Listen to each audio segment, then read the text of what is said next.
Chapter 1774, Initial Appearance in a Foreign Region.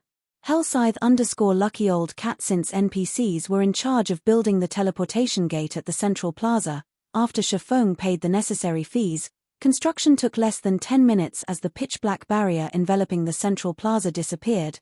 A 6-meter-tall stone gate inside came into view. The ground around the gate had all sorts of divine runes and magic arrays carved into it, which increased the mana density at the central plaza slightly. Currently, a large number of players had gathered around the central plaza, their eyes filled with interest as they looked at the teleportation gate.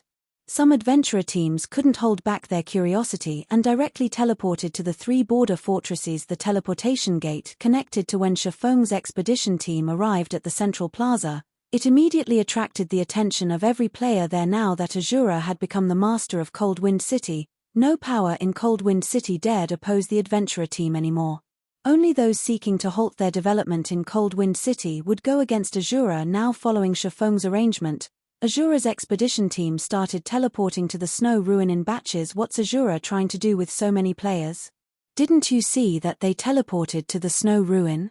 Moreover, there are quite a few low-leveled lifestyle players in the team. I guess that they plan to develop in another region's city. Crap. Asura is too amazing. It's already trying to expand to another city. With this, the guilds of Coldwind City will fall even further behind Asura. I know, right? I heard that some of the smaller guilds have already disbanded in order to join the Asura adventurer team. Asura's recruitment standard is very high. Although I've reached the Trial Tower's 4th floor already, I was still deemed too weak when I tried applying. Right now, I can only slowly improve my ranking in the Adventurer Alliance. While the bystanders at the central plaza were discussing the Asura adventurer team, Shifeng's group had arrived at the Snow Ruins main hall.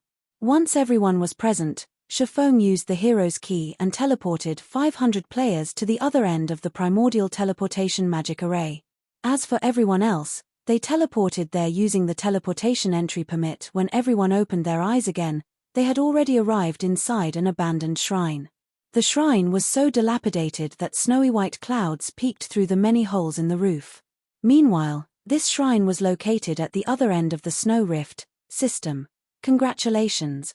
You have arrived in the Frozen City region. We made it over, just like that. When everyone heard the system notification, they had a sense of unreality. It felt as if they were still in the Coldwind City region. All right, everyone, get ready. We're setting out for Frozen City, Shifeng commanded. Although they had teleported to another region, they were still inside the Snow Rift, which remained a forbidden land for players. Needless to say, there were definitely plenty of monsters here. However, before the expedition team even got 1,000 yards away from the abandoned shrine, a group of players suddenly surged out from the snow-capped forest on both sides of the team. Very quickly, these new arrivals not only blocked off the expedition team's path of advance but also formed an encirclement around the team. With a glance, Shifeng and the others could easily tell that this group of new arrivals comprised at least 30,000 players, every one of them wearing Hecate's guild emblem. From the sneers and killing intent these Hecate members displayed, these guild players obviously held bad intentions towards them. Before Shifeng and the others could do anything, the sky above them suddenly darkened.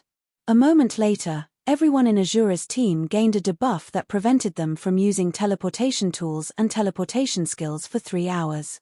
The Tier 3 Magic Scroll War Blockade? Shifeng could not help but frown as he looked at the debuff on him. Commander, this is bad. They clearly came prepared. Right now, we can't even use instantaneous movement magic scrolls to leave this place, Yang Ya said, an ugly expression on her face as she looked at the Hecate members surrounding them. Their opponent outnumbered them by too much. Moreover, these Hecate members were all very well equipped. Even the weakest piece of equipment on them was level 50 mysterious iron rank. As for their levels, they were all at least level 53.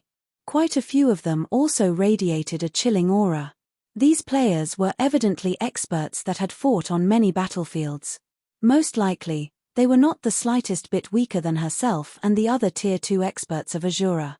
Meanwhile, the 20-plus players standing at the forefront of the guild's lineup even felt lethal to Yang Ya as Hecate's army drew closer. Asura's members grew anxious at this time. A berserker clad in dark blue armor walked out from Hecate's army. Looking at Shifeng and the others, The berserker laughed loudly. Ha ha ha. Aren't you people from Asura very amazing? Why are you getting afraid now? This berserker was none other than Vast Heaven. It is normal for them to be afraid. After all, we have a total of 40,000 elites and experts gathered here. What could they possibly do with their measly 700 players? Said a slim man clad in dark grey mage robes, standing beside Vast Heaven, chuckling. However, the Vice Guild leader sure has a high opinion of them to have actually sent so many of us here to stop them. The 11 Tier 2 players standing beside him nodded in agreement with the grey-robed man's words. The Vice Guild leader has told me to remind you all to be careful of Asura's commander. That man is very strong, Vast Heaven said as he fixed his gaze on Shifeng. That person is Asura's commander? He doesn't look like much at all. Regardless, since the Vice Guild leader has already said so, leave that person to us. We'll leave the small fries to you, the slim man said as he glanced at Shifeng, a hint of playfulness in his eyes. Blade, I'll attack first later on. You ambush him from the side. We'll give this brat a taste of what it feels to be utterly helpless. Sure. The level 55, Tier 2 assassin standing beside the slim man replied indifferently before disappearing from where he stood. All right, I'll go deal with those small fries, Vast Heaven said, a hint of disappointment in his voice as he watched the Tier 2 elementalist and Tier 2 assassin moving out. The Tier 2 elementalist walking straight toward Shifeng and the Tier 2 assassin that just disappeared were both part of the 12 heavens. They also ranked number 1 in their respective classes in Hecate. The elementalist was Cold Brew while the assassin was Blade Hand. Either of them could defeat him easily. Working together would amplify the combat power they could display by multiple times, hence, instantly killing a Tier 2 player would be child's play for them at this point. Hecate's other members had also started slowly closing in on Asura's members. Facing such a force, even Yang Ya, who was a Tier 2 player, could not help but gulp. As for the other experts of Asura, they were already breaking out in a cold sweat. After all, this was the first time they were going up against such a massive force. Resisting the horrific aura and pressure Hecate's army projected was deeply ingrained, yet in such a situation, they could only watch the guild players draw near. We're doomed. Hecate is too ruthless. We have only 700 people on our side, yet they actually dispatched so many elite and expert players to deal with us. The members of Asura's expedition team panicked as Hecate's members closed in on them. When less than 100 yards separated the two sides, Cold Brew smiled as he looked at Shifeng. He then chuckled and said, "You guys were pretty good at the snow ruin before, to have actually claimed the hero mode's first clear and snatched our guild's Cold Wind City. It's a pity that, instead of meekly staying and ruling that backwater city of yours, you even dared to come running over to this place. Well, tell me how you want to die." Everyone relied on their own capabilities to struggle for Cold Wind City. Is there a need to call it snatching? Looking at Cold Brew slowly approaching him, Shifeng smiled and said, "Moreover, in Cold Wind City, it was clearly you guys that started attacking us first. During this time, you people from Hecate have even ambushed and killed over 400 members of our adventurer team, causing us to suffer severe losses. Today, I'll use this opportunity to claim full compensation from you. Ha ha ha. You want to take revenge on us?" Cold Brew laughed loudly.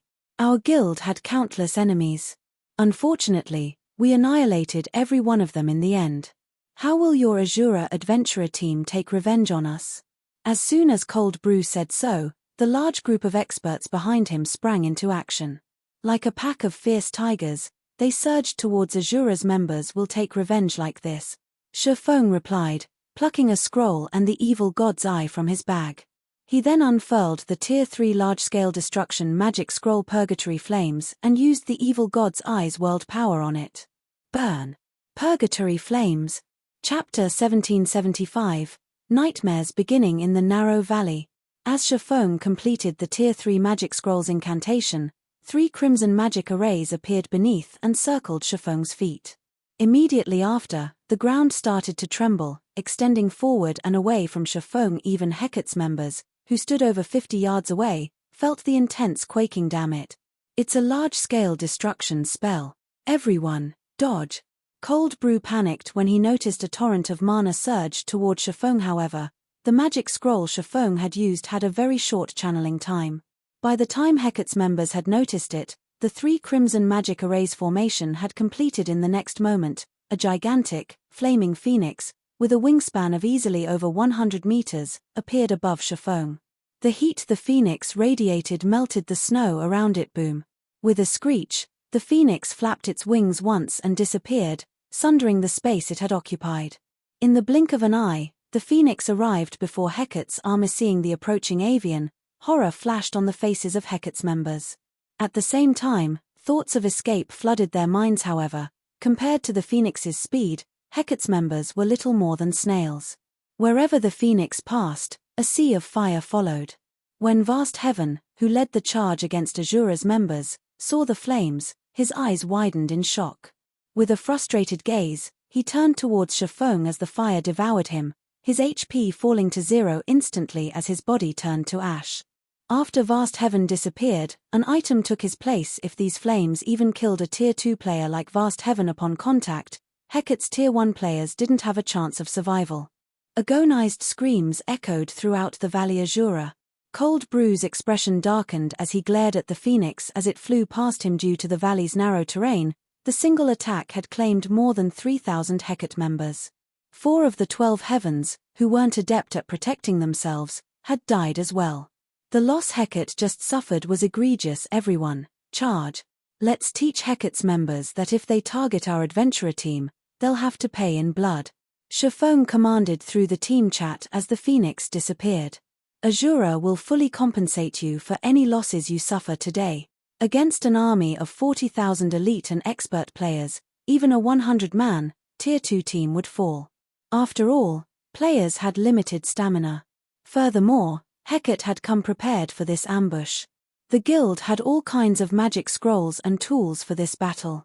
Even if the 100 Tier 2 experts could maneuver around the battlefield and dodge incoming attacks, some hits were bound to land. All these players could do was try to flee. Fighting was simply suicide. Originally, Purgatory Flames was an AoE spell that dealt fire damage to an area of 20 by 100 yards, but with World's Powers enhancement, its range had grown to 400 yards. It was just enough to open a path through Hecate's army. As long as they could break free from this encirclement, they would have a chance of survival. Right? At worst, we'll just die once. Isn't that just one piece of equipment? Let them have it. We follow the commander's orders. Nice. I've been itching for some payback. Hearing Shifeng's words, Asura's members burned with fighting spirit, their fear of Hecate vanishing. Good. Let's charge. As his team brimmed with fighting spirit, Shifeng nodded approvingly. He then took out the Bible of Darkness and summoned a Tier 3 demon to remove anyone in his way. He then followed after the demon. Kill these bastards from Hecate. Asura's members flowed into a defensive formation, with the experts around the perimeter and the lifestyle players in the center, and followed after their commander. When he saw Hecate's members start to fill the gap in their army's formation, Shifeng used Flame Domain to reopen his path, instantly slaying another several hundred players. Do not let them escape. All ranged players, attack with everything you've got. Cold Brew shouted as Asura's members tried to escape. He then cast the Tier 2 spell, Frostflame Bullet, at Asura's members. Frostflame Bullet had a very strong penetrating ability. Even if players blocked the spell with their weapons or shields, they would receive a significant amount of damage. The 8 Frostflame bullets that appeared instantly killed 2 of Asura's experts that had stood along the edge of Asura's formation. The Hecate members, who stood along the valley's sides, began to launch their own attacks, raining spells and arrows down on Asura's members. Although Asura's members did their best to block these attacks, there were just too many, and some got past their defenses, plowing into these players. Asura's expedition team had lost over 30 players after a single intense bombardment from Hecate's players. The difference in strength was clear for all to see as Hecate's members prepared to launch a second wave. Yang Ye displayed her strength. As a Tier 2 druid, her combat power might not be a match for other Tier 2 players, but when it came to defensive and healing capabilities, she was extremely powerful. Tier 2 spell, Song of the Forest. Suddenly, a light green dome with a 50-yard radius formed around Yang Ye. When Hecate's attacks entered the light green barrier, their power drastically decreased. In addition, the Asura members inside the barrier recovered 2% of their HP every second. Although it wasn't much, this helped to alleviate the burden on the other healers. Due to Song of the Forest, Only a dozen or so Asura members died in the second wave of attacks. Seeing the spell's powerful effects, Cold Brew gnashed his teeth and retrieved a precious Tier 3 large-scale destruction magic scroll. He activated it, aiming for Asura's expedition team, but as the spell was about to take effect, Shifeng blocked the attack by activating Absolute Domain. In the end, the spell failed to damage any of Asura's team. Shifeng proceeded to slaughter Hecate's frontline. He dispatched every melee player that approached his team as fast as possible. He also activated Heavenly Dragon's power to enhance his combat power further. Thundering Flash, Lightning Edge, Shadow Blade. Aside from the players with powerful life-saving skills, the Tier 1 players that stood in Shifeng's path couldn't last more than one hit against the swordsman.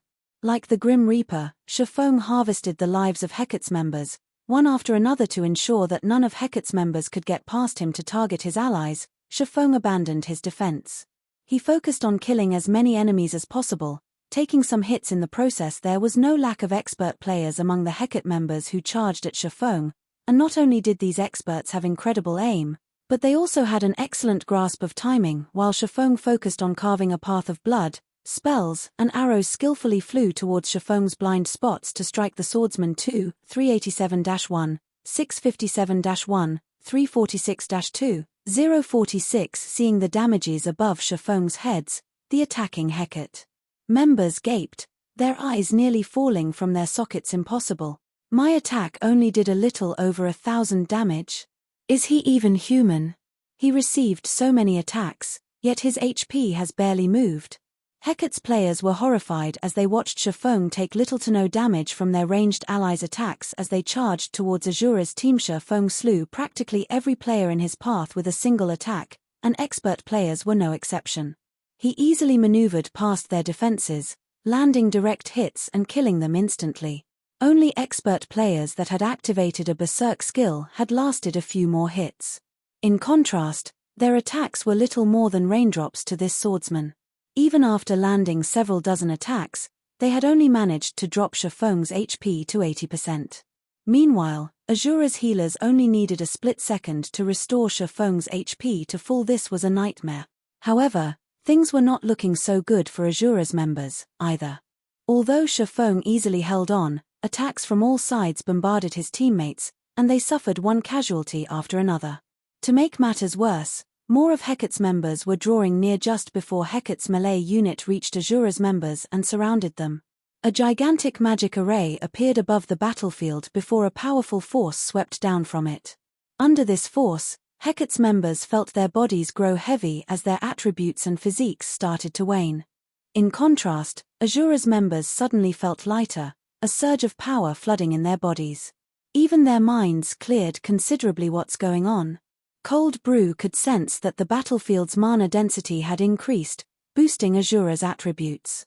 Chapter 1776, Asura's Sword. Hellscythe_Lucky Old Cat. After Shifeng spent 7,000 magic crystals to activate the Ring of Gospel's World Projection and Ring of Brilliance, the attributes of Asura's members increased, and those of Hecate's members decreased. The change immediately alleviated the pressure on Asura's members. Now, Asura's ranged members were able to repel Hecate's melee members with greater ease. Even when their attacks struck the enemy MT's shields, the impact pushed the MTS back, stopping their advance momentarily. After a single round of attacks from Asura's ranged members, the offensive formation of Hecate's MTS shattered. When the second round of attacks descended, over 30 Hecate MTS died. For a moment, Hecate's melee unit couldn't close the distance between itself and Asura's expedition team. The commander's move is awesome. With this, these bastards can't even come within melee range of us. The Asura members that had begun to despair felt their hopes rekindle. They might be able to cope with Hecate's ranged attacks by blocking and dodging, but if they allowed Hecate's melee members to come in close and personal, they would definitely be in a bind. If they were pinned down for too long, Hecate's ranged members would make quick work of them. Thanks to World Projection and Ring of Brilliance, Asura's advancement had increased considerably. Now, with the exception of Hecate's Tier 2 players, Asura's members held their ground against the incoming attacks. Hecate's Tier 1 players could no longer break their formation. Meanwhile, Shifeng, who opened a path for his team, was like a killing machine. Despite Shifeng having only advanced 1/4 of the way through Hecate's blockade, More than 400 players had died by his swords in addition. Shifeng's Tier 3 demon disrupted Hecate's formation from time to time. This prevented Hecate's members from slowing Shifeng down, and Hecate's members could only watch as Shifeng made his way through their ranks. Blade, go, stop him with the vultures.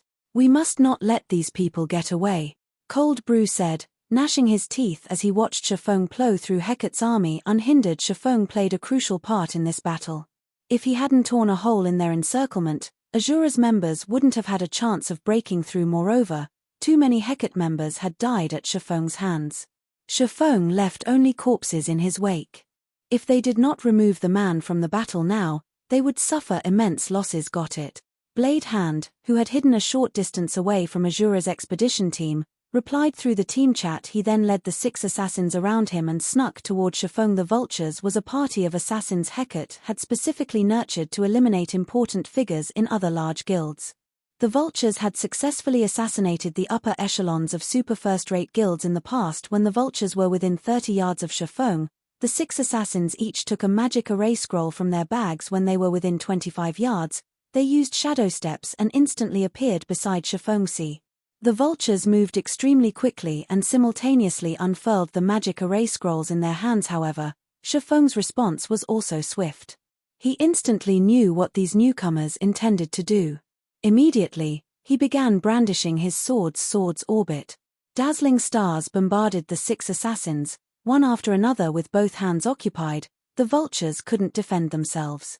Hence, they promptly activated wind steps, utilizing the brief invulnerability the skill provided to block Shifeng's strikes while they continued to activate their magic array scrolls. Suddenly, a magic array formed beneath Shifeng's feet. He then felt a powerful gravitational pull as chains emerged from the magic array and wrapped around his body, reducing his basic attributes, movement speed, and attack speed by 60%.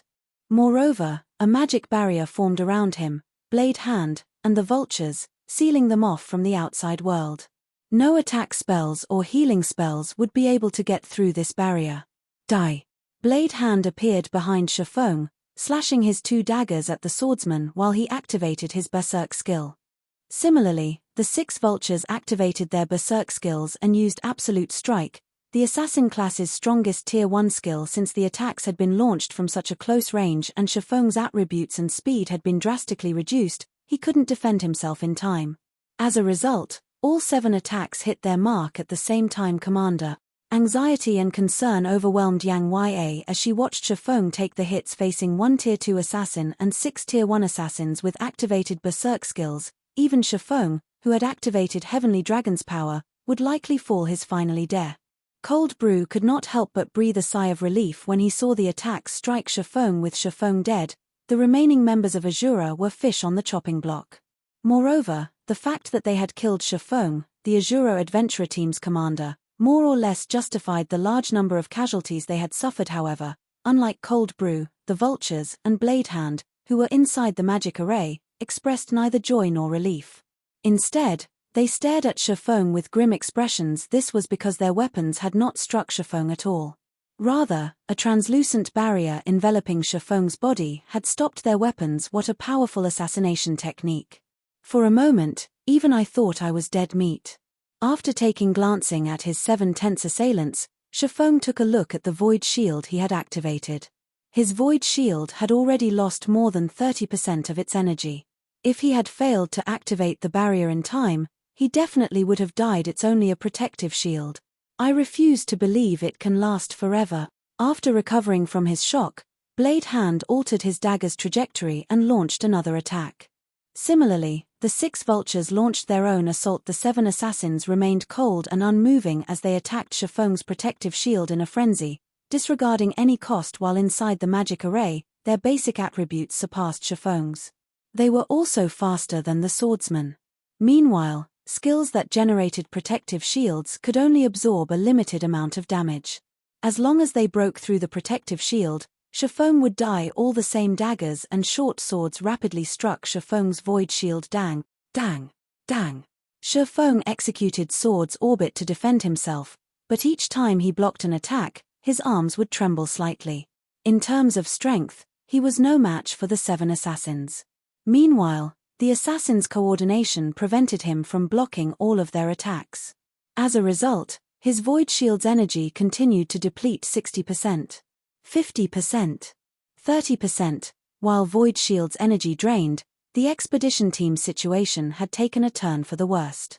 Since Asura's members had halted their advance for a time, Hecate's members were able to land more attacks. As a result, Asura lost members rapidly. Seeing this, Shifeng could not help but sigh. Immediately, he activated Blade Liberation, his aura's intensity skyrocketing the instant Blade Hand and the vultures came into contact with Shifeng's killing ray. They felt their arms go numb. The impact sent them flying and crashing into the magic barrier, which rippled under the force. How did he recover his strength? Blade Hand's expression darkened further as he watched Shifeng, who stood proudly in the center of the magic barrier. He could not understand how Shifeng's attributes had increased by such a large margin. However, Shifeng had no intention of giving Blade Hand's group any time to think as he took the initiative to attack. Dang, dang, dang. Shifeng's attack speed was so high that even Tier 2 players had a hard time keeping up with his swords. Although Blade Hand and the vultures were assassins, not even they were a match for this swordsman's speed. They had to rely on their instincts to block Shifeng's swords. The 7 assassins knew that they were pushing themselves to their limits, yet every time their daggers or short swords came into contact with Shifeng's swords, an intense feedback coursed through their arms. The resulting impact was so powerful that they were even forced to retreat by several steps. Eventually, they could no longer keep up and were forced to use Vanish, temporarily negating Shifeng's attacks. Using the brief invulnerability, they launched a suicidal attack. The reckless assault instantly shattered Shifeng's Void Shield and slightly lowered his HP. Seeing that they had finally dealt damage, Blade Hand and the vultures regained a little hope.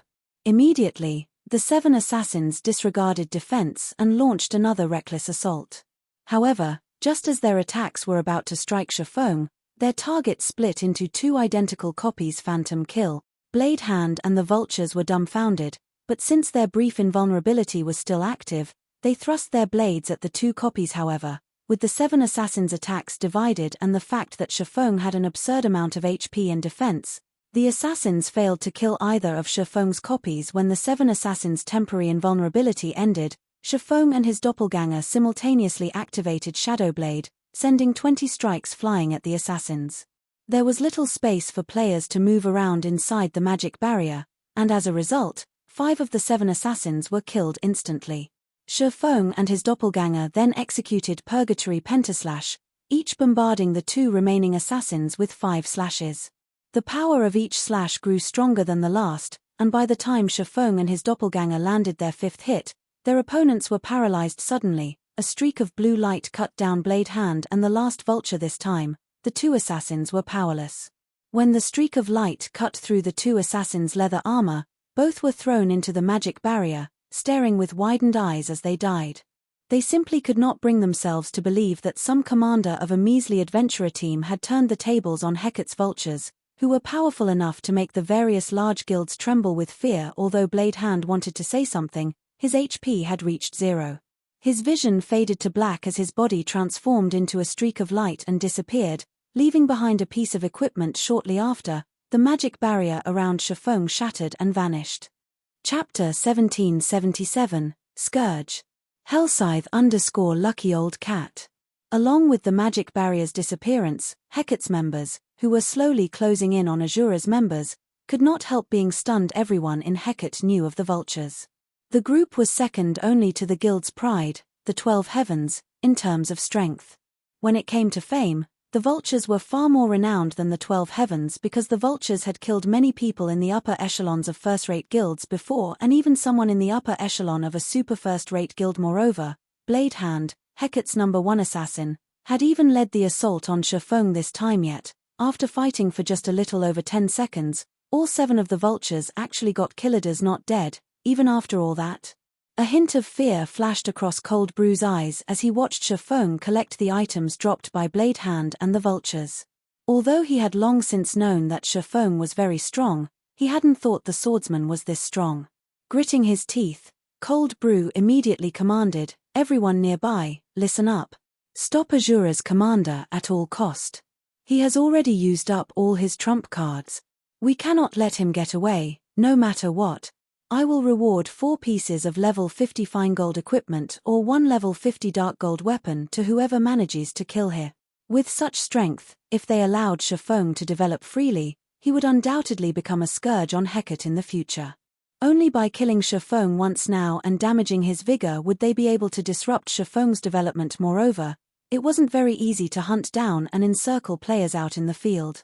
They had succeeded this time only because Shifeng had not been prepared. After today, they definitely wouldn't find another good opportunity like this to strike at Shifeng in the future anyhow. The sudden boost in Shifeng's attributes definitely wouldn't last long. Once they outlasted its duration, victory would be theirs for the taking. Kill. Meanwhile, when Hecate's members heard the reward Cold Brew was offering, their eyes promptly turned bloodshot. The guild had precious few level 50 fine gold weapons, much less level 50 dark gold weapons. If they could get their hands on one, it would definitely boost their combat power significantly, following which, the Hecate members that were previously drawing closer to Asura's members suddenly changed course for Shifeng. Dozens of melee players swarmed Shifeng simultaneously. Spells and skills also flew at him one after another. Seeing this, Shifeng swung Killing Ray, lightly summon lightning. Suddenly, with Shifeng as the center, countless streaks of lightning spread out into his surroundings. As he was still under the effects of twofold berserk, every player that came into contact with the lightning strikes were killed, their bodies becoming piles of ash on the ground.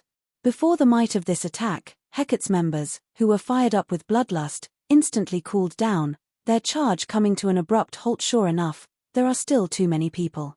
Shifeng paid no attention to the Hecate members that had stopped approaching him. Instead, he shifted his gaze to his teammates, who were currently fighting a heated battle. Although the Ring of Gospel's skills had helped Asura's members significantly, the disadvantage in numbers was simply too massive. Now, less than half of the Asura expedition team remained alive. Shifeng then turned to look at the snow-capped forest a little over 1,000 yards away. I have no choice but to try. Just as Cold Brew had expected, Shifeng was already running on fumes right now. Twofold Berserk was his final trump card. Once he activated it, either his enemies died or he did. If he could get his team into the forest and utilize the terrain, hiding would be a snap. At that time, Hecate's members would no longer be able to surround them easily, following which, Shifeng used his final trump card, Forbidden Domain. Suddenly, grey fog spread out from Shifeng's body and enveloped the path ahead of him, extending to the snow-capped forest. What's going on? Why can't I use my spells? That's not right. I can't even use my tools now. The Hecate members caught within Forbidden Domain quickly realized that something was wrong and panicked. After all, players relied mainly on skills and spells to do combat. Not being able to use these things was akin to a tiger that had lost both its teeth and claws. Most importantly, the healers could no longer heal themselves or their allies. Everyone, charge forward together with me. Upon seeing Hecate's members rattled, Shifeng quickly gave the order through the team chat and charged at the human wall before him. He then swung Killing Ray at the shields of the MTS, blocking his way with twofold berserk in effect. Shifeng was basically a humanoid monster. Just one attack was enough to send several MTS flying over a dozen yards away. Then, he followed up with Dragon Breath, tearing open the path that Hecate's members had refilled just recently. Although Hecate's members did their best to reorganize their formation, having been silenced, they were no different from paper before Shifeng. Every player that stood in his path would be sent flying before transforming into a streak of light and disappearing. Nobody could stop him at all. Asura's members became hot-blooded at the sight of Shifeng harvesting the lives of their enemies so effortlessly. They followed after him with renewed vigor. Although Hecate's members tried to prevent the adventurer team from advancing, the difference in combat power was simply too massive. Without any healing, Hecate's melee players fell quickly to Asura's members in just 2 or 3 moves. In the end, the guild players could only watch as the remains of Asura's expedition team entered the snow-capped forest. Boss Brew, Asura's members have escaped into the forest. Should we continue giving chase? A level 54 ranger asked as he looked at the nearby forest. No, we're retreating. The terrain inside the forest is too complex. Launching a search there will be too difficult. We might even get ambushed by them if we charge in recklessly, Cold Brew said, shaking his head. He then sent a fierce glance at the forest Shifeng had disappeared into as he said, We have plenty of time to deal with them in the future.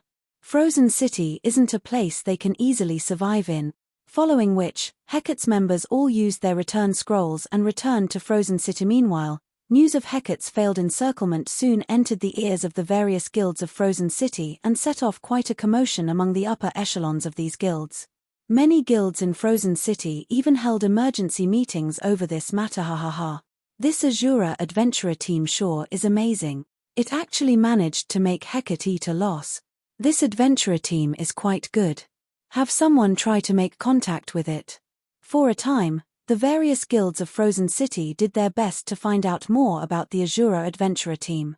Hecate was the ruling guild of Frozen City. Although the guild had yet to actually take control of the city, nobody in Frozen City dared to oppose the guild. Now that an adventurer team capable of inflicting such a huge loss on Hecate had appeared, how could the various guilds not feel shocked by this matter? Aside from Frozen City's guilds, the top-ranking adventurer teams of the city also obtained news of Hecate's failure through their own sources. A level 54 assassin suddenly entered one of Frozen City's high-class bars with hurried steps. Commander, something big just happened. Hecate dispatched 40,000 elites and experts to ambush an adventurer team, the level 54 assassin announced as he took a seat in front of a middle-aged man, who was currently enjoying some wine in a corner of the bar. This middle-aged man was Brilliant Heaven, the commander of the Frost Lion adventurer team, Frozen City's second-best adventurer team. With great enthusiasm, the level 54 assassin continued, "What do you think the outcome was? What else could it be? With a force of 40,000 elites and experts, you can even wipe out some of the large guilds in Frozen City." Brilliant Heaven replied disinterestedly, "You guessed wrong. Hecate failed. I also heard that Hecate lost several thousand members as well," the level 54 assassin said, shaking his head. "Several thousand? Which adventurer team did Hecate target? Even White Soul, the current #1 adventurer team, doesn't have this kind of capability." Brilliant Heaven could not help but be surprised by the assassin's words. No. Based on some insider information from Hecate, it seems this adventurer team came from another region, the level 54 assassin said. "Another region? What's it called? How many people did they send over?" "Several tens of thousands." Brilliant Heaven's curiosity was now piqued despite himself. "It seems the adventurer team is called Asura, and it sent roughly 700 people over this time," the level 54 assassin said after taking another look at the message he received previously. "Moreover, I heard that Asura's commander killed the vultures and Blade Hand all by himself." 700. And their commander killed the vultures and Blade Hand by himself? Upon hearing the assassin's words, Brilliant Heaven could not help wondering whether the assassin was drunk. However, the assassin had spoken very clearly and seriously. "If that is true, then I'm afraid Frozen City will soon have a new ruler." Chapter 1778, Famous. Hellscythe_lucky old cat. After Shifeng got his team away from Hecate, he split the surviving Asura members into small groups and had them enter Frozen City while wearing cloaks, to start collecting information regarding the city. As for Shifeng himself, he and Yang Ye made their way straight to Frozen City's City Hall. "Commander, this city is flourishing. It can already rival the capitals of kingdoms back on the continent of God's domain." Yang Ye was very surprised as she looked at the street outside through the advanced horse carriage windows. As they made their way to the city hall, she saw plenty of players hawking their wares on the sidewalks. Unlike Cold Wind City, though, the majority of these hawkers were lifestyle players. These players sold level 50 weapons and equipment, and the weakest piece of equipment was bronze rank, while the better ones were even secret silver rank. Such a scene could not be found in Cold Wind City. Also, plenty of player-operated shops lined the streets. Frozen City's prosperity could definitely rival that of a kingdom's capital. Moreover, compared to the level and equipment standard of Cold Wind City's players, the players here were obviously superior.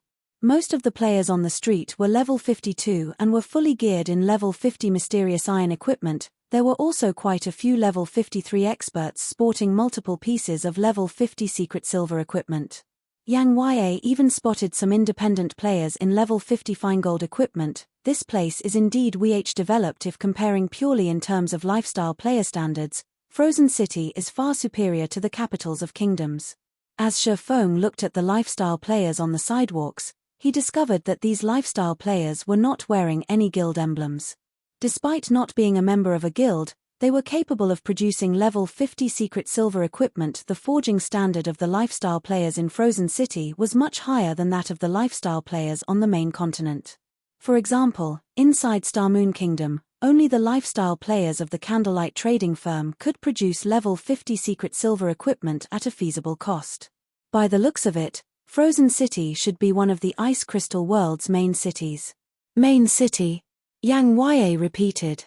This was her first time hearing this term. That's right, a main city. You can think of other worlds as a kingdom or an empire. Although other worlds have not been unified, some cities are the counterparts of kingdom capitals and imperial capitals. These cities are known as main cities.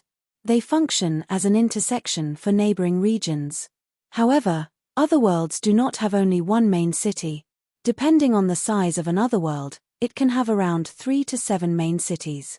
A city as large and as prosperous as Frozen City should be a main city, Shifeng explained. Based on the investigations Asura's members had conducted, Frozen City's player population exceeded 8 million, which was much higher than Cold Wind City's.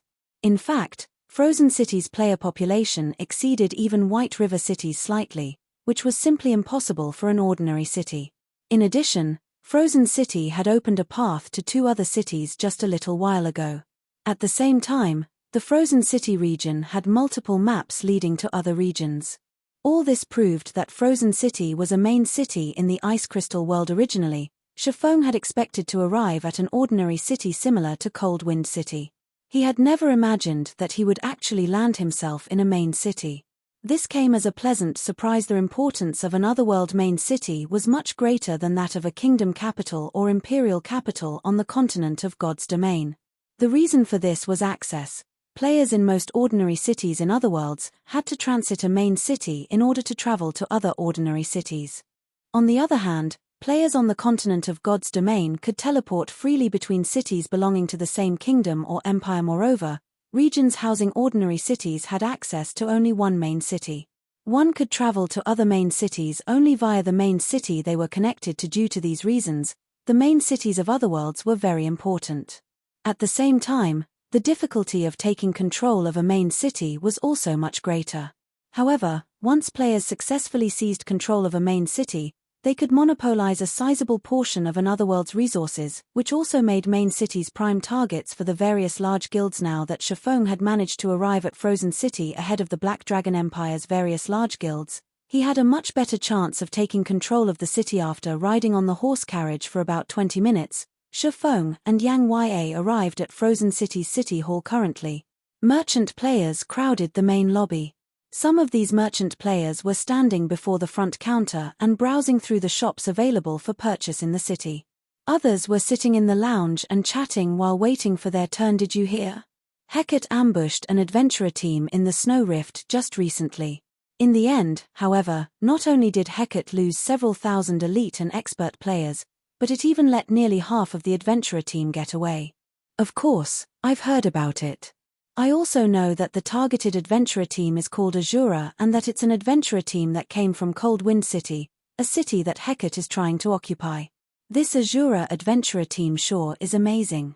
It actually managed to deal such a grievous blow to Hecate. I also heard that Asura's commander is an absolute monster that's 3 meters tall and has arms several times thicker than my thighs.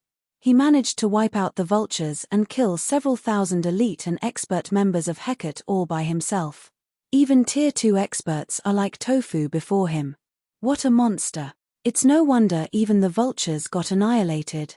Commander, they seem to be talking about you. Yang Ye, who overheard the conversation of some resting players, giggled as she sneaked a glance at Shifeng. Am I that gigantic?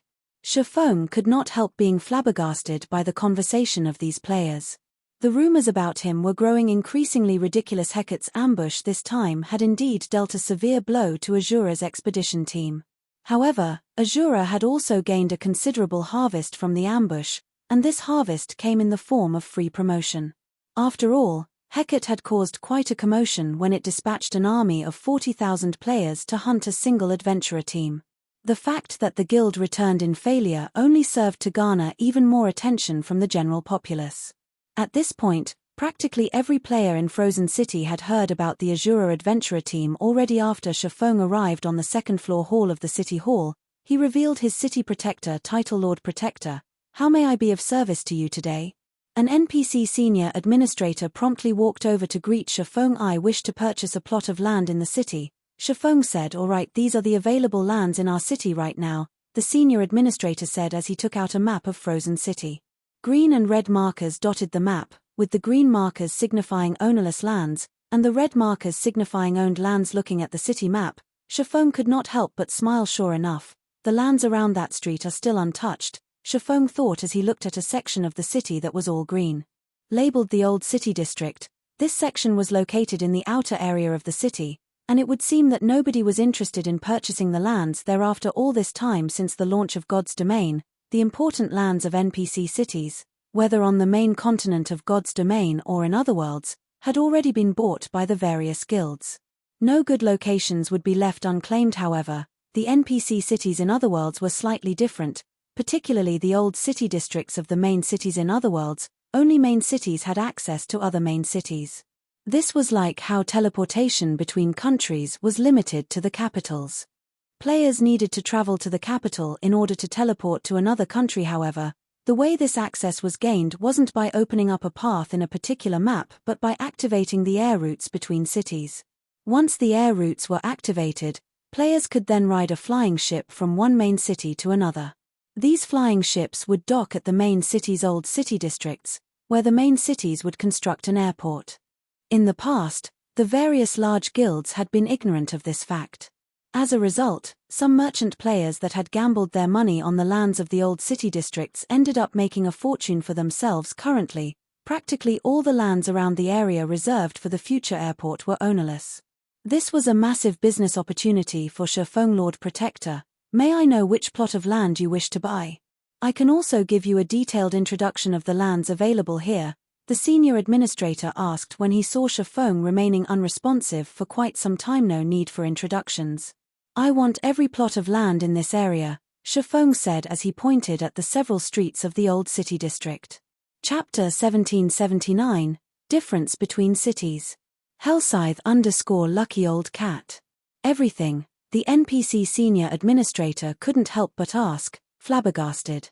Lord Protector, there are a total of 14 plots of land on these streets. Are you sure you want all of them? Even Yang Ya gave Shifeng an astonished look, her jaw dropping. She simply could not fathom what Shifeng was trying to do. Although the lands in the old city district were much cheaper than the lands in the central district, purchasing all 14 plots would still cost a fortune. Moreover, the old city district was in a remote area of the city.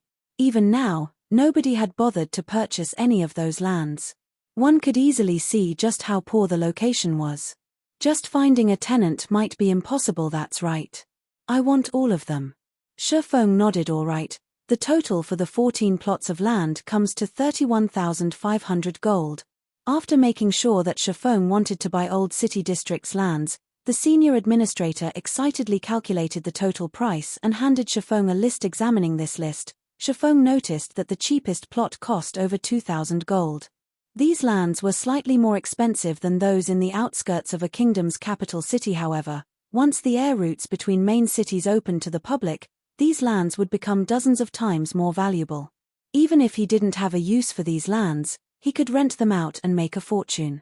Naturally, he couldn't miss the opportunity to purchase these lands. After ensuring that everything was in order, Shifeng completed the payment. At this stage of the game, 31,500 gold was a massive sum even to a first-rate guild. To Shifeng, however, this amount was nothing. Shifeng had already sent Solitary 9 with the rare materials, which the Asura adventurer team and the Adventurer Alliance had gathered, to the Candlelight trading firm. On his return, Solitary 9 had brought back plenty of items from Candlelight, such as stamina potions, ice resistance armor kits, and other items that could not be found in Cold Wind City to sell or put up for trade for the Adventurer Alliance. Cold Wind City's players preferred to purchase their items with coins rather than trade rare materials for items. Hence, he had earned quite a lot of coins recently. Thus far, Solitary 9 had made 2 trips to White River City. His first trip had netted them over 20,000 gold. On his second trip, which had been several days later, Candlelight was far more prepared as it had obtained the massive stock of rare materials. As a result, the items Solitary 9 had returned to Coldwind City with on his second trip had netted them over 60,000 gold in profit. Now, Shifeng's pockets were heavy with coins. It was a pity that Asura and Zero Wing couldn't afford such shipments every day. After all, there were only so many players in Coldwind City. There was a limit to the market's appetite. By Shifeng's estimates, it would take the city's players at least 4 to 5 days to digest all of the items. In other words, he could only earn a fortune once every 4 or 5 days. Before Shifeng had left Coldwind City, he had spent 10,000 gold on the teleportation gate's construction. He had also left 10,000 gold behind for Asura and the Adventurer Alliance's development. He still had over 60,000 gold on hand. However, while 60,000 gold might seem significant, it wasn't enough for Shifeng to accomplish anything.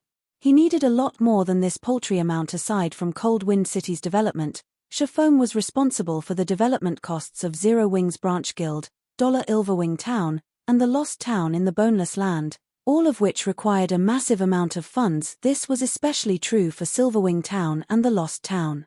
Silverwing Town was located beside a primordial divine ruin that was connected to Primordial City. It was a strategic location that could constantly bring in combat techniques and resources, which could aid players in their promotion quests. As for the Lost Town, it was a holy land that could help players grasp the realms of truth. It would help Zero Wing nurture countless experts for the future. These two towns were the foundations necessary for Zero Wing to become a super guild, and they needed to be fortified as soon as possible. Otherwise, once the various superpowers realized the value of these two towns, they would do everything they could to steal them from Zero Wing. This was also why Shifeng had told no one about the Lost Town. With how large Zero Wing had grown, there were many spies within the guild. The risk of leaking information was too great. In God's domain, the strong preyed on the weak. On the off chance that the various superpowers discovered the Lost Town's ability, Zero Wing's current strength wouldn't be enough to defend the town from the claws of multiple superpowers. It was absolutely necessary that Shifeng fortify the two towns as soon as possible, and the fastest way to do so required spending money to earn even more. Purchasing these 14 plots of land was his plan's first steps. After purchasing these 14 plots of land, Shifeng chose the largest one and spent 3,000 gold to build a luxurious adventurer residence, which would serve as Asura's base in this city. He then selected another 5 plots of land and spent a total of 5,000 gold to build high-end shops.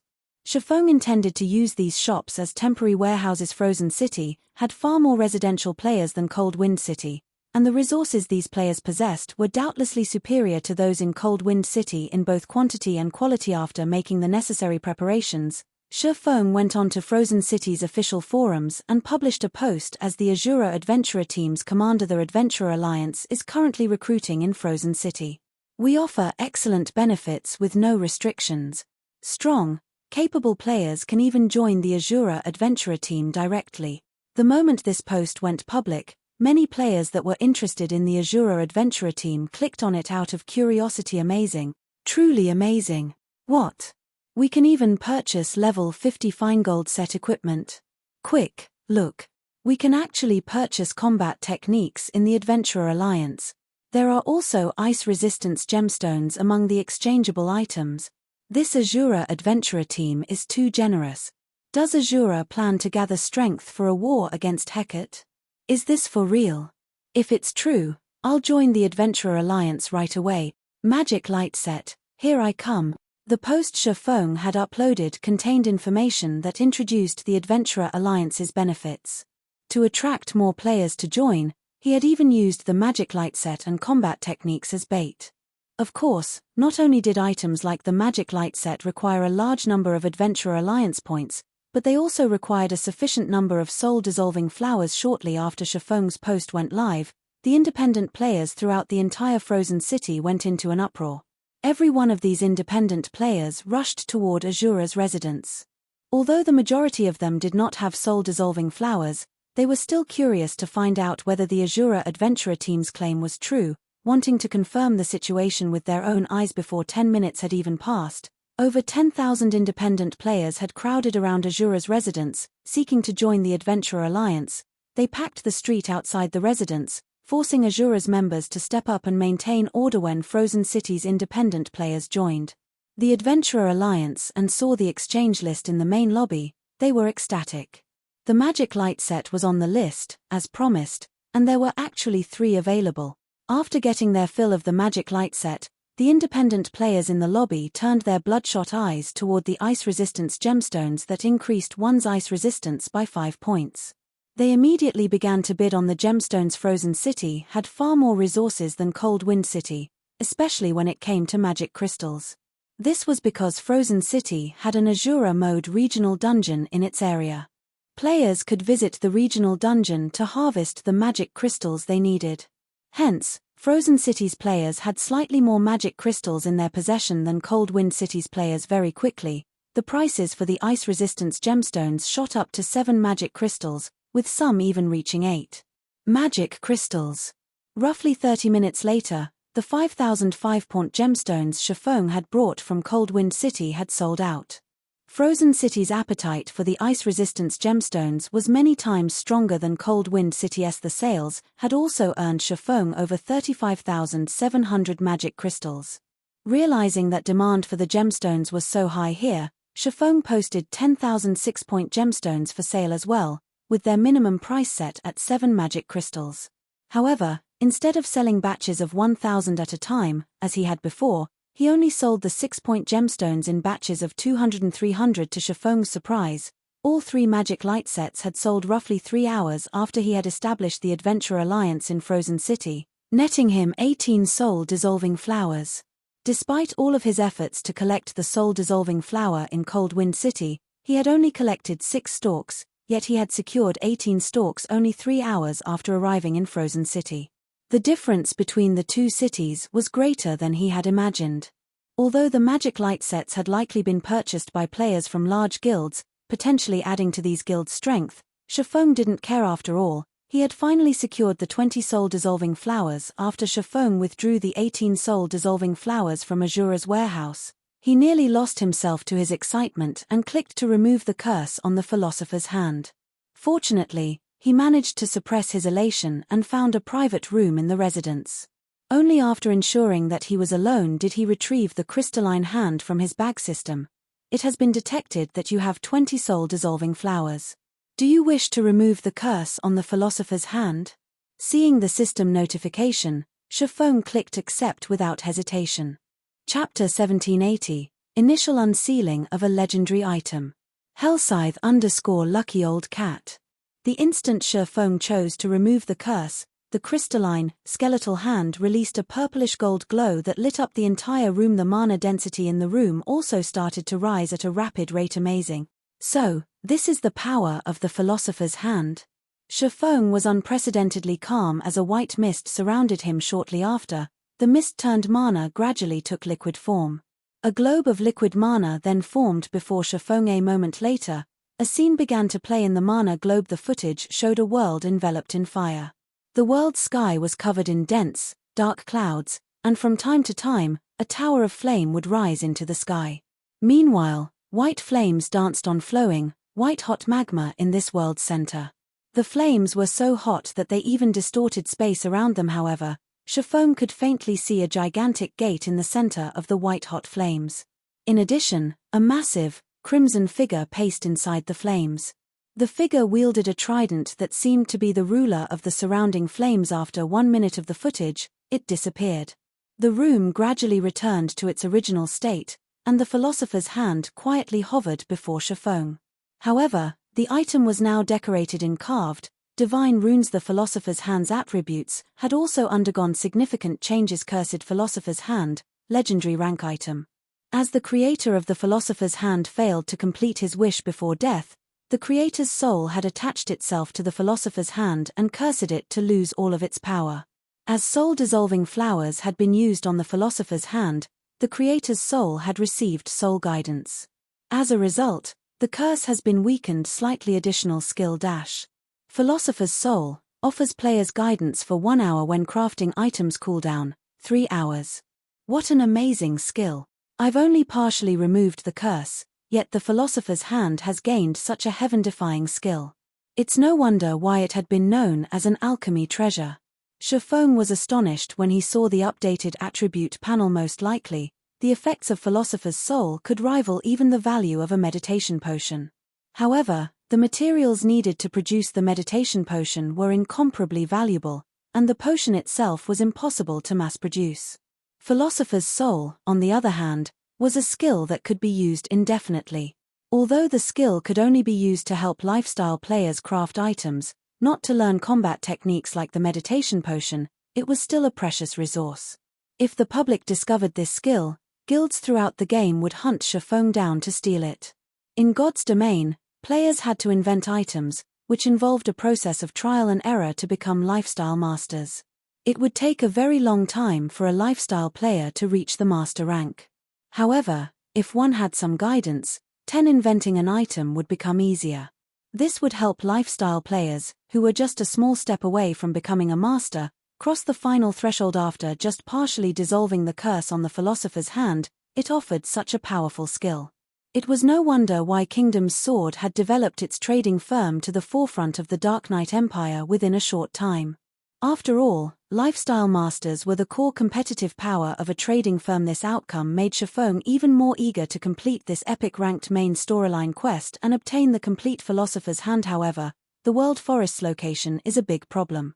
As Shifeng recalled the scene the mana ball had displayed, frowning current players were likely unfamiliar with the flaming world and would take a very long time to find it, but the moment Shifeng, who was incredibly familiar with God's Domain, had laid eyes on the world of fire, the massive crimson monster, and the trident it wielded, he knew where it was: the Flame Demon's Valley. It was a neutral map that was home to flame demons.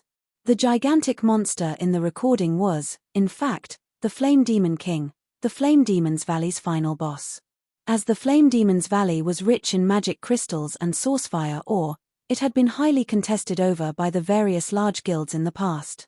The Flame Demon King, in particular, was one of the few world bosses available at this stage of the game. The Flame Demon King's first kill awarded fragmented legendary items and guild residents promotion orders.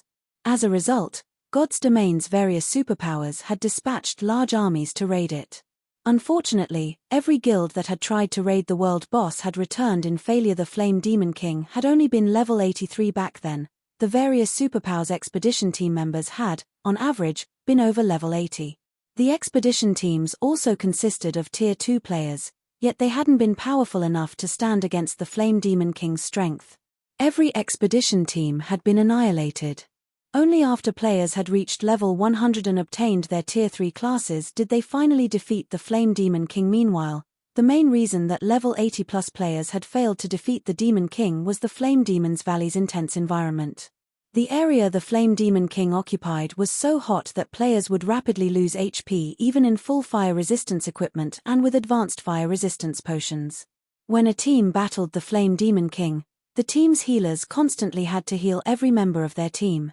One could easily imagine the results of such a disadvantageous battle. However, not only would players' basic attributes and physique improve considerably after reaching tier 3, but their resistances would also undergo a qualitative transformation. This was also the greatest difference between tier 2 and tier 3 players. This was why players had been able to defeat this boss after reaching tier 3. Although Shifeng's goal only consisted of traveling to the World Forest and activating the World Gate, not killing the Flame Demon King, the area's scorching fire was no laughing matter. Even if he consumed an advanced fire resistance potion, he wouldn't last more than 20 seconds in the severe environment without a healer. Furthermore, the Flame Demon King wouldn't just sit by and watch him approach the World Gate. If he factored in the Flame Demon King's interference, he wouldn't survive for more than a few seconds. Then, how was he supposed to activate the World Gate? It seems that I'll have to find a way to increase my fire resistance. No matter how Shifeng thought about it, the only way he could activate the World Gate and complete his quest as soon as possible was to raise his fire resistance. Moreover, just increasing his fire resistance wouldn't do. He needed to help improve enough players to form a 20-man team at the very least. Otherwise, he wouldn't accomplish anything even if he was immune to the map's heat with the Flame Demon King harassing him. He needed others to distract the Flame Demon King while he activated the World Gate. At the moment, Shifeng could only think of 3 methods to improve a player's fire resistance. The first method was to wear fire resistance equipment, the second involved fire resistance potions, and the last required raising one's tier. The last option was unrealistic. Hence, he could only rely on the first and second method. Creating advanced fire resistance potions was not a problem for the Candlelight trading firm. The problem now lay in how to acquire a large stock of fire resistance equipment. Moreover, the fire resistance equipment in question had to provide a significant amount of fire resistance. Otherwise, players wouldn't be able to survive in the Flame Demon King's abode. Trying to secure a large stock of powerful fire resistance equipment within a short time was unrealistic at this stage of the game. This was because mainstream players were just starting to cross the level 50 threshold. Team dungeons that dropped resistance equipment were still extremely rare. Hence, resistance equipment was very rare at this level, much less excellent resistance equipment. Only after players reached level 70 and above would resistance equipment start to become available in greater quantities. There's no other choice. I can only return and have Aqua Rose and Gentle Snow prioritize team dungeons that drop fire resistance equipment. Shifeng sighed. Following which, Shifeng stored the Philosopher's Hand and called Yang Ya over to discuss the works that needed to be done in Frozen City after he left the Ice Crystal world. He then filled his bag with the 60,000 magic crystals, which he had earned through the ice resistance gemstones that provided +6 ice resistance, and a large amount of rare materials he had acquired from Frozen City and Cold Wind City. He then used a guild transfer scroll and teleported back to the continent of God's domain. Chapter 1781. Tremendous Changes. Hellscythe _ Lucky Old Cat. Starmoon Kingdom, Zero Wing City. When Shifeng entered the guild hall's first-floor hall, he noticed that the main hall was crowded with guild members either eagerly picking up a quest or exchanging for an item from the guild warehouse. With a glance, he noticed that the players present inside the hall were all level 51 and above. Some Tier 2 players sporting Zero Wing's core member emblem were forming guild teams to raid team dungeons. The entire first-floor hall bustled with prosperity. Things here were completely different from before he left for the Ice Crystal world. After observing the situation in the guild hall for a short while, Shifeng hurried to the Candlelight trading firm. As he rode through the streets of Zero Wing City on an advanced horse carriage, he noticed that there were many more players in the city than before, especially merchant players. In addition, he also saw quite a lot of leisure players wearing virtual clothing designed and made by real-world companies.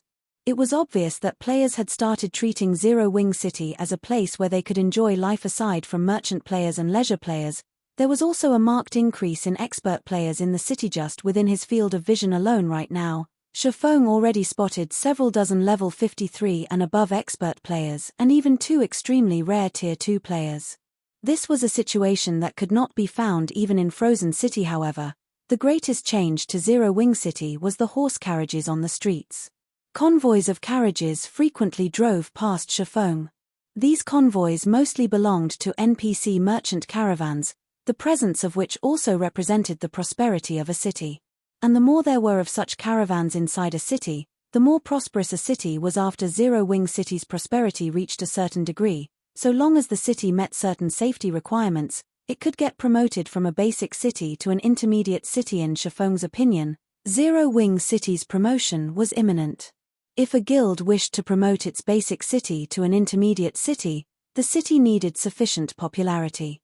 The presence of NPC merchants on the streets was a good benchmark for a city's popularity, something which the various large guilds in the past had discovered after collecting sample information from multiple guild cities.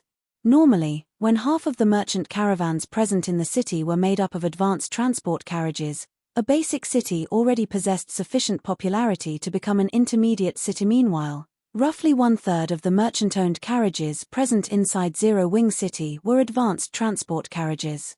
The city was not far off from attaining the needed popularity. Zero Wing City's development speed thoroughly exceeded Shifeng's expectations. What with the 4 towers of elements in Zero Wing City, it already fulfilled the security requirements to become an intermediate city. In other words, so long as Zero Wing City achieved sufficient popularity, it could immediately be promoted to an intermediate city. It would be great if Silverwing Town and the Lost Town could get promoted as quickly. Shifeng could not help but sigh ruefully as he looked at the streets through his carriage's window. Being Starmoon Kingdom's first guild city provided Zero Wing City with a massive advantage. With the additional benefit of an advanced defensive construction like the 4 towers of elements, It was basically impossible to stop Zero Wing City from developing rapidly. On the other hand, Silverwing Town and the Lost Town, which were both located in neutral maps, did not possess such an advantage. After riding on the horse carriage for about 10 minutes, Shifeng arrived before the Candlelight trading firm, which was as lively as ever. Quite a number of lifestyle players were lined up on one side of the shop waiting to apply to join Candlelight. Guild leader, you're back. Melancholic Smile, who was currently busy handling recruitment procedures on the second-floor hall, was pleasantly surprised to see Shifeng MHM. What's the situation in Zero Wing City and Candlelight right now? Shifeng asked when he saw Melancholic Smile approaching him. When he noticed the Master Forger's insignia pinned on her chest, he could not help his surprise, asking, "You got promoted to Master already?" "I became a Master Forger just yesterday. It is all thanks to the rare materials you had Solitary 9 and the others deliver. Those materials allowed me to carry out many experiments. In the end, I managed to create an entirely new piece of equipment," Melancholic Smile said. However, despite her humble words, Melancholic Smile still felt a little proud of herself. After all, the threshold of Master was a huge one to cross. At this point in time, tons of lifestyle players were still stuck at the advanced rank, nowhere close to creating a new item. Since you've already been promoted to a Master Forger, I'll hand over these designs to you, Shifeng said, taking out a few designs from his bag. He had obtained these designs from the Snow Ruin. One of these designs was for the level 50 Dark Gold weapon Sockham's Blade, one was for level 50 Fine Gold ranked Plate Armor Armguards, and one was for level 50 Dark Gold ranked Cloth Armor robes. Upon taking a closer look at these designs, Melancholic Smile immediately fell into a daze, her hands gripping the designs for Sockham's Blade and the Fine Gold ranked Armguards tightly. "Guild leader, can I really learn these?" she asked excitedly. If these were merely secret silver ranked forging designs, she wouldn't have batted an eye at them. However, it was a different story for level 50 Fine Gold and Dark Gold ranked designs, because forging items of such quality required completely different techniques and the proper matching of materials to unleash the full potential of the materials used. In short, the rank of a forged weapon or equipment was determined by a forger's capability to utilize the materials involved. If a forger was capable of forging only bronze and mysterious iron ranked weapons and equipment, then their ability to unleash the potential of raw materials was only at a rudimentary level. Weapons and equipment at the Dark Gold rank, on the other hand, could be considered works of art.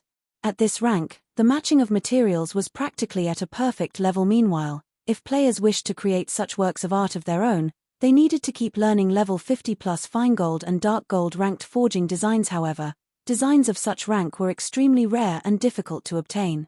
Thus far, aside from the Fine Gold rank and above designs from the Holy City of Titan, the Candlelight trading firm did not possess any other high-ranking designs. Of course, if Candlelight has a tailor who has reached the master rank, then that robe design will be theirs, Shifeng said, chuckling.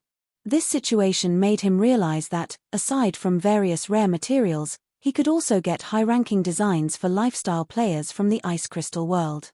It wouldn't be a bad idea to have Solitary 9 transfer some of the high-ranking designs they acquired at the Ice Crystal world. "Thank you, Guild leader. I'll make sure to produce weapons and equipment that will be to your satisfaction very quickly." Melancholic Smile was brimming with joy as she stored the designs. Afterward, she started reporting on Zero Wing's current affairs to Shifeng. Thanks to Zero Wing City and Silverwing Town, Zero Wing's development was zooming along. The guild already had over 240,000 elite members and 7,000 expert members. Those numbers could already rival those of first-rate guilds, with Zero Wing City's player population having exceeded 5 million during this period. It was close to catching up to White River City. Just the entrance fees collected daily provided massive income to the guild only. As the guild's member count increased, the guild's expenditures likewise increased. Moreover, the Zero Wing members developing over at Silverwing Town were constantly ambushed and harassed by the Evil God's Temple and Dark players. This forced the guild to construct more defensive structures in Silverwing Town, as well as pay compensation to members that got killed in battle. Right now, the guild was basically investing every coin it earned back into itself. As a result, it was just barely running properly right now. However, it was also thanks to Silverwing Town that Zero Wing was gaining a bountiful harvest from the primordial divine ruin. The guild was now sending many more players into the ruin. After hearing Melancholic Smile's report, Shifeng, who had been cudgeling his brain over the collection of fire resistance equipment, relaxed considerably now that the guild had so many experts. Having a portion of them focus specifically on collecting fire resistance equipment would not hamper the guild's operation.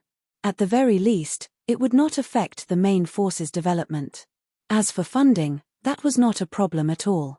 Afterward, Shifeng emptied the rare materials inside his bag and stacked them up into miniature mountains inside Candlelight's warehouse. The sight of the materials Shifeng took out rendered Melancholic Smile speechless.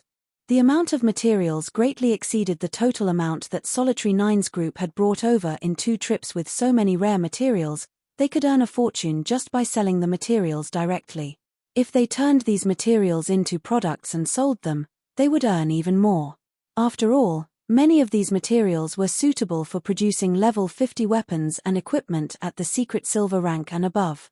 If they made these weapons and equipment and sold them, they would rake in a ridiculous amount of money. Right, Guild Leader, I have an item here that the secret pavilion sent over. Originally, the secret pavilion's representatives stated that they had to hand it over to you in person. However, since you weren't around, after they made several visits, they ended up giving up and passed it to me for safekeeping. Instead, Melancholic Smile said. She then took out a pitch-black gift box from her bag and handed it to Shifeng, an item from the secret pavilion. After receiving the gift box, Shifeng immediately opened it out of curiosity. Chapter 1782, Raising Funds. Hellscythe_Lucky Old Cat. When Shifeng tapped on the item, the exquisite gift box opened slowly. Inside the gift box was an exquisite, golden card. Embossed on the card were the words Secret Pavilion Auction Invitation Card. The invitation card for the Secret Pavilion's auction? Shifeng took out the card to inspect its attribute panel. This is interesting. Recorded on the card's attribute panel was the address for the venue of the Secret Pavilion's internal auction. The card also served as an electronic pass that allowed entry into the auction. Meanwhile, the card could allow up to 5 people to participate in the auction. Shifeng knew very clearly what an internal auction hosted by the Secret Pavilion entailed. These internal auctions were a hub of high-class items. Moreover, the auctions weren't limited to items found in God's domain. Real-world items that could be of help to one's progression in the game would also be available during the first 2 years after God's domain's launch. Not even the Dark Arena's Dark Auction could have compared to the Secret Pavilion's internal auction. Epic items were commonplace in these internal auctions, not worth mentioning. More importantly, the auction would include fragmented legendary items and clues that could lead to legendary items. The internal auction also offered a massive quantity of items. Sometimes, the internal auctions would last 2 days due to so many items for sale. As long as one attended, they could reap a considerable harvest. For Shifeng, this auction's timing could not be more perfect. He currently needed a large stock of high-quality fire resistance equipment, and the Secret Pavilion, which reached all across the continent of God's domain, definitely had some fire resistance equipment to sell. Purchasing some during this auction would save him a lot of time and effort. Taking a look at the auction's date, he noticed that it would be held in 4 days. He still had time to prepare. Later, Shifeng gathered Aqua Rose and Gentle Snow to inform them of the Secret Pavilion's invitation. If it were merely a normal auction, he might not have bothered to notify these two, but this was a Secret Pavilion internal auction. Many of God's domain's outstanding experts would be there due to the auction's tradition to prevent the participating superpowers from monopolizing the finale items, leaving nothing for the other powers. The Secret Pavilion would hold a competition to decide how many of the finale items each power could purchase. Of course, one could refuse to take part in the competition, but they'd be limited to 2 or 3 of the finale items at most to avoid missing out on anything precious. The various participating powers would show some effort in the competition. After all, the Secret Pavilion's finale items were all extraordinary. Of course, not just anybody could participate in this competition. Only 25-year-olds and younger could participate. If old monsters were allowed to take part, then up-and-coming powers might as well sit still and do nothing. Because of this, the various powers usually brought their outstanding experts to the internal auction. Although these experts were relatively unknown in the current God's domain, they would definitely become famous figures in the future. As Aqua Rose and Gentle Snow were Zero Wing's vice guild leaders, it was best to let them keep an eye out for these up-and-coming experts. After all, nobody knew if these up-and-coming experts would become enemies in the future. When Aqua Rose saw the invitation card in Chiffong's hand, she stared with wide, surprised eyes. Guild leader, you're too awesome. You actually received a gold invitation card. I've heard that the secret pavilion has only distributed 50 gold cards this time. Aqua Rose said in admiration. The secret pavilion's internal auction was a grand event in the virtual gaming world. Even veteran first-rate guilds like Twilight Echo would only receive a silver invitation card. Meanwhile, those with a gold card would enjoy a massive loan from the secret pavilion. Even if one attended the event with empty pockets, they could use the gold card to purchase some items, paying their bill several days later. This provided a massive advantage in the auction. The secret pavilion had distributed such gold cards to prevent the various superpowers from casually bidding on finale items and winning them by default or for a very low price. Aqua Rose found it truly hard to believe that Chiffong had actually received a gold card. They've only sent out 50. Chiffong could not help but take another look at the invitation card. During his previous life, he had never participated in any of the secret pavilion's internal auctions since Shadow hadn't qualified for an invitation. He had only heard details about the internal auction from other guilds. He certainly hadn't expected the secret pavilion to send Zero Wing such a high-ranked invitation card. Guild leader, can I bring a friend to the auction as well? Aqua Rose asked hesitantly. Depending on the type of invitation card one received, players could bring a certain number of people with them. Bronze cards, the most common invitation cards, only granted entry to 2 people, and silver cards granted entry to 3 people. Only gold cards granted entry to 5 people. Sure. We have plenty of slots. In any case, Chiffong answered he had only intended to bring Aqua Rose and Gentle Snow to the auction. No one else really mattered. They were only going to get a glimpse at the various major powers' up-and-coming experts. This information would only be useful to management-level figures in Zero Wing. Bringing guild experts wouldn't benefit the guild. On the contrary, he would be wasting his experts' time. Thank you, guild leader, Aqua Rose said joyfully. Chiffong, Aqua Rose, and Gentle Snow agreed on a specific time to meet up at the internal auctions venue in the real world. Before this, though, Chiffong had the 2 of them lead a team of their own to raid specific team dungeons to acquire some fire resistance equipment. As for Chiffong, he did his best to collect funds. The secret pavilion's internal auction used 3 different currencies. The first was credits, which was also the most preferred currency of the various superpowers, the second was in-game coins, and the third currency was magic crystals. Currently, Zero Wing severely lacked credits. Hence, that only left the option of paying with coins and magic crystals. Fortunately, the secret pavilion preferred magic crystals and coins. Hence, during the auction, magic crystals and coins would have a priority over credits. However, Chiffong had no intention of purchasing items using magic crystals since they weren't easy to obtain. Moreover, Zero Wing currently needed a lot more magic crystals to sustain its operation compared to other guilds. Hence, he would have to rely on his coins. Chiffong had spent 3 full days cooped up inside one of Candlelight's special forging rooms, constantly producing advanced mana armor kits. Even at this stage of the game, advanced mana armor kits were still highly sought after. There simply weren't enough to satisfy market demand. However, Chiffong hadn't had much time to craft the kits, so supply hadn't increased. Now, not only could he use these advanced mana armor kits to make money, but he could also use them to increase his forging proficiency. 100,000 proficiency points were required for a basic master forger to become an intermediate master forger. Only after a basic master forger had the required forging proficiency and created the necessary number of weapons or equipment could they become an intermediate master forger. Producing both the Bronze Guardian Puppet and the Hell Chariot required an intermediate master forger. Between the Bronze Guardian Puppet and the Hell Chariot, it was easier to acquire the necessary materials and manpower to craft the Hell Chariot. If Candlelight could produce Hell Chariots, it would be of immense help to Zero Wing. Aside from Chiffong, the only basic master forger in the Candlelight trading firm was Melancholic Smile. However, as Melancholic Smile had just reached that rank, she would need some time to become an intermediate master forger. The best candidate to become an intermediate forger right now was Chiffong himself. While Chiffong had worked to maximize his coin profits, he had Melancholic Smile sell some of the less important rare materials they had in stock. Since the various large guilds were so eager to acquire these rare materials, they could sell for a high price. However, based on the latest market trends, Chiffon could sense that these guilds were trying to save their funds, likely due to the secret pavilion's upcoming auction. Some guilds were even selling strategic resources to raise funds. This caused the various large guilds throughout God's domain to sense the impending arrival of a storm.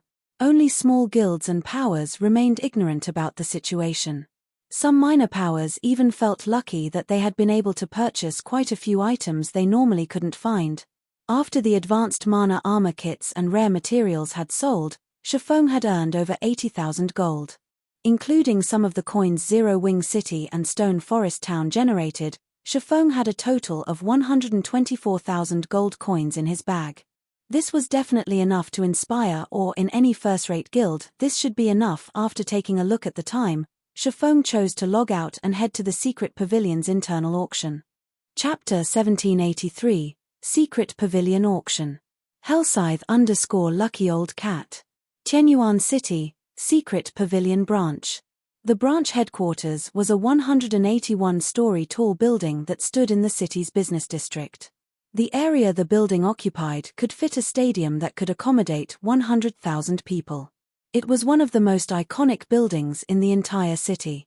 It was also where countless gamers wished to work. Currently, curious passers-by had gathered on the street outside of the building. This was because today, the Secret Pavilion branch, which generally saw little traffic, was quite lively. One luxury hovercar after another slid to a stop before the building's entrance, with easily over 100 in line. The crowd also gaped in shock when they saw the individuals who alighted from these hovercars. Isn't that 1,000 miles, the vice guild leader of the super first-rate guild Miracle? Why is he at Secret Pavilion's branch? Look, that is Cleansed Rue, the vice guild leader of the first-rate guild 100 Flowers Pavilion. She is so beautiful. Even the Dragon Phoenix Pavilion's 9 Dragons Emperor is here. What's going on? Why have the upper echelons of so many powerful guilds come to the Secret Pavilion's branch? I get it. The Secret Pavilion must be holding an internal auction today. The auction is so grand this time, though. So many guilds have been invited. I'm getting goosebumps from seeing so many of God's domain's VIPs. It would be great if I could join the auction just once. The crowd was relatively familiar with the people that had stepped out of the luxury hovercars. The virtual gaming world had already solidified its position in society. Large gaming guilds' upper echelons were far more famous than celebrity singers or movie stars among the general populace. Moreover, since God's domain had gained so much popularity throughout the world, many people had started to pay attention to the virtual gaming world's matters, as the crowd watched one guild VIP enter the Secret Pavilion's branch headquarters after another, awe and admiration filled their hearts. Inwardly, they hoped that one day, they, too, could take part in such a grand event instead of being a silent spectator. Sure enough, the rumors were true. The Secret Pavilion has gone all out this time. It has invited so many major corporations. 1,000 Miles, who stood in a corner of the branch headquarters' main lobby, revealed a smile as he watched the VIPs enter the building. Commander, if that is true, then we'll be in a tight spot. Based on our investigations, plenty of major corporations will be participating. I'm afraid that these corporations will compete with us over that item, a beautiful woman in a dark purple one-piece said, frowning. If Chiffon were present right now, not even he would have guessed this beauty to be Silent March, the vice commander of Miracle's Purgatory Legion. She was far more charming and intellectual than her appearance in the game. We might not be a match for these corporations in terms of financial strength, but when it comes to resources in God's domain, Miracle doesn't need to fear anyone.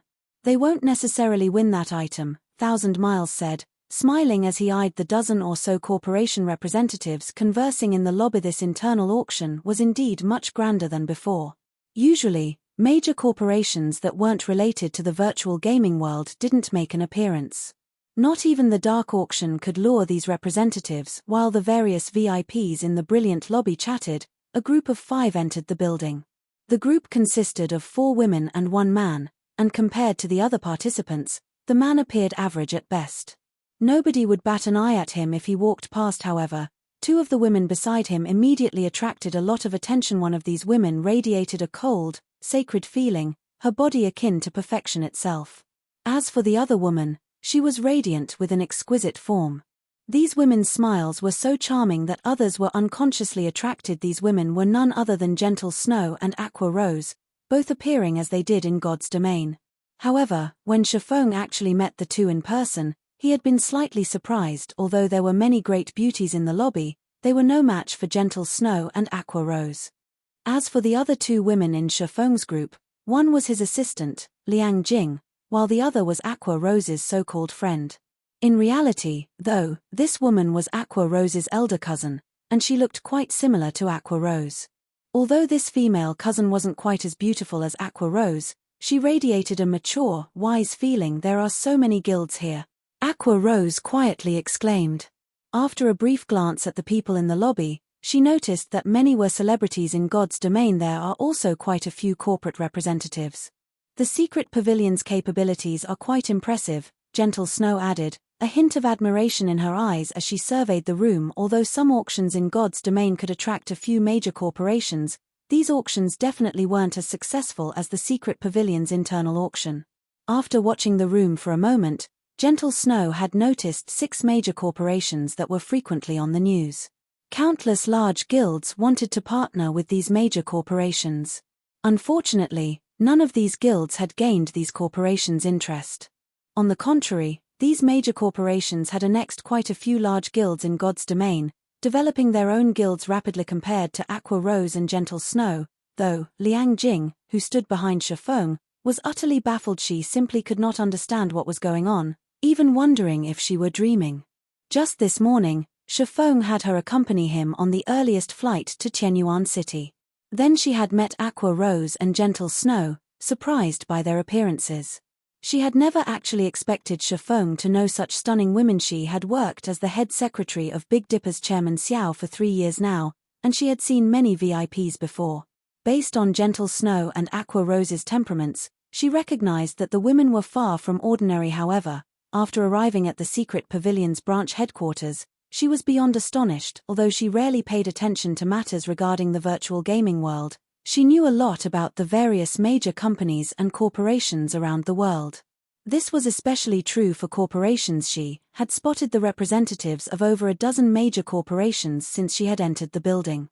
Normally, these representatives were VIPs that not even Chairman Xiao qualified to meet, yet they had gathered in one location to attend an event that she, too, attended. The only explanation that she could think of for such a situation was that she must be dreaming. Although Shifeng was a martial arts master and someone that even Chairman Xiao had to treat with importance, he wasn't worth mentioning compared to these representatives. These people lived in entirely different worlds. Furthermore, the only thing Shifeng did, aside from his position as a martial arts instructor, was play God's domain. While God's domain was very popular, in Liang Jing's opinion, it was only a virtual reality game. Even if a virtual reality game were quite impressive, how could it possibly attract the attention of powerful international corporations? What Liang Jing did not know was that God's domain was unlike any virtual reality game in the past. God's domain was capable of extending its players' lifespans. If one took care of their body properly, it was possible to extend their lifespans by decades and centuries. Hence, God's domain had attracted the attention of countless corporations to compete over the game and its limited resources. While Liang Jing reminded herself that she must be dreaming, a healthy middle-aged man wearing an elegant suit and tie approached Shifeng's group. Upon noticing this middle-aged man, many first-rate guilds and super first-rate guilds' upper echelons turned to watch Shifeng's group. Damn it. Why did he choose Zero Wing? Nine Dragons Emperor gritted his teeth, nearly cracking them, as he watched this elegant man stop before Shifeng. While Nine Dragons Emperor's eyes turned bloodshot, the middle-aged man introduced himself to Shifeng's group. Hello. You must be Zero Wing's representatives, right? Let me introduce myself. I am Lu Xingluo, the Starline Corporation's representative. May I know if we can find a quiet place for a proper chat? After the man introduced himself, some of the large guild's upper echelons, who hadn't recognized the representative, were dumbfounded. Even Liang Jing, who stood behind Shifeng, gaped when she learned the middle-aged man's identity. The Starline Corporation. That was one of the top 50 corporations in the entire world. Chapter 1784, Unyielding Soul. Hellscythe _ Lucky Old Cat. The Starline Corporation has its eye on Zero Wing? Hat's not possible, right? Didn't Starline reject a partnership offer from a super first-rate guild before? Why would it suddenly set its sights on Zero Wing? If this is true, we'll have to be careful of Zero Wing in the future. The corporate representatives and the upper echelon of various guilds inside the hall discussed among themselves in hushed tones as they watched Lu Xingluo and Shifeng's group enter a private lounge. Meanwhile, Nine Dragons Emperor, who had quietly watched these proceedings from a corner of the room, frowned deeply. Previously, he had sought out the Starline Corporation for partnership but got rejected outright. He did not even manage to meet with a corporate representative like Lu Xingluo. The Starline Corporation was one of the major corporations that had invested in God's Domain early on, unlike those that joined the struggle after the game had garnered global fame. Hence, the Starline Corporation already had a solid foundation in God's Domain, so much so that even the various superpowers feared the corporation greatly. If Zero Wing really partnered with the Starline Corporation, then he would have a much harder time dealing with Zero Wing in the future. Uncle Yuan, what do you think this is all about? Is the Starline Corporation actually trying to partner with Zero Wing? Purple Jade, who was wearing a white dress, asked curiously as she watched Shifeng's group enter the private lounge. I'm not sure. From what I know, the Starline Corporation has never taken the initiative to seek a partnership with a guild before. Could Zero Wing still have some secrets that we are not aware of? Yuan Taishin replied, shaking his head.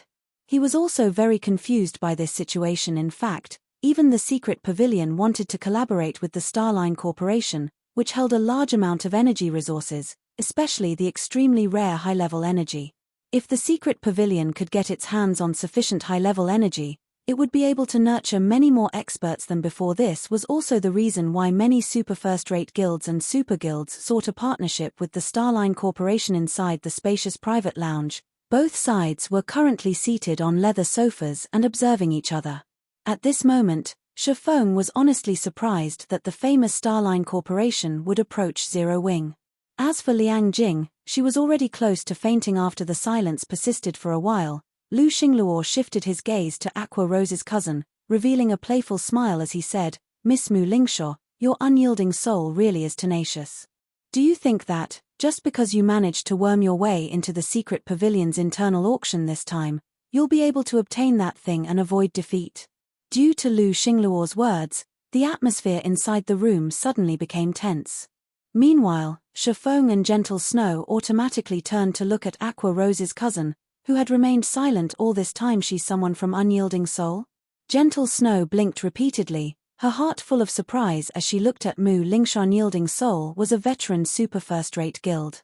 At its peak, it had been stronger than many super guilds. Although it had not made headlines during the past few years, it was still much stronger than the current Dragon Phoenix Pavilion. She found it very hard to imagine that such a super first-rate guild would need to rely on Zero Wing to get into the internal auction. What Gentle Snow did not know was that the secret pavilion had not sent an invitation to Unyielding Soul this time due to the Starline Corporation's meddling. Hence, Mu Lingshaw had turned to Aqua Rose for help. The first reason for her decision was her family ties with Aqua Rose. The second reason was Aqua Rose's having been under Unyielding Soul and Mu Lingshaw's care during her youth.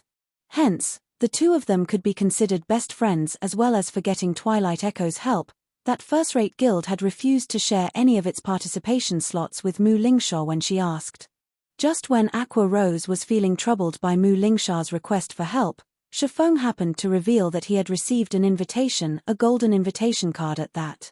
Since there were additional slots, Aqua Rose ended up asking for one for her cousin. Meanwhile, despite having heard Lu Xingluo's question, Mu Lingshaw remained silent for a long time. Just as she was about to say something, Lu Xingluo turned his gaze to Shifeng and Gentle Snow, who wore confused expressions on their faces. It seems you don't know about this matter.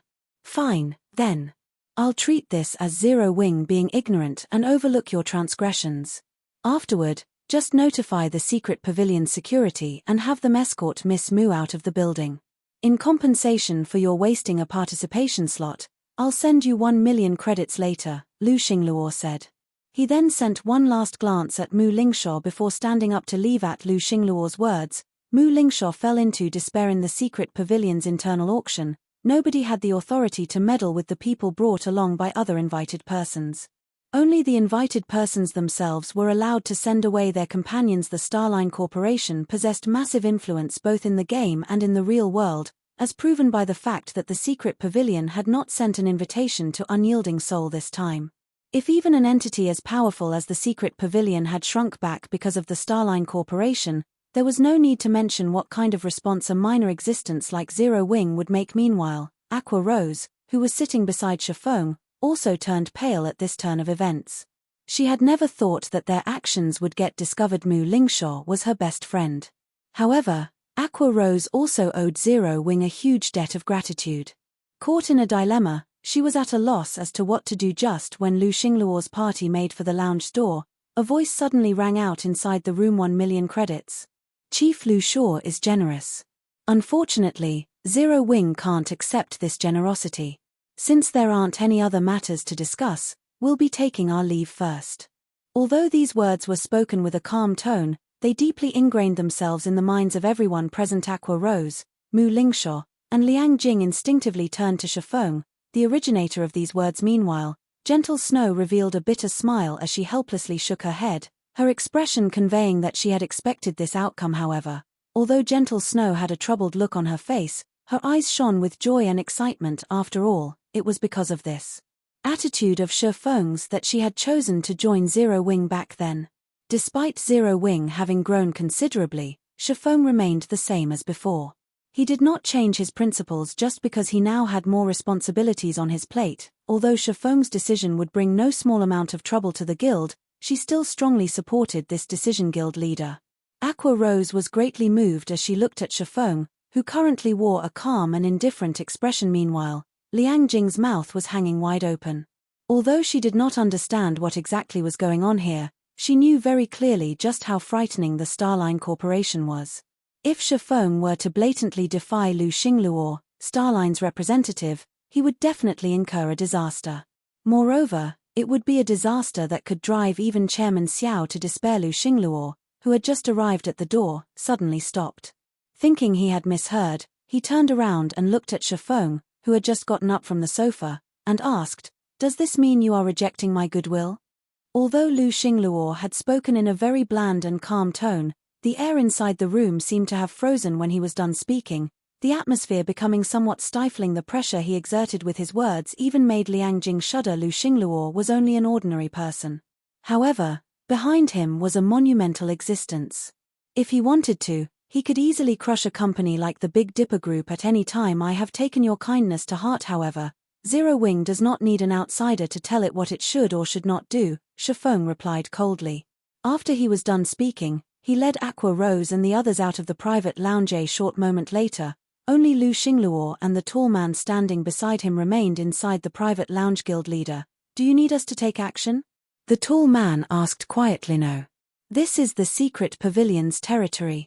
We naturally have to let the secret pavilion be the one to take action. Go and notify the secret pavilion's representative right now. Tell them that I do not wish to see Zero Wing in this auction, Lu Xingluo said, sneering as he watched the departing figures of Chiffon's group. Understood. After hearing Lu Xingluo's words, the tall man promptly left the lounge to notify the secret pavilion.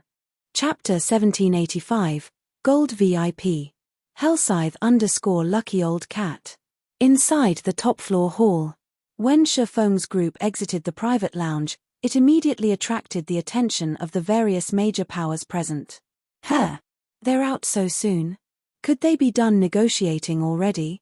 Zero Wing's group had entered the private lounge less than 5 minutes ago. Everyone could not control their curiosity at this sudden development. However, just as everyone was wondering about the results of the talks between Zero Wing and the Starline Corporation, a tall man wearing a black suit walked out of the private lounge as well.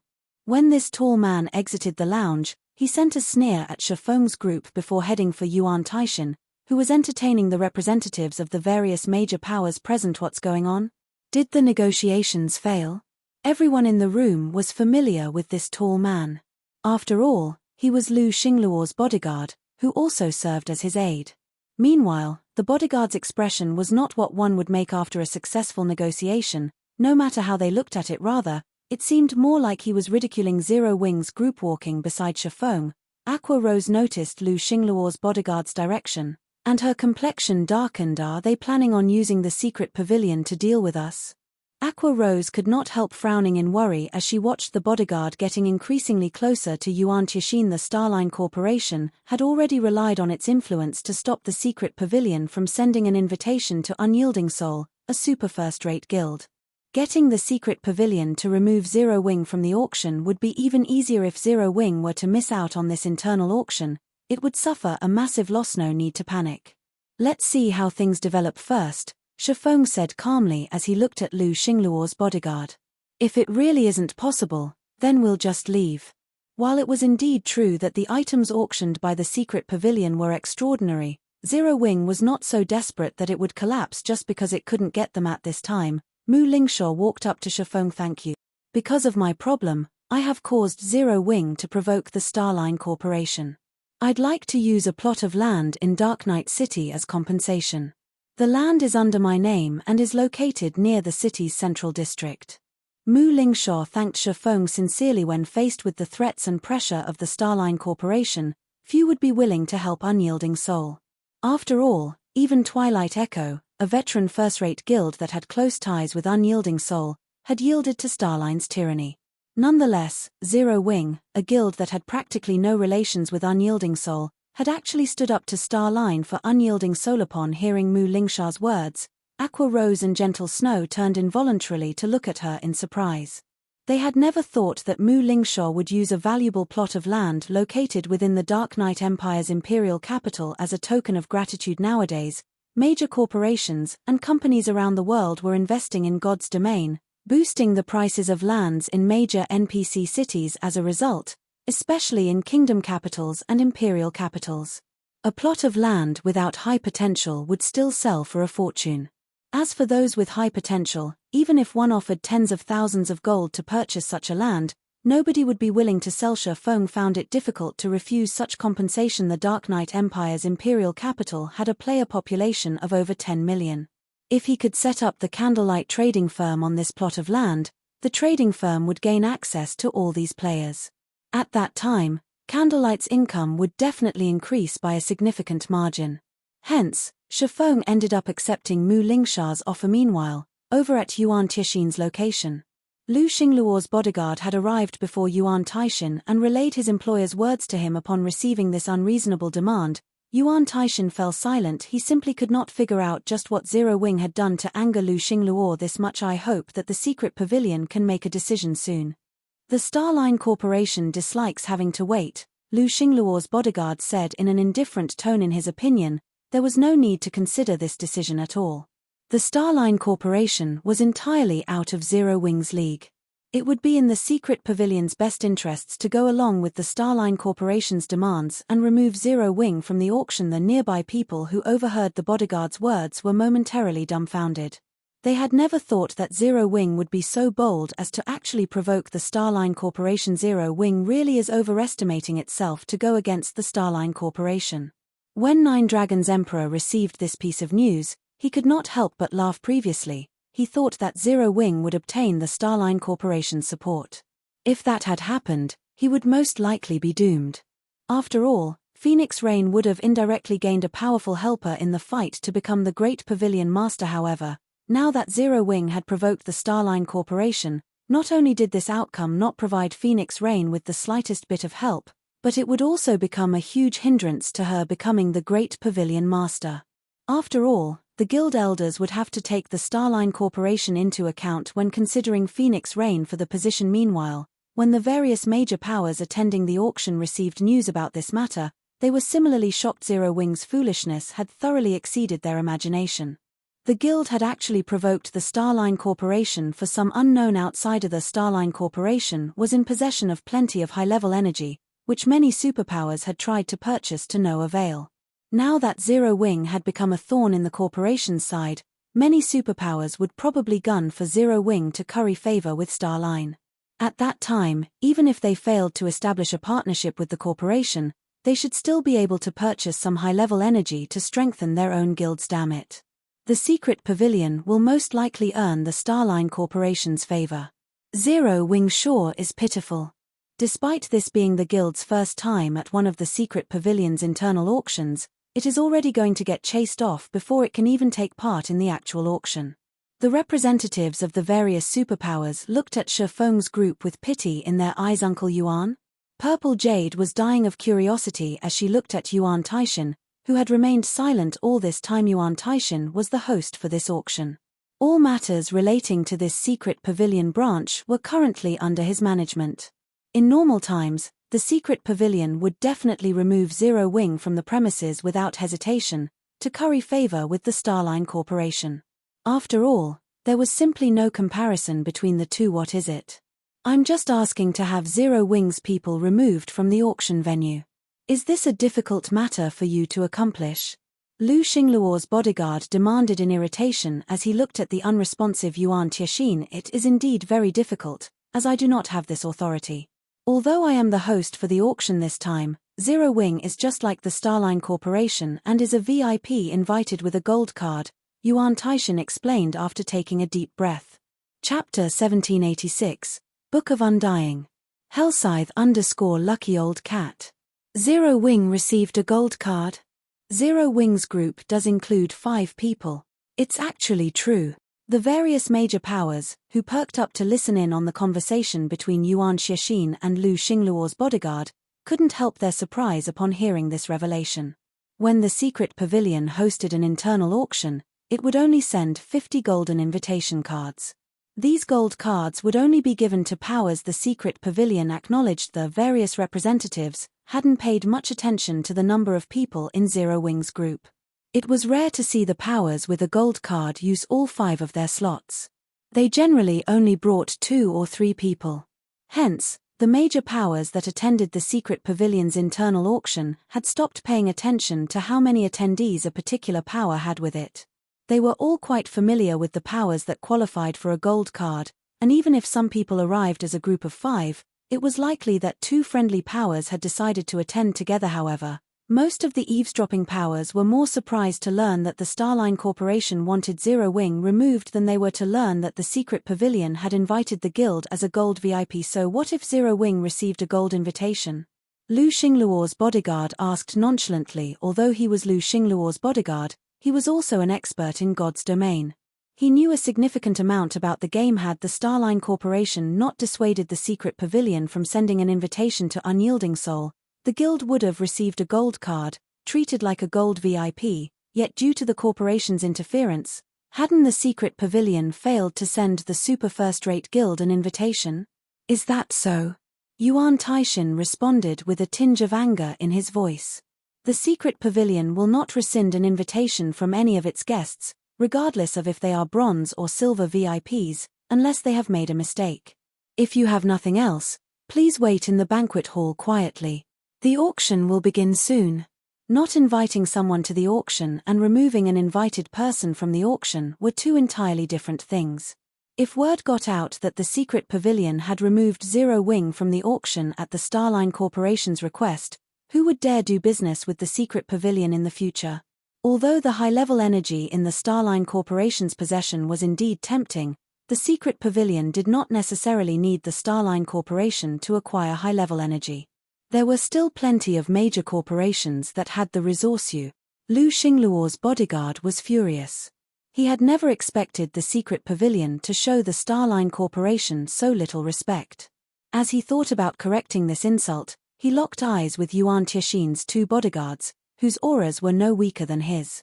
Clenching his teeth, he turned and left. The spectating powers were dumbfounded. None of them had dreamed that the secret pavilion would disrespect the Starline Corporation. However, the representatives from the various super first-rate guilds and super guilds weren't overly surprised about the outcome. Although the Starline Corporation wielded considerable influence, the several corporations backing the secret pavilion were no weaker than Starline. The Starline Corporation was somewhat unique in how much high-level energy it possessed, and that was the only reason the various superpowers showed it some respect. After all, in the current era, many aspects required high-level energy. It was also because of this reason that the Starline Corporation had always done things in a tyrannical way. This was also something superpowers like themselves had long since gotten used to. However, while they would concede to the Starline Corporation in small matters, No superpower would bow to the corporation in crucial matters, much less a transcendental power like the secret pavilion. Uncle Yuan, you were so amazing. When we return, the guild leader will likely request a meeting, Purple Jade said, giggling. You little girl. Yuan Taishin rolled his eyes at Purple Jade. He then shifted his gaze towards Shifeng's group. However, Zero Wing really knows how to cause trouble wherever it goes. It even dares to meddle in matters between the Starline Corporation and Unyielding Soul. The Starline Corporation and Unyielding Soul were going at each other's throats in the Dark Knight Empire in a struggle that would only end once one of them had been utterly defeated. Meanwhile, the chances that Unyielding Soul would lose were very high. It would not even be surprising if Unyielding Soul fell from its position as a super first-rate guild. Unyielding Soul's main headquarters was in the Dark Knight Empire, and the guild had focused a lot of its efforts on developing in the Empire. If it lost the Dark Knight Empire, its strength would diminish tremendously. Meanwhile, in the private lounge Lu Xingluo occupied, Lu Xingluo's bodyguard quickly relayed Yuan Tiexin's response. Guild leader, the secret pavilion is refusing to show us the respect we deserve. Should we put some pressure on the pavilion? The tall bodyguard asked. No. There's no need to sour our relationship with the secret pavilion over this small matter. So what if Unyielding Soul gets to attend this auction? With the guild's foundations, competing with us here will be futile, Lu Xingluo said, shaking his head. He was not his bodyguard. He knew just how powerful the secret pavilion was. If the Starline Corporation truly angered the secret pavilion, the corporation would get the short end of the stick, not the pavilion. The secret pavilion simply had too much influence in God's domain, and it had even more resources. Very few superpowers in God's domain could compete with the pavilion. What about Zero Wing? The bodyguard asked again. A worm. Once we return, notify the players from Dark Soul and have them take care of it, Lu Xingluo said, snorting. Even a super first-rate guild like Unyielding Soul amounted to nothing in his eyes, much less an up-and-coming guild like Zero Wing. Of course, although he did not regard Zero Wing with any importance, since a worm had dared to insult him, he would stomp it to death. Understood.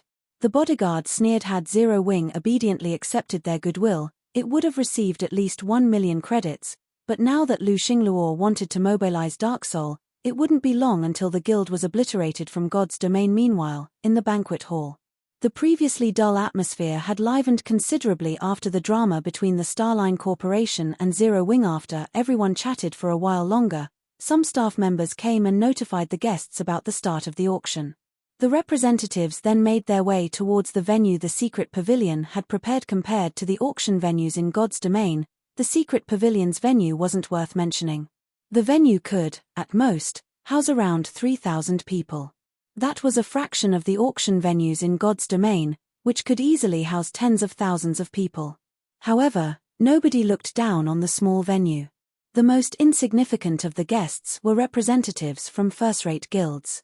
Second- and third-rate guilds could never qualify for an invitation. Moreover, the secret pavilion had prepared plenty of items for this auction.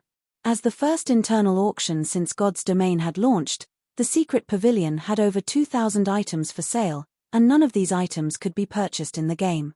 Among these items, over 150 had been set aside for the finale. Needless to say, these finale items were extraordinarily valuable. The cheapest among these items had a minimum bid of 2,000 gold. Once the bidding began, even first-rate guilds would despair. However, every one of these finale items was definitely worth its weight in gold. Otherwise, the secret pavilion wouldn't have bothered with them. Ladies and gentlemen, welcome to the secret pavilion's internal auction.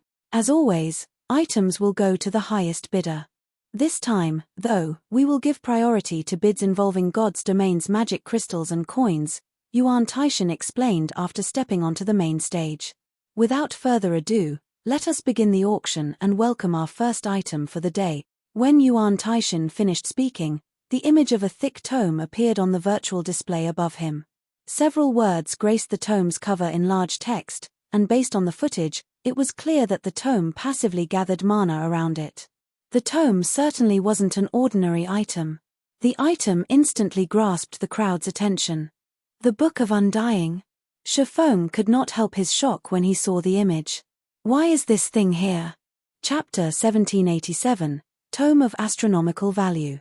Hellscythe_Lucky Old Cat. Inside the luxurious auction hall. Upon seeing the Book of Undying, every representative's eyes shone with greed. Although they couldn't read the tome's statistics like they could in God's domain, all of these people were representatives from major powers. They all possessed great insight as expected of the secret pavilion. The first time is already so frightening. The various major powers present could not help but discuss the Book of Undying.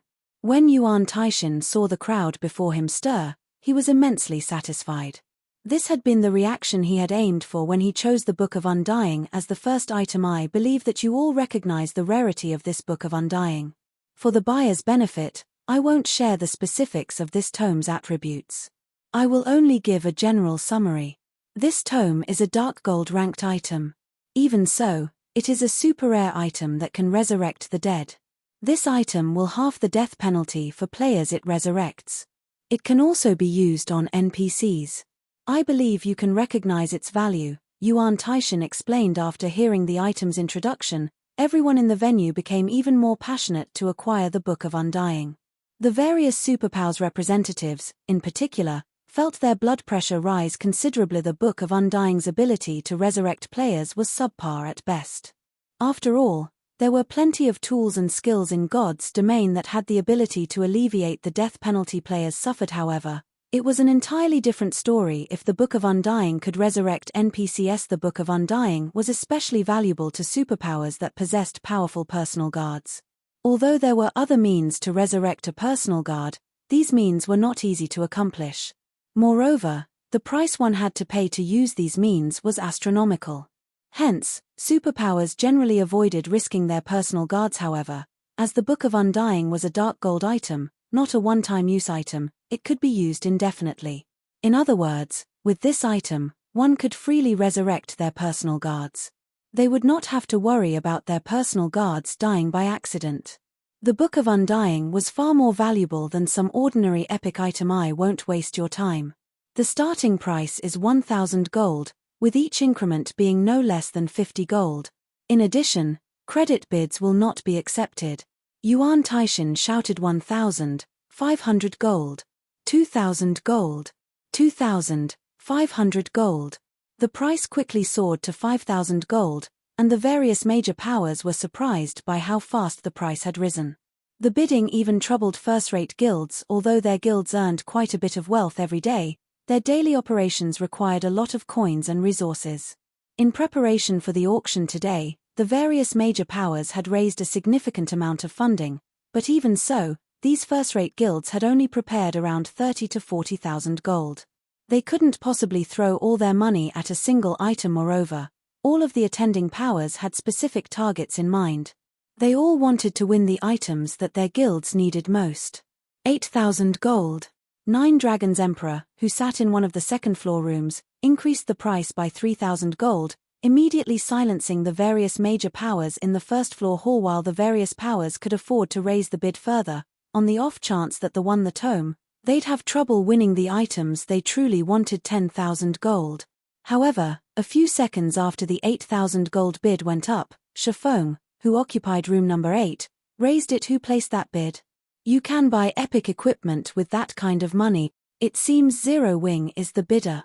This is insane. This is only the first auction item.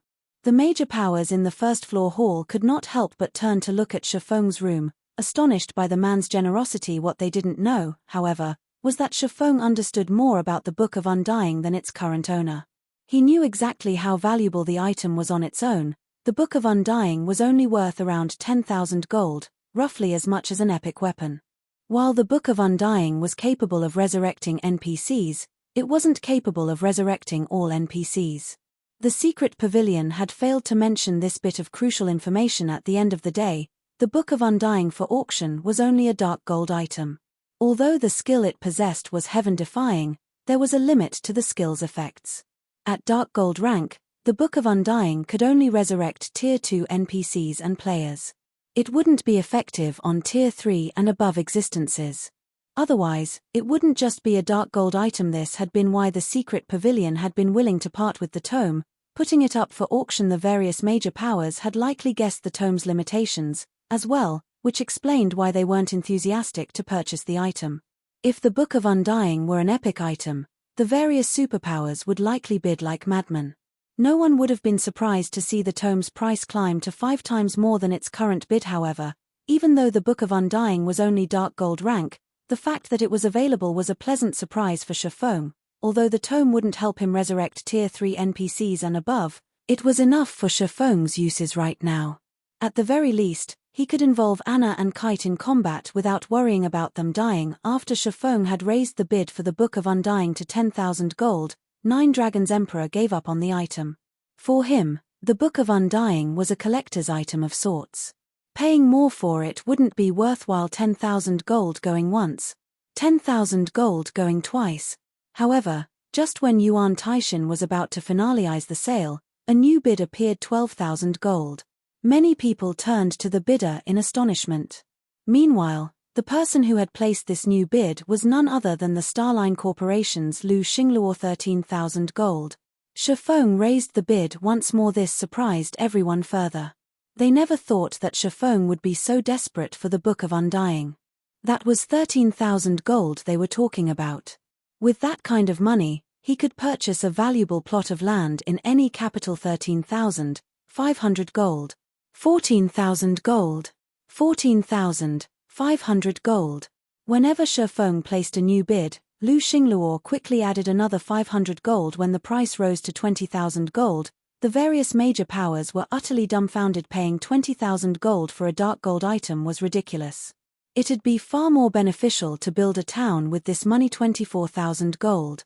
Not wanting to waste time, Shifeng raised the price by another 4,000 gold. As the price rose, Yuan Taishan's breathing became a little heavier. The bid was already more than double what he had expected. Forget it, I don't want this item anymore, Lu Xingluo said, chuckling as he relented. Once Lu Xingluo dropped out of the bidding, Shifeng eventually won the Book of Undying, surprising many of the representatives with Zero Wing's financial strength. They also inwardly ridiculed Zero Wing for spending 24,000 gold on a dark gold item. Even Gentle Snow and Aqua Rose felt that it was excessive to purchase the Book of Undying for such a high price. However, after Shifeng paid the 24,000 gold by connecting to God's Domain's main god system via his quantum watch and received the Book of Undying from the secret pavilion, his smile was bright. The Book of Undying was a dark gold item, but he knew something the secret pavilion had failed to discover. There wasn't just one Book of Undying in God's Domain, but 13. Every one of these tomes was a dark gold item, which Undying Dionysius had penned personal. Even Tier 6 gods had failed to kill Dionysius, hence his title of Undying.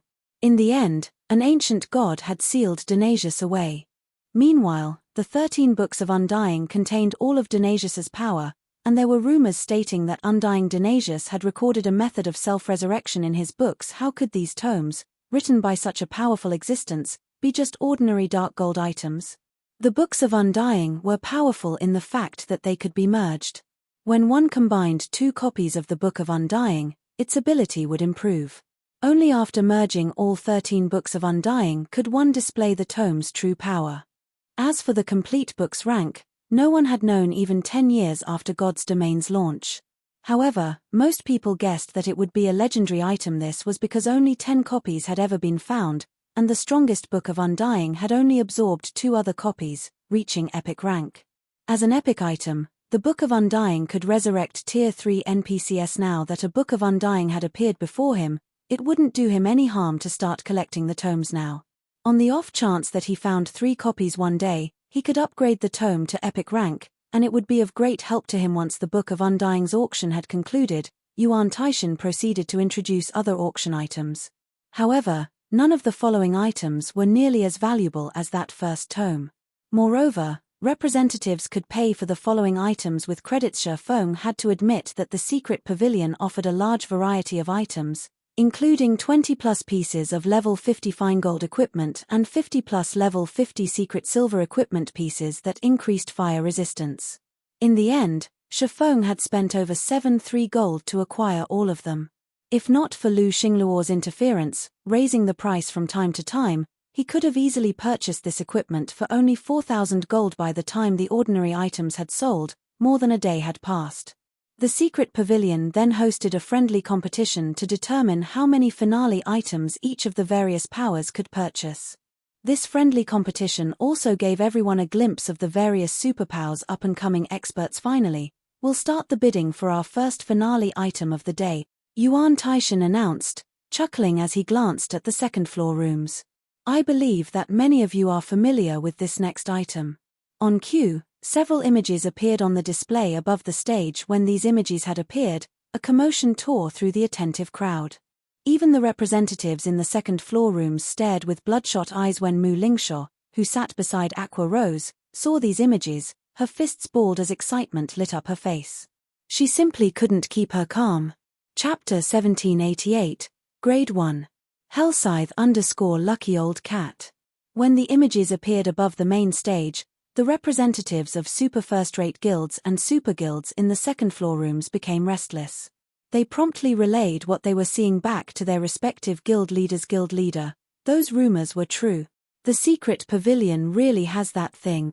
The secret pavilion sure knows how to keep a secret. Are you absolutely sure about this? Based on the images, there's no mistaking it. However, there are simply too many major powers and corporations present. I'm afraid acquiring it will be difficult with the money we brought. Good. I'll have someone mail you all the funds we have available. Due to the several images, the various superpowers in attendance all started secretly raising funds. This situation enveloped the entire auction venue in tension. The major powers in the first-floor hall sensed an imminent storm. The secret pavilion really is a sly, old fox. Is it trying to have us superpowers and corporations tear at each other's throats? Nine Dragons Emperor tightly balled his fists, his eyes gleaming with indescribable excitement. He turned to Marshal Dragon, who sat beside him, and said, "Quick! Have Blood Dragon sell all our available resources in the Black Dragon Empire. Mortgage some of the unused golden lands in Black Dragon City as well. In any case, collect as many coins and magic crystals as we can." Pavilion Master, isn't that a little too much? Marshal Dragon was stunned by Nine Dragons Emperor's decision. The golden lands of Black Dragon City were worth a fortune, with countless buyers waiting in the wings. If the Heavenly Dragon Pavilion were to mortgage these lands and fail to buy them back in time, it might lose these lands to other powers. It's fine. As long as we can get that thing, this small price is inconsequential, Nine Dragons Emperor said as he shook his head. His eyes were filled with madness and ambition as he looked at the images displayed above the stage. Understood. Marshal Dragon immediately contacted Blood Dragon. Meanwhile, in another room, the elegant and scholarly Lu Xingluo stood up involuntarily and stared at the pictures the secret pavilion had revealed. Good. Wonderful. As long as we obtain this, the entire Dark Knight Empire will be mine for the taking. Nobody will be able to oppose me anymore.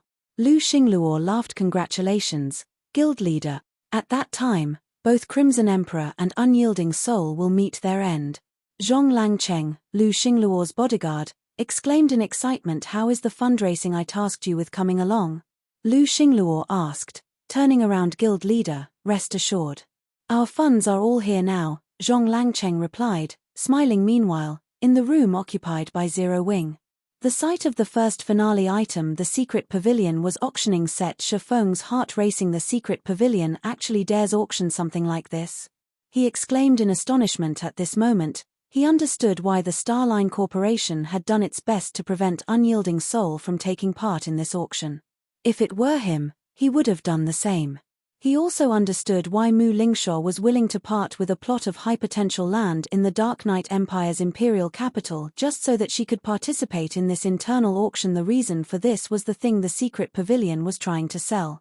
It was simply too frightening. The first finale item was neither a weapon nor a piece of equipment. It also wasn't a tool.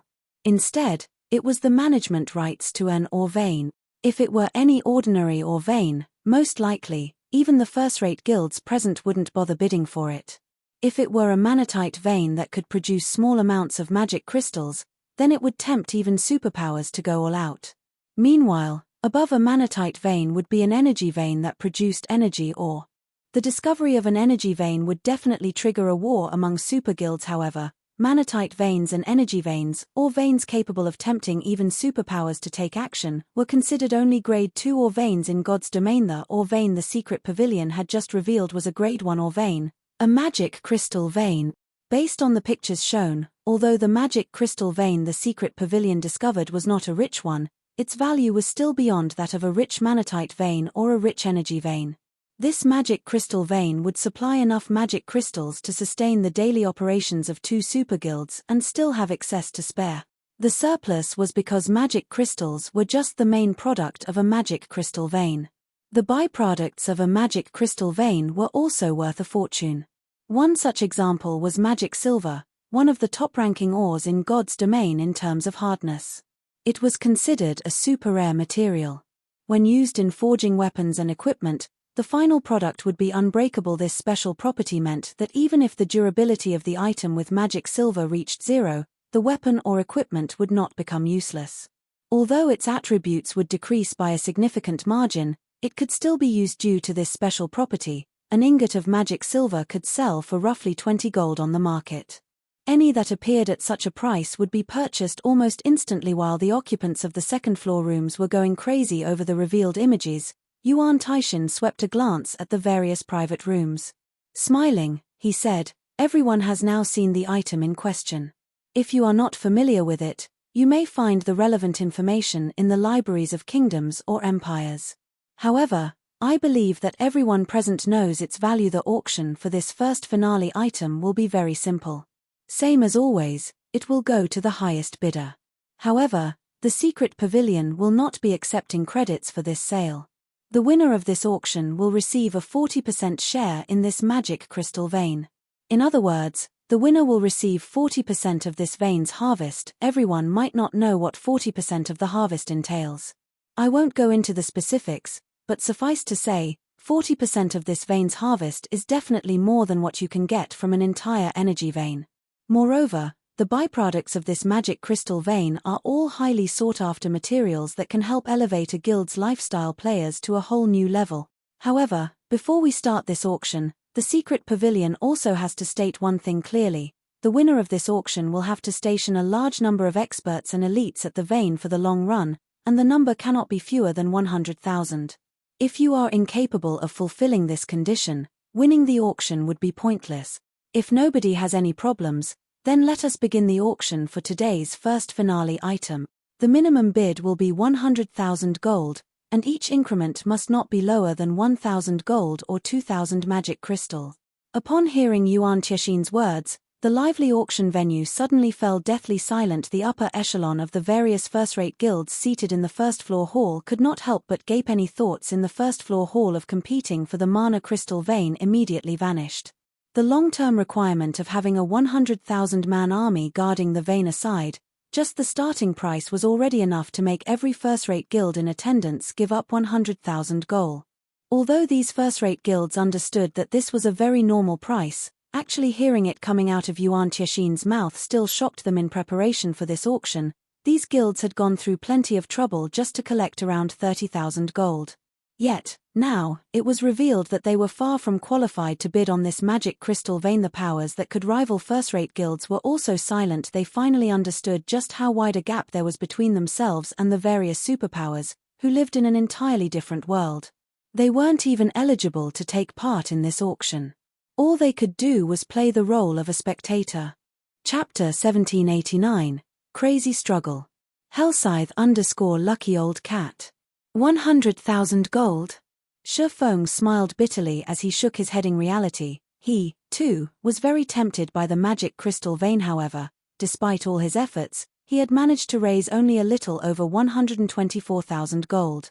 After deducting the amount he spent on the Book of Undying, fire resistance equipment, and rare materials, he had just a bit more than 90,000 gold left.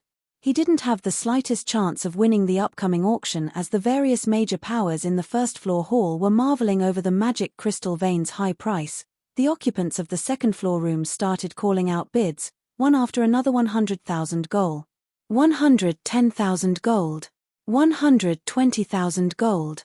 After the first bid appeared, the price of the magic crystal vein increased rapidly, the scene stupefying the various first-rate guilds present. Despite the minimum increment being set at 1,000 gold, the various superpowers and major corporations were raising the price in 10,000 gold increments, as if 10,000 gold were no different from 10,000 copper. In less than a minute, the price had already reached a staggering 200,000 gold. Only after the price reached 270,000 gold did the price increases decline to 2,000 or 3,000 gold increments. Even so, this was still plenty frightening to the various first-rate guilds present. Damn it. Why are there so many people competing for the vein? Nine Dragons Emperor frowned as he watched the price ramp up. Turning to Martial Dragon, he asked, "How are things coming along on Blood's side?" He had prepared only 210,000 gold for this auction. Including the magic crystals he had on hand, his funds came to roughly 250,000 gold. Just now, he had mortgaged several golden lands in Black Dragon City, netting an additional 140,000 gold and putting his total at 390,000 gold. This was already 10 times the amount a first-rate guild could produce in short notice. However, the various superpowers and major corporations were like bottomless pits as they continuously hiked up their bids. Now, the price was already close to 300,000. Moreover, he knew full well that the various superpowers were still only probing each other's depths. They had yet to truly make a move despite the restraint of the various superpowers and major corporations. The price of the magic crystal vein was already approaching the limit of his budget. Pavilion Master, Blood Dragon has already asked the guild elders for a loan. The elders feel that this is a good purchase and are willing to lend us 60,000 gold. If we succeed in the purchase, they want 10% of the vein's shares as interest. If we fail, they want 30% interest, Martial Dragon said helplessly. Although they all belonged to the same guild, the guild elders each operated their own faction. Although their factions were not strong individually, when they banded together, they were a frightening force to behold. Meanwhile, this combined power was under the great Pavilion Master's control. Hence, Pavilion Masters like Nine Dragons Emperor and Phoenix Rain could not command these elders. They could only try to rope in these elders to their side. Those old bastards actually have the gall to ask for 10% of the shares. Nine Dragons Emperor turned ashen upon hearing the loan conditions. The guild elders had outright asked for a quarter of the shares he would be getting. Fine. I agree to their conditions. However, tell them that 60,000 gold is too little. I will also need all of their magic crystals. Otherwise, I'll just give up on the auction. Although 60,000 gold was a significant sum, it was still insufficient for him to compete against the various superpowers. Only after he and the elders pooled everything they had would they stand a chance in the auction. While Nine Dragons Emperor was raising funds, the price of the magic crystal vein had already increased to 352,000 gold. At the same time, the various superpowers and major corporations were also doing their best to gather more funds. However, this price had already rendered the crowd in the first-floor hall utterly speechless. It seems some guilds and corporations are already approaching their limit. Lu Xingluo smiled when he noticed the rate of bidding slowing down. Turning to his bodyguard, he said, "Let's begin, then." Understood. Zhong Langcheng immediately keyed in a series of zeros on the bidding interface. 500,000 gold. The moment this price appeared, the entire auction venue went into an uproar. Even Shi Feng's mouth twitched involuntarily when he saw this bid. With that kind of money, he could already build 2 cities in Starmoon Kingdom. Seeing this price also allowed him to understand just how frightening the various superpowers were. The difference between himself and them was not something that he could easily bridge just by having more information on God's domain. Why does the Starline Corporation have so much money? Nine Dragons Emperor felt like puking up blood when he saw this amount. Although the Starline Corporation was strong and had annexed quite a few first-rate guilds, it had also spent a lot of money to develop its guild, far more than what super first-rate guilds had spent. Logically, the corporation shouldn't have that many coins to spare at this moment, let alone Nine Dragons Emperor. Even the representatives of the Sacred Temple, Battle Wolves, Pantheon, Nine Heavens Pavilion, and other super guilds were taken aback by the Starline Corporation's bid. Although they, too, possessed that much money, spending it would no doubt cause their guild a cash flow shortage in the near term. The Starline Corporation's guild would definitely suffer an even greater setback. Shortly after Lu Xingluo placed the bid of 500,000 gold, Mu Lingshaw also clenched her teeth and topped it 510,000 gold. This price likewise stunned the various superpowers present. Although Unyielding Soul was a super first-rate guild, as its development in the Dark Knight Empire had not gone smoothly, The guild should not have that much money to spare. However, what the various superpowers did not know was that, in order to contest for the management rights of the magic crystal vein, Unyielding Soul had long since mortgaged many of its properties and was prepared to duke it out with the Starline Corporation. After all, if the Starline Corporation acquired the magic crystal vein, Unyielding Soul's development in the Dark Knight Empire would be doomed. Hence, Unyielding Soul had accumulated a total of 625,000 golds worth of coins and magic crystals to compete with the Starline Corporation. Ha ha ha. You want to compete against the Starline Corporation in terms of financial strength? Lu Xingluo sneered at Mu Lingsha's new bid. A pity. Truly a pity. The Starline Corporation might not have as powerful a background as a super first-rate guild like Unyielding Soul, but we do have high-level energy. In order to acquire the magic crystal vein, the Starline Corporation had traded 400,000 golds worth of high-level energy with the secret pavilion. Of course, it had stipulated that Unyielding Soul would not be invited to the internal auction. Including the 300,000 gold the corporation raised, Starline had a total of 700,000 gold prepared to purchase the vein. At this stage of the game, even the various super guilds were incapable of taking out 700,000 gold, which was why he was confident of acquiring the magic crystal vein. After some back and forth, the price eventually reached 630,000 gold, the bid being placed by Lu Xingluo. This figure caused many of the superpowers present to give up on the auction. They also could not help but marvel at the Starline Corporation's financial strength. Aqua, I wish to borrow money from Zero Wing. I am willing to use a few plots of golden land in the Dark Knight Empire as collateral. These lands are worth around 70,000 gold in total. I wish to borrow 60,000 gold. I will pay you back in 5 days with 30% interest. If I fail to repay the loan, these golden lands will be Zero Wings, Mu Lingsha said after making some calculations. At this point, she could tell that the price of the magic crystal vein was already close to Lu Xingluo's limit. After all, the man was no longer as decisive when placing his bids. Meanwhile, through Aqua Rose, she had learned much about Zero Wing.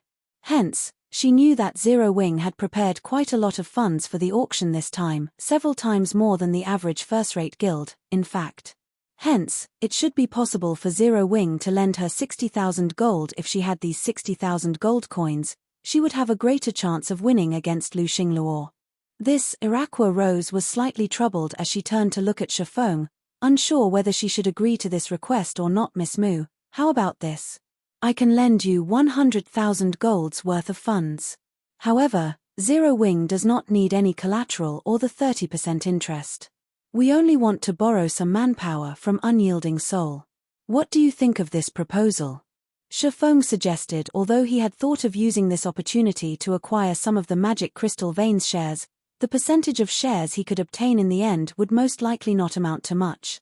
In that case, the number of magic crystals Zero Wing could get from the vein would be a drop in the bucket, given Zero Wing's current magic crystal shortage. Meanwhile, earning an additional 18,000 gold from the 30% interest would not help Zero Wing by much, either. Rather than these negligible benefits, it would be far more meaningful to borrow Unyielding Soul's strength, instead. After all, it was normally impossible to borrow the strength of a superpower without paying an exorbitant price. You don't need any collateral or interest. You're willing to lend us 100,000 gold in exchange for only manpower? Mu Lingsha's eyes widened in shock as she stared at Shifeng, her mind finding both Zero Wing's financial strength and Shifeng's proposed conditions inconceivable. Chapter 1790, or Vein of Astronomical Value. Hellscythe_Lucky Old Cat. Upon hearing Shifeng's proposal, Aqua Rose and Gentle Snow could not help but stare at him in disbelief. They could not understand why he would actually abandon such a good opportunity to make money and, instead, settle for just borrowing manpower from Unyielding Soul. Meanwhile, during the time Shifeng and Mu Lingsha were discussing this point, Yuan Taishin had slammed his gavel for the second time. 630,000, going twice. Is there nobody present willing to offer a higher price? Yuan Taishin asked as he glanced at the audience before him. Although 630,000 gold already exceeded the secret pavilion's original estimates, earning a few more coins would not do the pavilion any harm. Greedy bastard. Lu Xingluo frowned at Yuan Tiexin's deliberate prolongation of the auction. 630,000 gold was already far outside of his expectations. He had never thought that Unyielding Soul would be capable of taking out so much money with such an expenditure, even if he could eventually recover the cost from the profits generated by the magic crystal vein. It would take a very long time before he could recoup his entire investment. Not to mention, he would also have to station an army of 100,000 players at the vein over the long run, which would further increase the time needed to recover his cost. The only fortunate matter was that the magic crystal vein produced magic crystals and rare ores that were very difficult to acquire on the market. For the foreseeable future, the Starline Corporation would no longer have to worry about its guild's daily magic crystal expenditure. Meanwhile, inside Shifeng's room. "All right, I agree with your conditions." Mu Lingshaw nodded to Shifeng. Although she was neither Unyielding Soul's guild leader nor vice guild leader, she was the heiress of Unyielding Soul's biggest shareholder. Moreover, Unyielding Soul had already granted her full authority over the auction this time.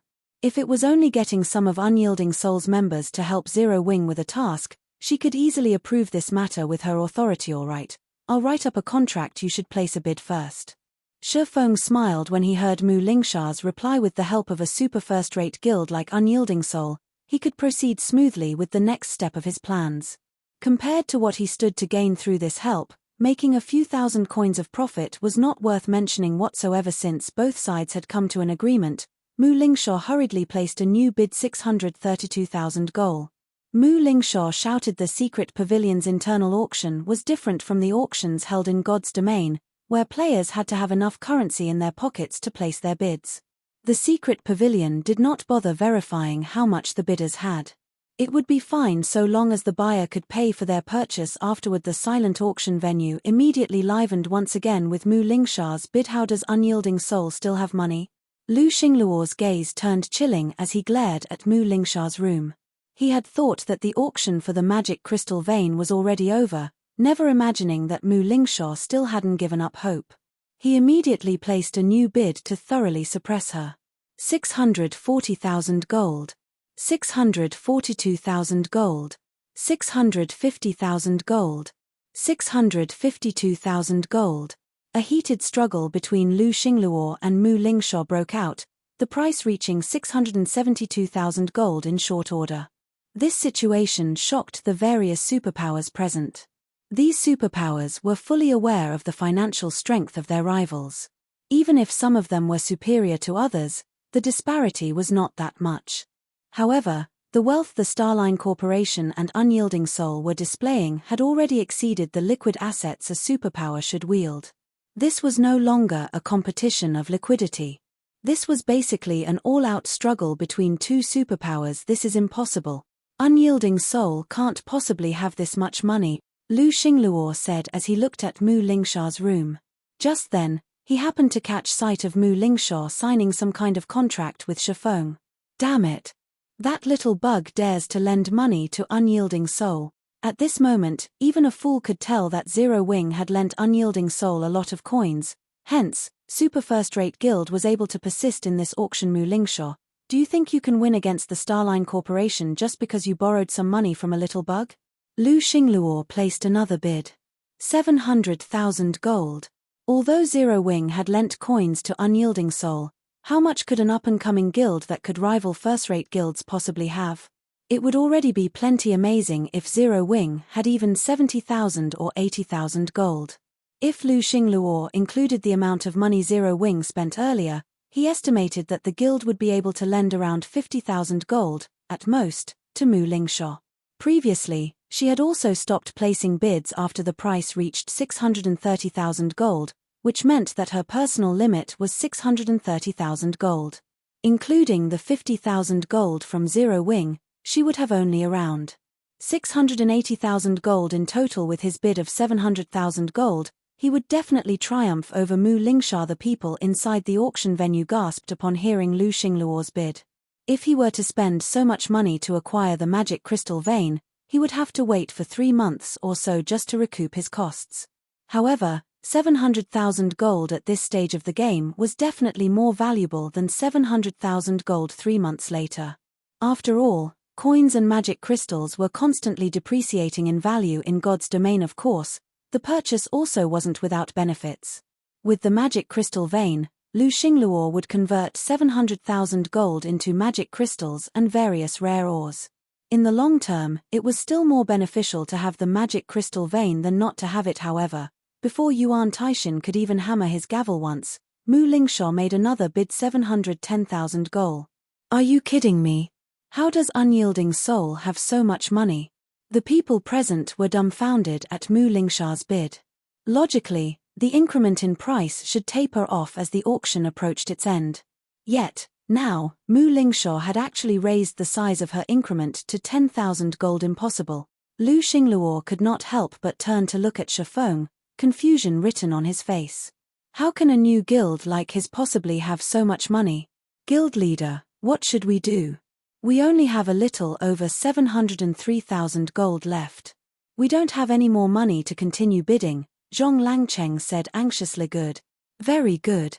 Lu Xingluo's gaze turned deathly chilling. Contact the secret pavilion and tell them I have some business with them. Understood. Zhong Langcheng immediately contacted a representative from the secret pavilion. Meanwhile, when Mu Lingshaw saw that Lu Xingluo had stopped bidding, she could not help but breathe out a sigh of relief. Had Shifeng lent her only 60,000 gold, she definitely wouldn't have been able to compete with Lu Xingluo. However, with 100,000 gold, she was able to thoroughly suppress him.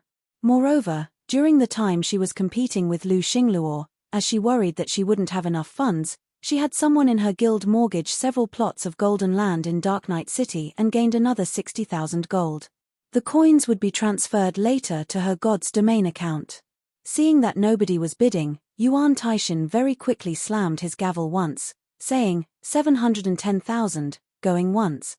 Is there anyone willing to place a higher bid? You should know that this is very likely to be your only chance to see a magic crystal vein. You might not get another chance like this in the future. At this moment, Yuan Taishan was ecstatic. After all, in just under a minute, he had earned nearly 100,000 gold more for the vein. However, despite Yuan Taishan's words, the auction venue remained silent. Nobody was willing to place any more bids. 710,000, going twice. Seeing that nobody was responding even after some time, Yuan Taishan understood that this was the highest price he could sell the vein for. He then readied himself to slam his gavel for the third time and confirm the final owner of the magic crystal vein. When Mu Lingshaw saw this, she was thrilled. 720,000 gold. At this time, however, Lu Xingluo suddenly broke the silence. How is this possible? Mu Lingshaw was astounded as she looked at Lu Xingluo's solemn expression. Nevertheless, she very quickly placed another bid, saying, 730,000 gold. 750,000 gold. Lu Xingluo said, sending a chilling glare at Mu Lingshaw and Shifeng. Despite Lu Xingluo's glare, Mu Lingshaw showed no intentions of giving up whatsoever. 760,000 gold. 770,000 gold. 780,000 gold. 800,000 gold. In the end, Lu Xingluo directly raised the price by an additional 20,000 gold, causing Mu Lingshaw's complexion to darken considerably. That price exceeded the limits of what she could afford. In the end, after Yuan Taishan slammed his gavel 3 times, Lu Xingluo was announced the winner of the Magic Crystal Veins management rights. This outcome sent the entire auction venue into an uproar. 800,000 gold. This was already double the liquid funds a superpower possessed at this stage of the game. Although Lu Xingluo had acquired the magic crystal vein, throughout the remaining part of the auction, he glared hatefully at Mu Lingshaw and Shifeng. In order to emerge as the final victor, he had been forced to sell a large amount of high-level energy to the secret pavilion, far more than what the corporation had authorized. Although he eventually won the auction, he had to spend nearly 200,000 gold more. How could he possibly be in a mood for celebration? Langcheng, once we return, gather all the information you can find on Zero Wing and pass it to Dark Soul. Have Dark Soul mobilize right away. If Dark Soul is lacking in strength, have a portion of our main force support it. I want Zero Wing to disappear from God's domain immediately, Lu Xingluo said. A mere bug dares cause me to lose 200,000 gold. Understood. Zhong Langcheng replied eagerly. The thing he loved doing the most was none other than annihilating small guilds. Chapter 1791. Crazy actions. The uproar caused by the auction of the magic crystal vein distracted the various powers in attendance from the many excellent finale items appearing after the vein. Most focused their attention on the implications of the magic crystal vein. Now that the Starline Corporation had the magic crystal vein, combined with its financial strength and military strength, its development in God's domain would most likely skyrocket in the future.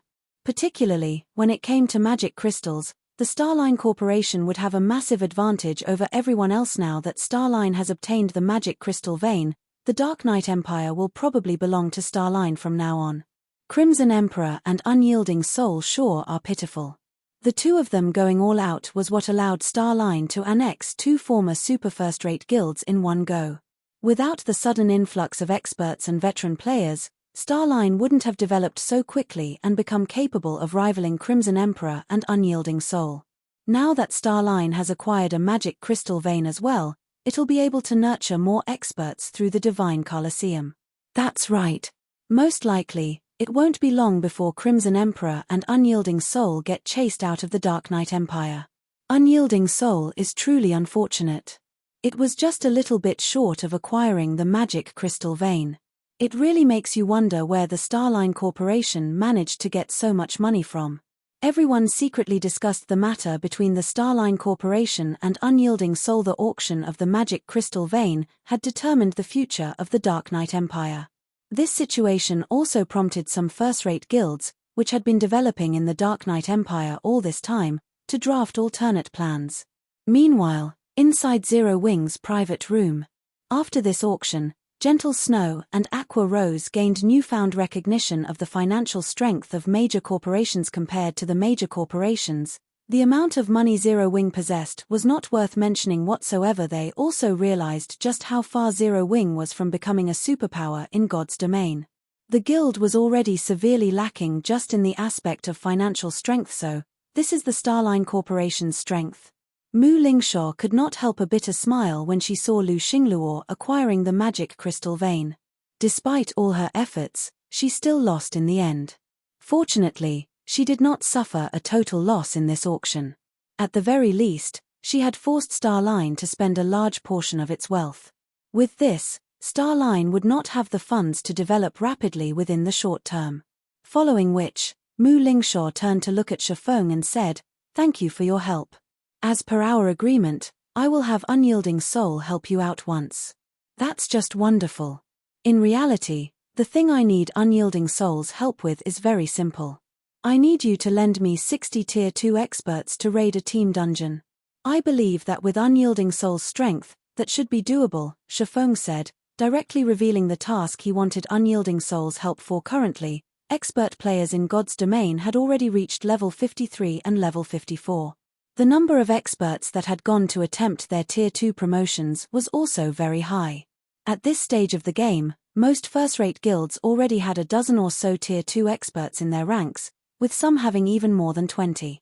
As for super first-rate guilds, they definitely had more than 60 Tier 2 experts help with raiding a team dungeon.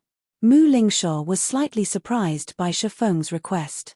She had expected Shifeng to have Unyielding Soul act as a deterrence to Beast Emperor in the Orc Empire. She had never thought that Shifeng would only want to borrow some Tier 2 experts to raid a team dungeon. Alright, that won't be a problem. When will the raid be? Where should we meet up? In reality, Mu Lingshaw wasn't the only person surprised by Shifeng's request. Even Aqua Rose and Gentle Snow were confused at this situation. They had the rare opportunity of getting Unyielding Soul to owe them a favor, yet Shifeng was wasting this favor to borrow some experts to raid a team dungeon. Although there were some team dungeons that Zero Wing was currently still incapable of raiding, given enough time, Zero Wing would have more Tier 2 experts of its own. There was simply no need to get the help of other guilds. I hope that we can start tomorrow. The meeting point will be Starmoon Kingdom's White River City. As for the exact time, I'll have Aqua notify you once we enter God's domain. May I know if that is acceptable? Shifeng asked. Tomorrow? It seems you're quite pressed for time. However, all the better. The sooner this favor is repaid, the sooner Unyielding Soul will be able to relax, Mu Lingshaw said, smiling. Alright, I'll head back and make the necessary arrangements. I'll be sure to send over the people you asked for on time tomorrow. Big Sis Lingshaw, are you returning so soon? The auction for the finale items is just beginning. There are bound to be some excellent items coming out. Isn't it a waste to leave right now? Aqua Rose asked, surprised when she noticed Mu Lingshaw standing up from her seat. My goal this time is only the magic crystal vein. Now that the Starline Corporation has acquired it, I naturally have no reason to stay. Rather than waste time here, it is much better if I return and start making the necessary preparations, Mu Lingshaw explained. However, I must also remind you that Lu Xingluo is a vengeful bastard. Now that you have gone against him, although he won't be able to dispatch his guild's armies after you, he is very likely to send a large number of experts to target Zero Wing. It is best if you all beware. Thank you for your reminder, Shifeng said. In reality, Shifeng had a much greater understanding of the Starline Corporation than Mu Lingshaw did during his previous life. The Starline Corporation had quickly become the overlord of the Dark Knight Empire by relying on its advantages from entering God's domain at the game's launch and having a large amount of high-level energy. Moreover, aside from the Empire, Starline had also taken control of several neighboring kingdoms. Eventually, the corporation annihilated Unyielding Soul and developed into a bona fide super guild. Meanwhile, Lu Xingluo, the guild leader of the Starline Corporation's guild, was also famed for being incomparably ruthless. As Lu Xingluo had close ties with dark players, those who became his enemy were often hunted down by dark players. Some first-rate guilds had even gotten wiped out because of this. After Mu Lingshaw was done speaking, she promptly left the room. Now, only 4 people remained inside. Guild leader, just which dungeon are we going to raid that we actually need Unyielding Soul's strength? Gentle Snow asked quietly, unable to rein in her curiosity. After seeing Mu Lingshaw leave, although she wasn't one to self-praise, she believed that Zero Wing's dungeon raiding capabilities were not the slightest bit weaker than those of the superpowers of God's domain. In fact, Zero Wing might be stronger than even some superpowers. Given a little more time, Zero Wing would be capable of raiding even super large-scale team dungeons. Hence, there really wasn't a need to employ the help of a super first-rate guild. No, we're not just going to borrow Unyielding Soul's strength, Shifeng said, smiling. Afterward, we're going to borrow the Dragon Phoenix Pavilion's strength as well. Borrow the Dragon Phoenix Pavilion's strength? Gentle Snow grew even more confused at Shifeng's words. She simply could not figure out what Shifeng intended to do. Shifeng wasn't satisfied with getting the help of just one super first-rate guild. He was even going to get the help of two super first-rate guilds. Aqua Rose was similarly surprised by Shifeng's declaration. Guild leader, we can't possibly be trying to raid the Flaming Ruins now, right?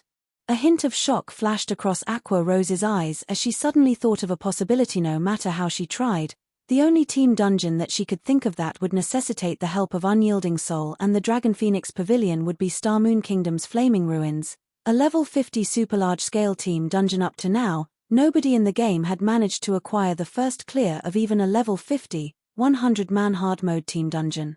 Trying to challenge a 200-man team dungeon was simply insane. After all, the raid difficulty of a super large-scale team dungeon was many times greater than that of a 100-man team dungeon. It simply wasn't a challenge that current players could overcome.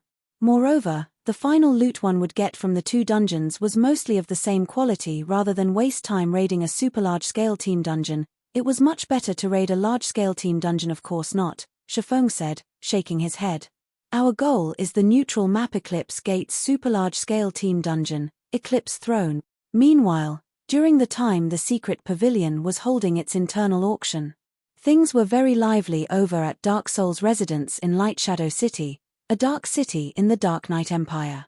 Currently, many rarely seen experts had gathered. This really is a rare occurrence. Boss, why did you suddenly have us all come here? Are we waging war on a guild? Lonely Lamp, a core member of the Dark Hunters Adventurer team, asked curiously as he looked at the core members of Dark Soul in the room. A direct order came from the Starline Corporation, a level 54, Tier 2 male berserker looking to be in his 40s said, smiling. Which guild is unlucky enough to get targeted by the Starline Corporation? Lonely Lamp asked, laughing. The last time Dark Soul had mobilized such a powerful force was when they were targeting a first-rate guild. In the end, said first-rate guild had very nearly disappeared from God's domain.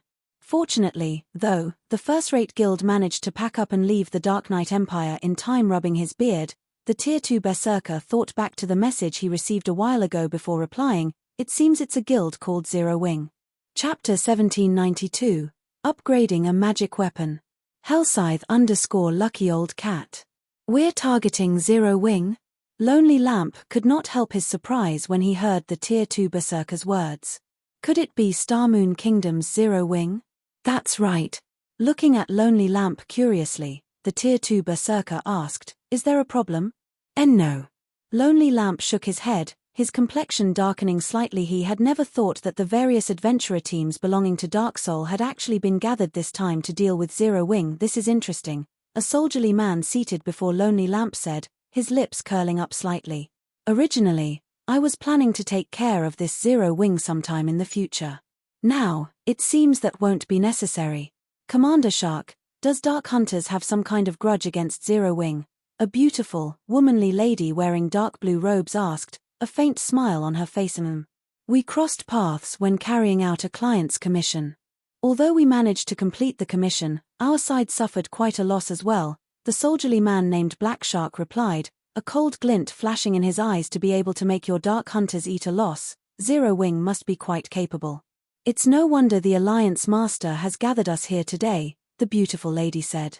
When the time comes, if Commander Shark needs any help in the battle, do make sure to ask Dark Claw. Then, I'll have to thank you in advance for the help, Commander Spirit. Black Shark replied. Lonely Lamp could not help but grow excited upon overhearing the conversation between Black Shark and Veiled Spirit. Even now, he still remembered with hate the time Shifeng had killed him. Although his commander had also stated previously that they would make Zero Wing pay, he was painfully aware of just how powerful Zero Wing was. Even if the entire Dark Hunters adventurer team mobilized, they wouldn't be a match for Zero Wing. However, it was a different story now. Dark Soul was a dark alliance of over 10 dark adventurer teams. If these adventurer teams mobilized simultaneously, the alliance would have no problem throwing the entire Starmoon Kingdom into chaos. After all, the dark adventurer teams capable of joining Dark Soul were all frighteningly powerful. Just as everyone inside the meeting room was discussing this matter, 3 players suddenly entered the room. At the lead was a level 50 male Guardian Knight wearing pitch-black armor. The beast-like young man carried on his back a crystalline shield that released crimson flames. Following this Guardian Knight was a level 55 female ranger and a level 55 male elementalist. The equipment these 3 players wore elicited a little envy in the adventurer team commanders present. These 3 players had a minimum of 3 pieces of epic equipment each. The Guardian Knight in the lead, in particular, had 4 pieces of epic equipment plus a weapon and shield of indiscernible rank. However, although the weapons and shields ranks were not distinguishable, the density of the mana circulating around them indicated that they were definitely extraordinary items. Meanwhile, this young man was none other than Tiger Breaker, the Alliance Master of Dark Soul. Although Tiger Breaker looked very young, nobody present dared underestimate him because he had risen to fame much sooner than anyone else here had.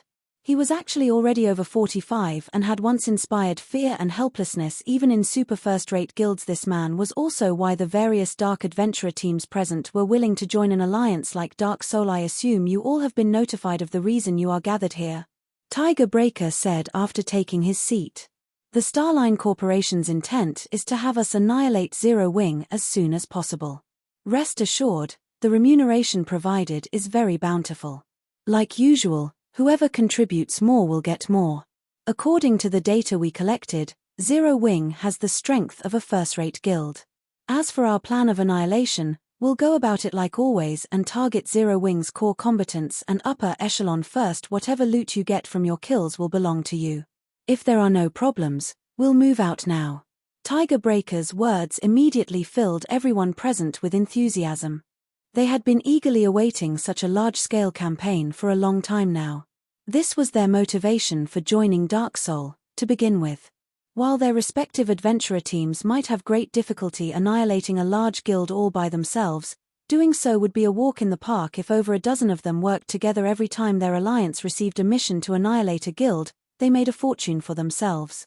The profits they gained from annihilating first-rate guilds, in particular, were astronomical. Alliance Master, what happened with the Starline Corporation that it's in such a rush to annihilate Zero Wing? The level 55 male elementalist standing beside Tiger Breaker asked curiously after seeing that the representatives of the various Dark Adventurer teams had left. In the past, they always gave us a few days to prepare. Now, they're not even giving us a day. I'm not sure about this, Tiger Breaker replied, shaking his head. However, it doesn't matter. The target has the strength of just a first-rate guild. It's not the first time they're doing such a task. Indeed.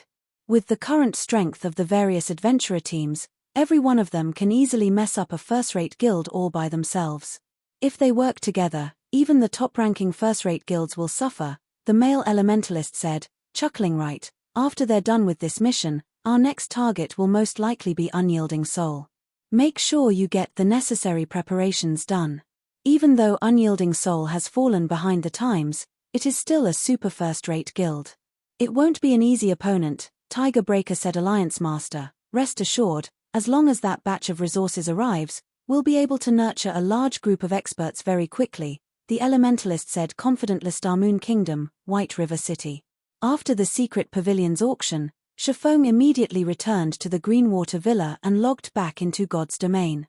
The first thing he did after getting online was contact Phoenix Rain and have her send every Tier 2 expert she had to White River City. After making the necessary arrangements, he handed 30,000 gold to Aqua Rose and had her continue fortifying Silverwing Town.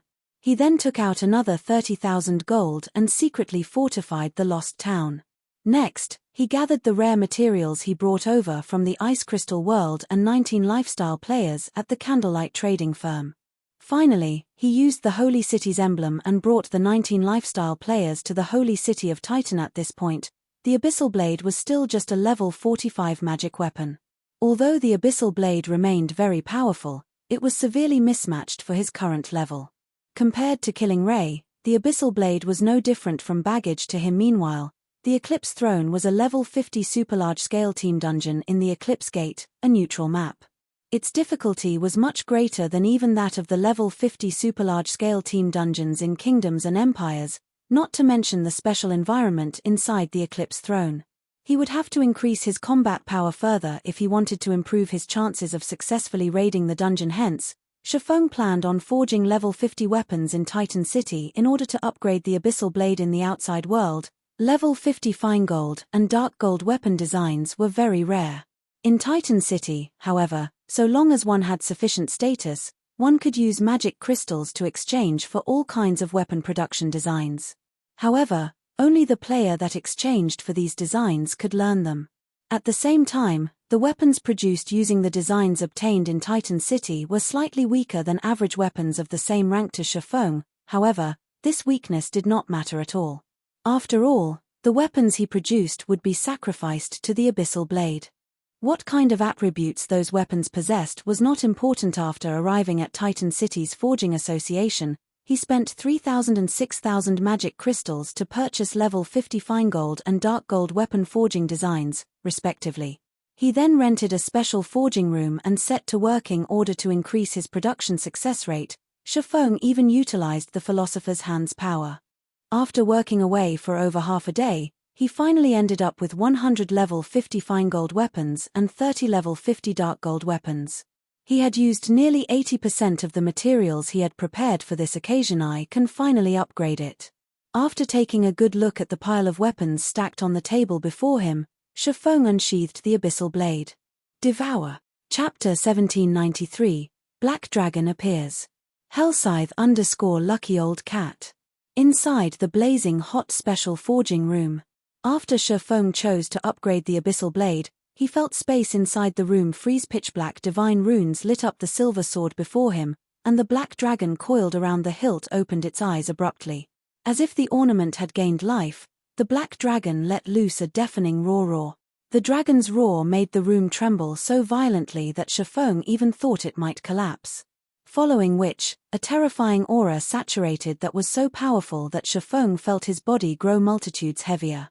He couldn't move an inch. How is it so powerful?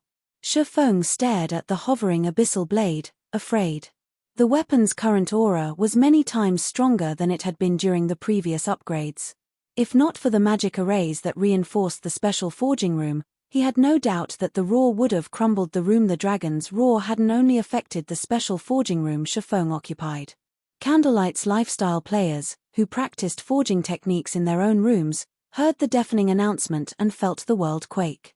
They all felt a horrific pressure weigh on them the moment after the roar, preventing them from moving. What's going on? Why can't I move? Everyone was afraid of the sudden pressure. They could all sense death linger as if they stood before the opened mouth of some ferocious beast. When the Abyssal Blade's aura reached its peak, even the Forging Association's Tier 2 NPCs dropped to the ground. Only the patrolling Tier 3 NPCs remained standing, but when these NPCs turned to the Forging Association, they did so with grim expressions. They felt as if they were staring at a live dragon, not a building. After another 10 seconds, the aura disappeared, and everything returned to normal. However, Shifeng, who stood before this phenomenon's cause, looked decidedly less than pleased. He no longer stood in the special forging room. In fact, it seemed as if he had been transported to some kind of dusky world. Only he and the gigantic magic array he stood on seemed to occupy this world. So, this is a magic weapons backlash? Shifeng thought as he looked at the pitch-black dragon, that stood over 10 meters tall, before him. The black dragon quietly observed him in return. Although it didn't move, it radiated a horrific aura that even made Katie Green, a Tier 5 sacred magic knight, look like a Jokei dragon. Shifeng was absolutely certain that the black dragon before him was a bona fide dragon, although it was much smaller than ordinary dragons. However, its aura was several times stronger than an ordinary dragon's. "Human, give me your body," the black dragon uttered in the human language as it watched Shifeng with crimson eyes. Saying so, the black dragon widened its mouth and bit down on Shifeng with lightning speed. It had only needed an instant to reach the swordsman, and the attack caught Shifeng off guard. "Is this it for me?" Shifeng panicked, but when the black dragon's maw was only 10 centimeters away from Shifeng, it suddenly stopped. Before Shifeng knew it, silver chains had appeared around the black dragon's body, binding the creature. Damnable magic array. The black dragon roared and struggled fiercely against the chains. Regardless, the chains refused to budge. On the contrary, they steadily sapped away the black dragon's power, shrinking its body. The chains only disappeared after they had reduced the black dragon to 6 meters in height. Meanwhile, Shifeng had noticed the dragon's attributes: Black Dragon King, Dragon, Lord, level 50. HP 32,000,000,032,000,000. What a high HP. Shifeng could not help but gasp when he saw the Black Dragon King's statistics. An ordinary level 50 lord would only have around 10 million HP, with the high HP ones having around 15 million, yet the Black Dragon King had 32 million HP. Before Shifeng could say anything, the Black Dragon King charged at him, one of its scaly claws transforming into a streak of light as it swiped at him. The Black Dragon King was only slightly slower than a Tier 3 Great Lord of the same level. Human food. With each step, the ground below the dragon's feet sank. Its immense strength could even put great lords of the same level to shame. The dragon race was an apex race in God's domain. They were even capable of slaughtering gods. Their superior life ratings allowed them to challenge opponents above their own tiers. Although the Black Dragon King was only a Tier 2 lord, a Tier 2 dragon was much stronger than an ordinary Great Lord. If it came down to a fight, the Black Dragon King could easily kill a Tier 3 Great Lord. As a mountain-like claw descended on Shifeng, explosions rang out as it tore apart space itself. A Lord-rank dragon? Shifeng smiled as he watched the Black Dragon King. He then swung Killing Ray to block the dragon's claw boom. When the Pitchclaw claw collided with Killing Ray, sparks scattered, and the earth beneath the collision sunk slightly, yet despite the impact, Shifeng hadn't moved. He didn't even receive a single point of damage. Human. The Black Dragon King was momentarily stunned to find Shifeng unharmed. Although Shifeng was over 10 levels higher, the difference in life ratings could easily make up for the gap and more. Normally, it should be able to send Shifeng flying with a single slap. However, the human had stopped the dragon's attack with relative ease, taking no damage. It's no wonder why so many experts were devoured by their magic weapons. The backlash is actually so powerful. Shifeng smiled at the stunned Black Dragon King. It's a pity that I have the heavenly dragon's breath. Although I haven't fully repaired the ring yet, it still gives me an advantage against dragons. Following which, Shifeng activated Shadowblade, sending 1 sword light and 9 shadows at the Black Dragon King. Responding quickly, the Black Dragon King swiped its claws and blocked 3 attacks, but the remaining 7 struck the monster, each dealing over -20,000 damage, over -40,000 with critical hits not giving the Black Dragon King an opportunity to react. Shifeng followed up with Chop, forcing the Black Dragon King to take a step back. He then used Thundering Flash, and damages exceeding -30,000 appeared above the Black Dragon King's head. One after another. A dragon might be a troublesome foe for others, but it was no problem for Shifeng. Shifeng already had frightening basic attributes. In addition, he had the Heavenly Dragon's Breath's passive skill, Dragon's Domination, which decreased enemy dragons' basic attributes by 20% and increased his own by 500 points each. Right now, the level 50 Black Dragon King was weaker than Shifeng when it came to basic attributes. However, inside this special space, Shifeng couldn't use the items and tools he carried in his bag, so facing a dragon with 32 million HP was still a considerable challenge. Wasting no time, Shifeng activated Power of Darkness, increasing his basic attributes by another 120%. Now, his normal attacks dealt over -40,000 damage, and his skills could deal over -100,000. This put the Black Dragon King at a disadvantage, and its HP fell at an unprecedented rate. Despicable human. When the Black Dragon King's HP fell to 50%, it expressed its anger with a deafening roar. Pitch-black flames then appeared around it, transforming into flaming swords that surrounded Shifeng. The Black Dragon King had summoned 30 of these fiery weapons, each sword carrying the Black Dragon King's power. Despite Shifeng's superior basic attributes, he had no choice but to dodge or block the burning swords. If any of these summoned weapons struck him, he'd lose over 26,000 HP in an instant. Meanwhile, under the effects of Power of Darkness, Shifeng only had a measly 180,000 HP. If he were struck 7 or 8 times, he'd be dead. Hence, Shifeng had no choice but to defend himself while fighting. Whenever his HP fell below 30%, he would activate Life Domain and heal himself. However, once Shifeng's Berserk skill ended, the two combatants entered a stalemate. Time continued to pass. 10 minutes. 20 minutes. 30 minutes. Finally, after 40 minutes, the Black Dragon King's HP fell to 10%, and Shifeng activated Heavenly Dragon's Power, increasing his strength, defense, and HP significantly. With Heavenly Dragon's Power, Shifeng could completely suppress the dragon. He turned some of his focus away from defense, enduring the Flaming Sword's attacks to strike the Black Dragon King's chest. The hit was a critical, dealing more than -100,000 damage to the Lord. Following which, the Black Dragon King's HP began to decrease much faster than before. 8%. 6%. 3%. Shifeng also steadily lost HP. Despite Heavenly Dragon's Power's buffs, each Flaming Sword shaved off over 10,000 HP. Against the 30 Flaming Sword's relentless attacks, it was inevitable that he'd lose HP rapidly. 90%. 70%. 50%. Die. Once the Black Dragon King had very little HP remaining, Shifeng used Lightning Slash. Suddenly, a damage of over -400,000 appeared above the Black Dragon King's head and devoured of the Lord's last strand of HP. By the time the Black Dragon King's body disappeared, Shifeng had less than 1/3 of his HP remaining.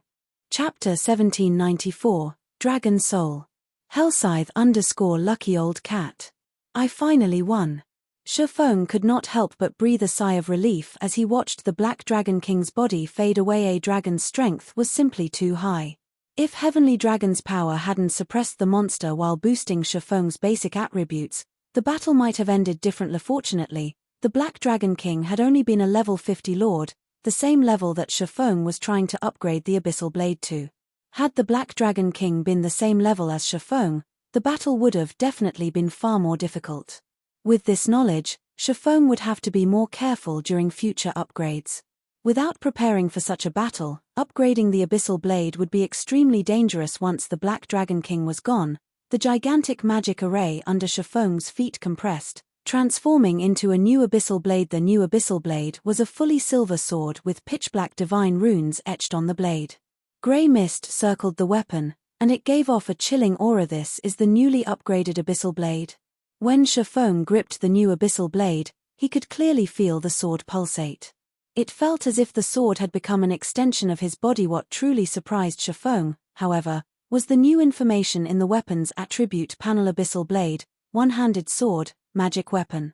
Attack power plus 2070, all attributes plus 170, attack speed plus 27, ignore levels plus 20, attacks have 70% chance to cause 220% damage, 30% chance to cause 300% damage. Every attack increases damage by 2% to a maximum of 24% if wielder belongs to a swordsman-related class. All skill levels plus 5 increase free ability points received for every increase in level by 2 points. Equipment level 50. Can be upgraded. Devour 100 level 55 fine gold weapons and 30 level 55 dark gold weapons to upgrade to level 55. Equipment tier 2. Can be evolved. Devour 100 mana crystals or eternal ice crystals to evolve to tier 3. Additional active skill 1. Phantom kill, tier 2. Instantly creates a doppelganger under the wielder's control. Doppelganger has 90% of the wielder's attributes and all skills. The wielder can swap positions with the doppelganger at any time. Duration, 1 minute, 30 seconds. Cooldown, 5 minutes. Additional active skill 2, Abyssal Bind, tier 2. Binds up to 3 enemies simultaneously and prevents movement, reducing defense and magic resistance by 100%. The higher tiered the target is, the weaker the effect will be. Duration, 5 seconds. Cooldown, 40 seconds. Additional active skill 3, 9 Dragon Slash, tier 2. Instantly creates 16 phantoms of the Abyssal Blade for wielder's use. Each phantom sword deals up to 80% damage. Duration, 30 seconds. Cooldown, 5 minutes. Additional active skill 4, Abyssal Curse, tier 2.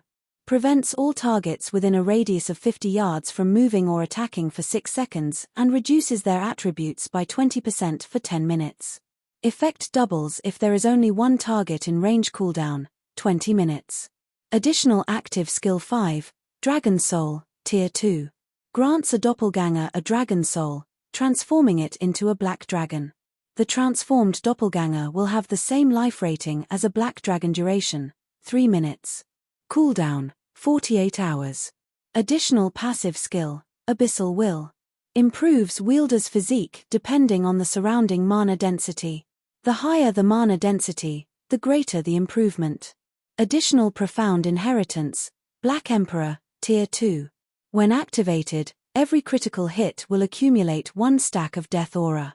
Each stack can be used to increase all attributes by 2% and attack speed and movement speed by 1% for 12 seconds, or to reduce the cooldown of a skill by 4 seconds.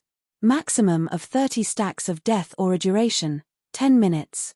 Cooldown, 8 hours. The famed Smith Olysses personally created the Abyssal Blade using the Black Dragon King's fangs as material. It is one of 36 famed swords, ranking 31st. However, the Black Dragon King himself has cursed this sword. Beyond the immense strength the blade offers, the wielder must face a backlash after a certain amount of time.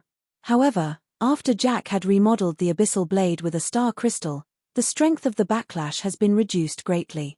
If the wielder is unable to suppress the backlash, the wielder will receive the Black Dragon King's curse, permanently reducing all attributes by 50%. Unable to be dropped, unable to be traded, unable to be destroyed. After this latest upgrade, the Abyssal Blade's attack power was on par with a two-handed epic weapon of the same level, although it wasn't quite as strong as Killing Ray. After all, the Abyssal Blade was only level 50, whereas Killing Ray's level automatically increased to match its user's level regardless. The Abyssal Blade was still very powerful. The new skill, Dragon Soul, was particularly impressive. He could turn one of his doppelgangers into a true black dragon. Just thinking about this excited Shifeng that was a bona fide dragon they were talking about. An archaic species was insignificant before a true dragon. Even angels had a slightly lower life rating than dragons. This skill was now Shifeng's greatest trump card. Unfortunately, the skill only had a short, 3-minute duration. Once Shifeng had finished marveling at the new Abyssal Blade, he sheathed the weapon and contacted Silent Wonder, Candlelight's current chief alchemist. Aside from the lifestyle players with the highest chances of becoming masters, Shifeng had also brought the Candlelight trading firm's top 5 alchemists to the holy city of Titan. Naturally, after Silent Wonder had become an internal member and read the Moon God's secret journal, she had quickly become a master alchemist. Now, she was the trading firm's #1 alchemist in terms of alchemy techniques since Candlelight had too many lifestyle players for Melancholic Smile to manage alone. Shifeng had split the management responsibilities for each subclass among their respective chiefs. How is the Elven Silver production coining along? Shifeng asked. Elven Silver was an alchemy recipe that could only be found in Titan City. Each copy cost an exorbitant 800 magic crystals. Elven Silver was also very difficult to produce. Even if an advanced alchemist had the help of various support tools, they would be fortunate if they could achieve a 20% production success rate, and each attempt cost roughly 4 gold. Elven Silver only had one function: temporary physical reinforcement. Not only could it increase one's physique and stamina, but it would also improve their resistance significantly. It was an extremely valuable potion and had been a must-have when raiding super-large-scale team dungeons during Shifeng's previous life. Since Candlelight's alchemy standard had been lacking, Shifeng hadn't had his alchemists attempt to produce Elven Silver. However, Silent Aspiration had also become a master alchemist, so Shifeng had decided to give them the recipe. Guild leader, the Elven Silver potion's brewing procedures are too complex. Even now, we only have 217 bottles. May I know if that is enough? Silent Wonder said, a little embarrassed. 217? So many. Shifeng was slightly surprised when he heard Silent Wonder's report. He knew that even a basic master alchemist would only have a 25% theoretical success rate, roughly 30% if they had the proper support tools. Moreover, each bottle of Elven Silver required a very long time to brew. A basic master alchemist would be fortunate to brew around 100 bottles after a full day of work, yet despite having only been in Titan City for half that, the 2 master alchemists and 3 advanced alchemists that had been given the task had produced over 200 bottles. Good. Bring them to me. Understood. Silent Wonder nodded before disconnecting the call. Shifeng then turned his attention to crafting all-round devices. The Eclipse throne had a chance of dropping top-tier fire resistance equipment. The dungeon's recommended raid level was level 55 to level 60, and it was far more challenging than the level 50 super-large-scale team dungeons at Kingdoms and Empire's borders. Aside from the dungeon's corrosive gas, its low mana density made it particularly difficult. Shifeng's team needed the all-round devices to raid the dungeon. Shifeng spent the rest of the day producing 80+ all-round devices.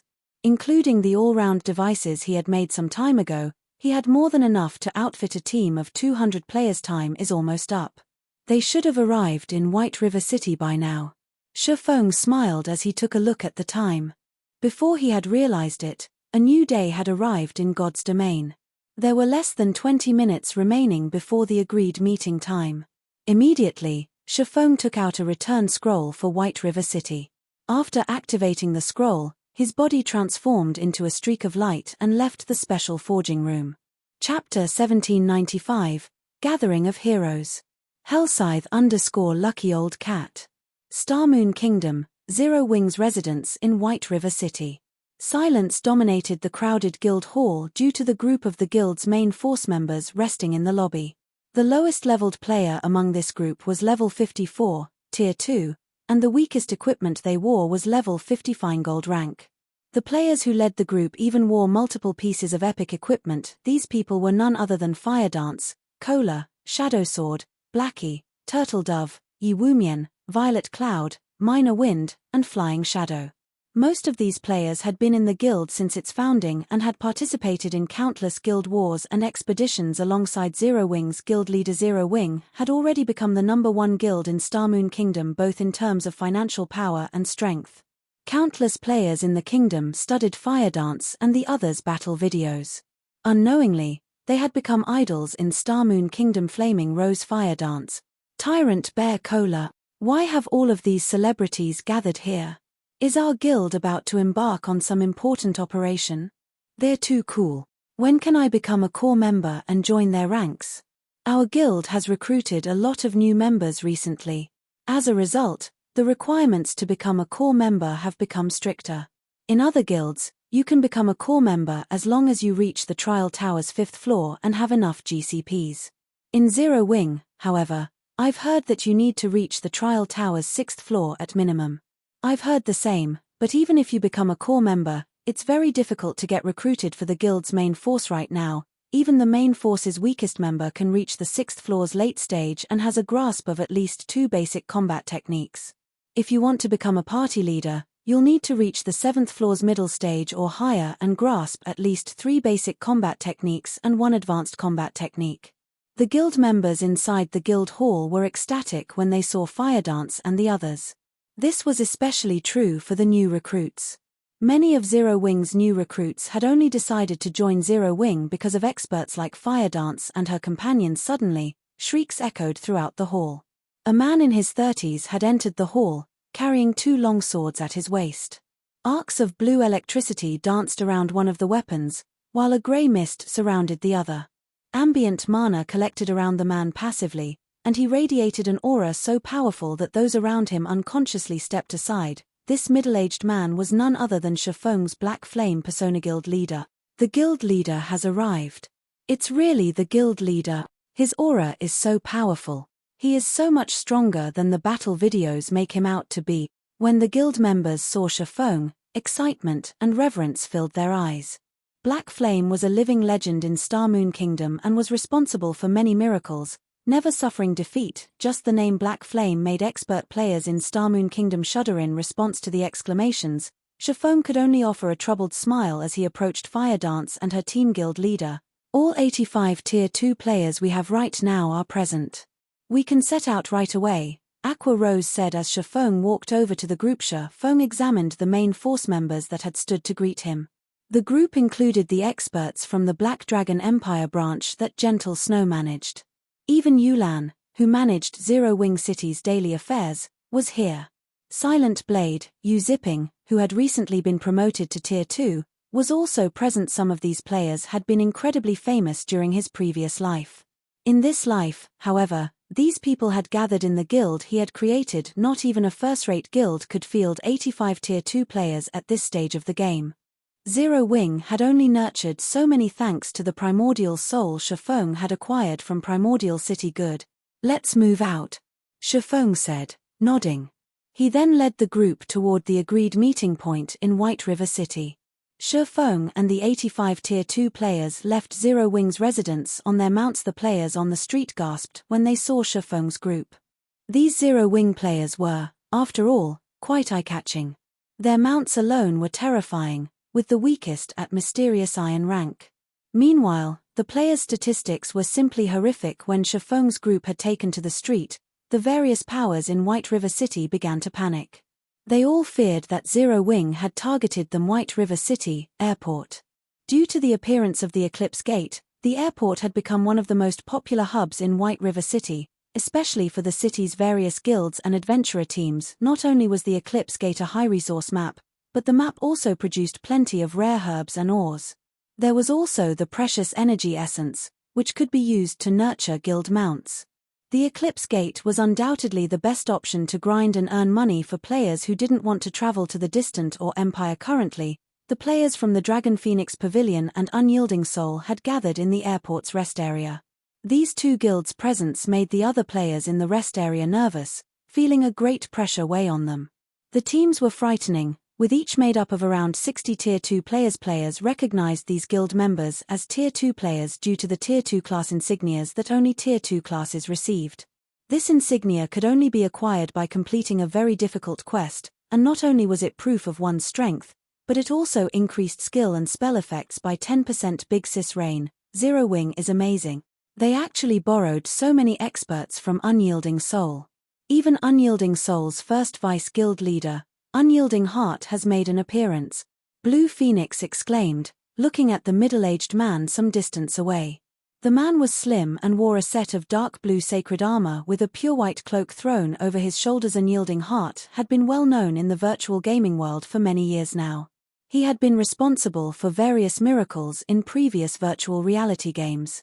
His performance had been just as frightening after he had joined God's domain. He had single-handedly slain 2 of Crimson Emperor's domain realm experts when he had led Unyielding Soul's trump card Legion to capture the Dark Knight Empire's serene town.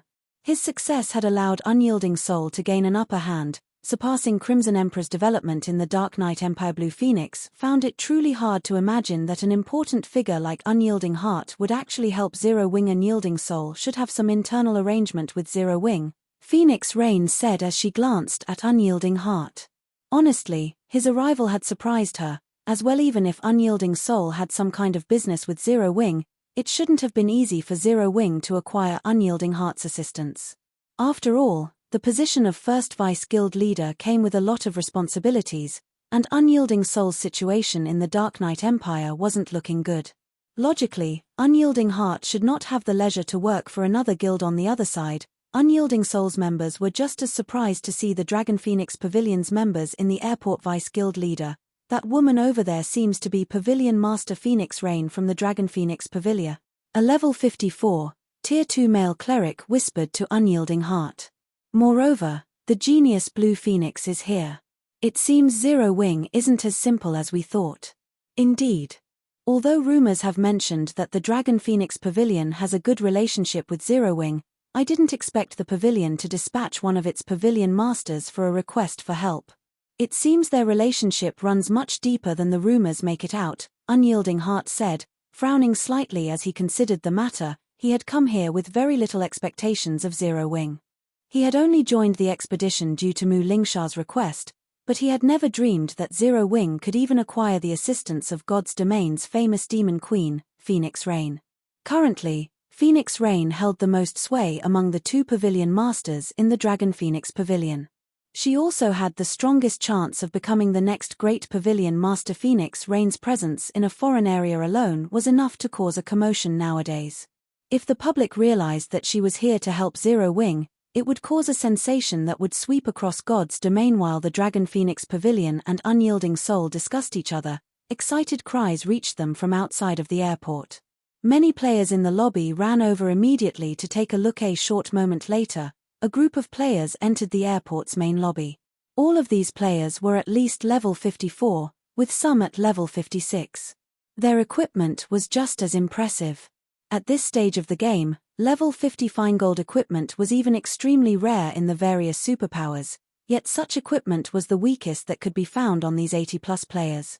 Chapter 1796, Extraordinary Foundation. Hellscythe _ Lucky Old Cat. Inside the sports arena-sized main lobby, the appearance of Shifeng's group triggered an uproar among the players present. Is this real? These people are all equipped with level 50 fine-gold equipment at the very minimum. Why is Zero Wing here? Crap. Zero Wing actually has more than 10 people at level 56. How are they leveling up so quickly? When the players inside the lobby saw Zero Wing's team of 86, their eyes nearly fell out of their sockets. Although the various large guilds were making excellent progress in raiding level 50 team dungeons, most of the equipment they acquired were only level 50 secret silver equipment. Level 50 fine gold equipment were so rare that only the upper echelons of large guilds had a few pieces on them. Nevertheless, every one of Zero Wing's team of 86 was geared in level 50 fine gold equipment at the very minimum. This was simply inconceivable. The levels of Zero Wing's members were even more incredible. Currently, most expert players were only at level 53. Only experts that leveled up extremely quickly would be at level 54. As for those capable of reaching level 55, they were top-ranking existences in Star Moon Kingdom and could rank within the top 20 or top 30 in empires. Although the various large guilds usually had some experts that would choose not to reveal their levels, they still wouldn't be too far ahead, yet Zero Wing actually had more than 10 players at level 56 inches. Other words, if Zero Wing wanted to, it could easily monopolize the top 10 positions of the ranking list of an empire. The members of the Dragon Phoenix Pavilion and Unyielding Soul were similarly shocked when they saw Shifeng and the other members of Zero Wing. Why does Zero Wing have so many Tier 2 players? Both Phoenix Rain and Unyielding Heart were astonished when they finished counting Zero Wing's members. The shock they felt from this revelation was much greater than that from the sight of Zero Wing's equipment. Currently, first-rate guilds would be fortunate to have even 20 Tier 2 players. After all, the Tier 2 promotion quest was no walk in the park. Moreover, in view of future promotions, most players would choose to challenge the hard-mode Tier 2 promotion quest at the very minimum, which had considerably high requirements for a player's equipment standard and combat standard. With the current level and equipment standard of players, Completing the hard mode promotion quest would be extremely difficult. One of the reasons why their two super first-rate guilds had so many tier 2 players at this stage of the game was the many peak experts in their guilds. Another reason was that they gave their peak experts priority when allocating resources. These two factors were how their guilds managed to nurture so many tier 2 players, yet, despite Zero Wing being such a small guild, it actually boasted over 80 tier 2 players, a number only slightly lower than what their two super first-rate guilds possessed. Sorry for the delay. I had to make some preparations, Shifeng said, smiling as he looked at Phoenix Rain and Unyielding Heart. You came just in time. However, Guild Leader Black Flame, this is such a surprise. I never thought that you would be leading the dungeon raid personally, Phoenix Rain said, her gaze filled with curiosity and surprise as she looked at Shifeng. Her curiosity was because Black Flame was in attendance. He rarely made an appearance himself, leaving such matters to Yifeng, Aqua Rose, and Gentle Snow. As for her surprise, it was due to the feeling Black Flame was giving her. Right now, she picked up intense lethality from the man as she stood before him. This feeling was much more intense than when she last met face-to-face with Black Flame. I am Unyielding Heart, Unyielding Soul's Vice Guild Leader. Guild Leader Black Flame, you are even more amazing than the rumors make you out to be, Unyielding Heart said. After he evaluated Shifeng and the other experts of Zero Wing briefly, indescribable shock flooded his heart. In his opinion, the guild leader capable of developing Zero Wing to the point where it could rival veteran first-rate guilds was definitely a very capable administrator. Even if Black Flame was as strong as rumored, in his opinion, Black Flame should be only as strong as the peak experts of superpowers like Unyielding Soul. However, right now, Unyielding Heart was actually feeling the threat of death from him, something he had rarely come across since entering God's domain. Moreover, he also felt a considerable threat from several other players from Zero Wing. Unyielding Heart found it truly unbelievable that a guild that had no backing would be capable of acquiring so many experts. Vice Guild Leader, I just used an advanced identification skill on them. Aside from Black Flame, quite a few players from Zero Wing possess weapons and equipment of indiscernible rank, a male cleric standing beside Unyielding Heart said, shuddering. I believe these weapons and equipment are either magic weapons or epic rank, and they number over 40. Over 40? Are you sure about this? Unyielding Heart could not help being surprised. Once again, Unyielding Soul was a super first-rate guild. However, thus far, it only had roughly 40 epic weapons, epic equipment, and magic weapons in total. Zero Wing actually surpassed Unyielding Soul in this aspect. How was such a thing possible? Although Unyielding Soul was no longer as strong as it was during its peak, it was still much stronger than the ordinary super first-rate guild.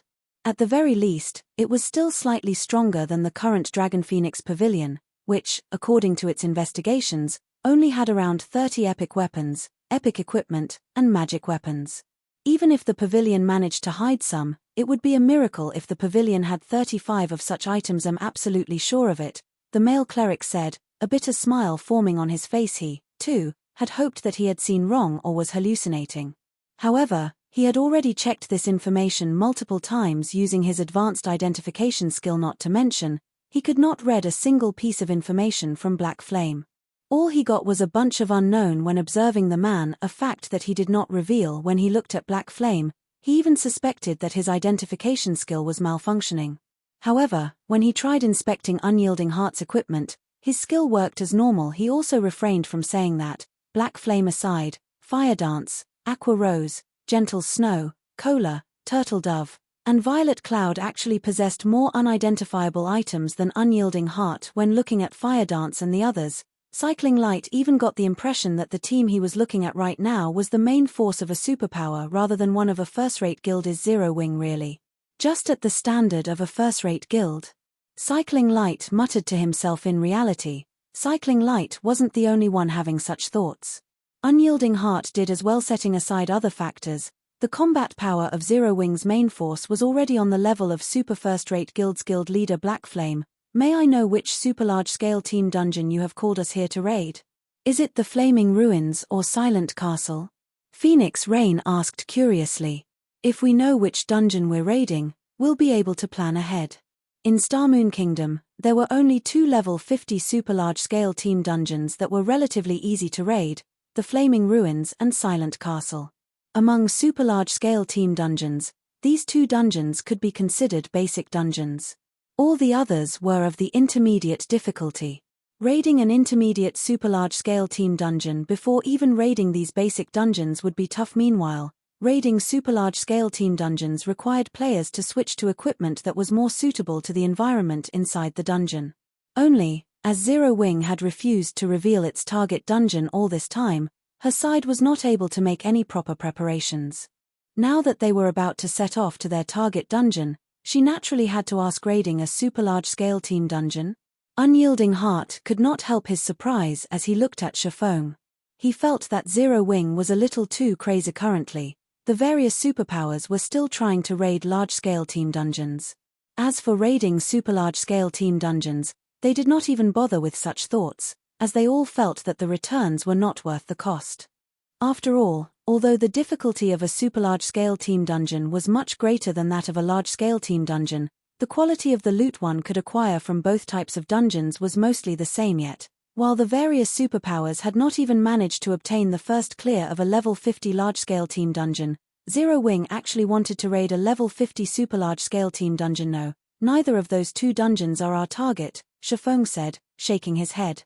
He then pointed at the large flying ship that was approaching from the distance and said, "Our target is the Eclipse Gate's Eclipse Throne." Chapter 1797, Hell Mode. Hellscythe_Lucky Old Cat. The Eclipse Gate. Phoenix Rain's eyes widened in shock as she stared at Shifeng. That's a neutral map's super large-scale team dungeon. Although she did not have a particularly good understanding of the Eclipse Gate, she knew that super large-scale team dungeons found in neutral maps were generally far more challenging than their counterparts in kingdoms and empires. If the super large-scale team dungeons were ranked based on difficulty, then neutral maps team dungeons would be intermediate rank or higher. None of the current superpowers even dared to harbor thoughts of raiding such an arduous team dungeon. Guild leader Black Flame. Although Unyielding Soul has agreed to help Zero Wing, I must make it clear that Unyielding Soul has dispatched our best experts to do so. If you wish to raid a super large-scale team dungeon, we are willing to make the attempt twice at most anymore, and it would affect our leveling speed too much. Unyielding Heart stated the bottom line for his assistance. Shifeng's declaration had left him similarly astonished. Even raiding the super large-scale team dungeons within a kingdom's borders was problematic. Trying to raid a neutral map's super large-scale team dungeon was simply ludicrous at this point. The various superpowers had only succeeded in killing the first few bosses in level 50 large-scale dungeons. They had failed to clear the dungeon itself. However, if they tried to raid a kingdom's super large-scale team dungeon, they'd likely fail to defeat the first boss. Even if they had a full team of Tier 2 players, they had less than a 20% chance of getting past the first boss in a neutral map's large-scale team dungeon. Although players wouldn't lose an entire level of EXP when they died in a dungeon, they would lose 10% of their EXP if they die inside a super large-scale team dungeon after reaching their levels. Even expert players, who had an impressive leveling speed, would need 7 or 8 hours to earn 10% EXP. If Unyielding Soul accompanied Zero Wing into Death's Embrace 3 to 5 times, Unyielding Soul's main force would fall behind the other superpowers' main forces by 1 or 2 days. That's fine. Shifeng nodded naturally. No guild would lend its Tier 2 players to another team unconditionally. It was understandable that Unyielding Heart had set certain limits. In fact, Phoenix Rain had already informed Shifeng of her bottom line. It's fine. Shifeng's composure surprised Unyielding Heart a little. The point of his statement regarding his limits was to inform Shifeng that he wouldn't tolerate meaningless ventures and that Zero Wing's guild leader should cherish this opportunity. However, Shifeng's response was utterly void of anxiety. The man hadn't even frowned. It was as if this limitation wasn't a problem at all. Even Phoenix Rain carefully observed Shifeng's reactions. She was curious as to why Shifeng was wasting such a good opportunity on such an impossible task. With their 3 guilds' combined strength, they'd have very high chances of success even in a level 50, 100-man team dungeon, yet Shifeng had decided to attempt the impossible. Since everyone's here, I'll reform the team. I'll also handle the team's leadership. Do either of you have any issues with that? Shifeng asked Phoenix Rain and Unyielding Heart. Neither of the 2 guild leaders had any particular opinions on the arrangement. Both guilds had come to offer their assistance, after all. The most they could do was support Zero Wing. Very quickly, Shifeng created a new team of 200 Tier 2 players. He then led the team to a flying ship that was headed for the Eclipse Gate. Meanwhile, inside a high-class restaurant in Starmoon City, a large group of cloaked players drank and bantered. Intense killing intent wafted from every one of these players, and some even radiated a dense bloodlust. Commander, our scouts have just reported back, stating that Zero Wing's main force members and upper echelons have boarded a flying ship for the Eclipse Gate. Should we move out? Or should we notify the other adventurer teams? Lonely Lamp excitedly asked Black Shark, who was currently enjoying a glass of blazing fruit wine. They finally left their nest. Taking a big gulp, Black Shark smiled and said, "Forget about the other adventurer teams. I'm not in the habit of sharing such golden opportunities. Notify our team, tell them to bring those items and set out immediately. We must not let the other adventurer teams get ahead of us." Understood. Lonely Lamp replied. He had waited for this moment for a long time. Shortly after, the Dark Hunters adventurer team set off toward the Eclipse Gate, Sun-Chasing Fortress. The Sun-Chasing Fortress was the only safe zone NPCs guarded in the Eclipse Gate.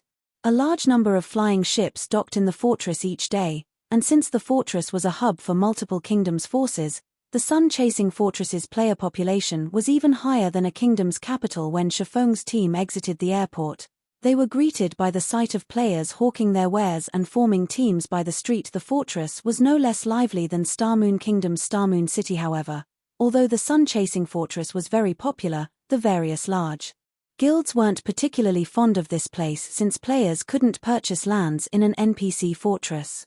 Instead, it had become a hub for independent players, and there were far more of these players than those from guilds. To avoid attracting too much attention, Shifeng had his team members don their black cloaks before leaving the fortress on the backs of their mounts. Even so, their group still earned sidelong glances from the pairs they passed. The Eclipse Throne was an ancient fortress in the Eclipse Gate's inner region. Corrosive behemoths roamed around Eclipse Throne, and a corrosive fog, which would numb players' senses and slow their reactions, was ever present around the dungeon. Because of these factors, very few players were willing to grind here. Fortunately, this also meant that the monsters in this area had a higher chance of dropping energy essence, so a few players still wandered the area. Old 3, be careful not to lure those corrosive spiders. Commander, are you that distrusting of my abilities? A 20-man team occupied itself by grinding corrosive scorpions in the dense, wet jungle. The team's level 53 shield warrior maneuvered through the forest while over 100 level 54, special elite ranked corrosive scorpions chased after him. Meanwhile, the team's 3 healers maintained the shield warrior's HP, while the remaining ranged players bombarded the scorpions with one AoE attack after another. With over 10 players launching AoE skills and spells simultaneously, the corrosive scorpion's HP rapidly decreased. After a short moment, the corrosive scorpions began to fall. Very quickly, every monster chasing the shield warrior had died.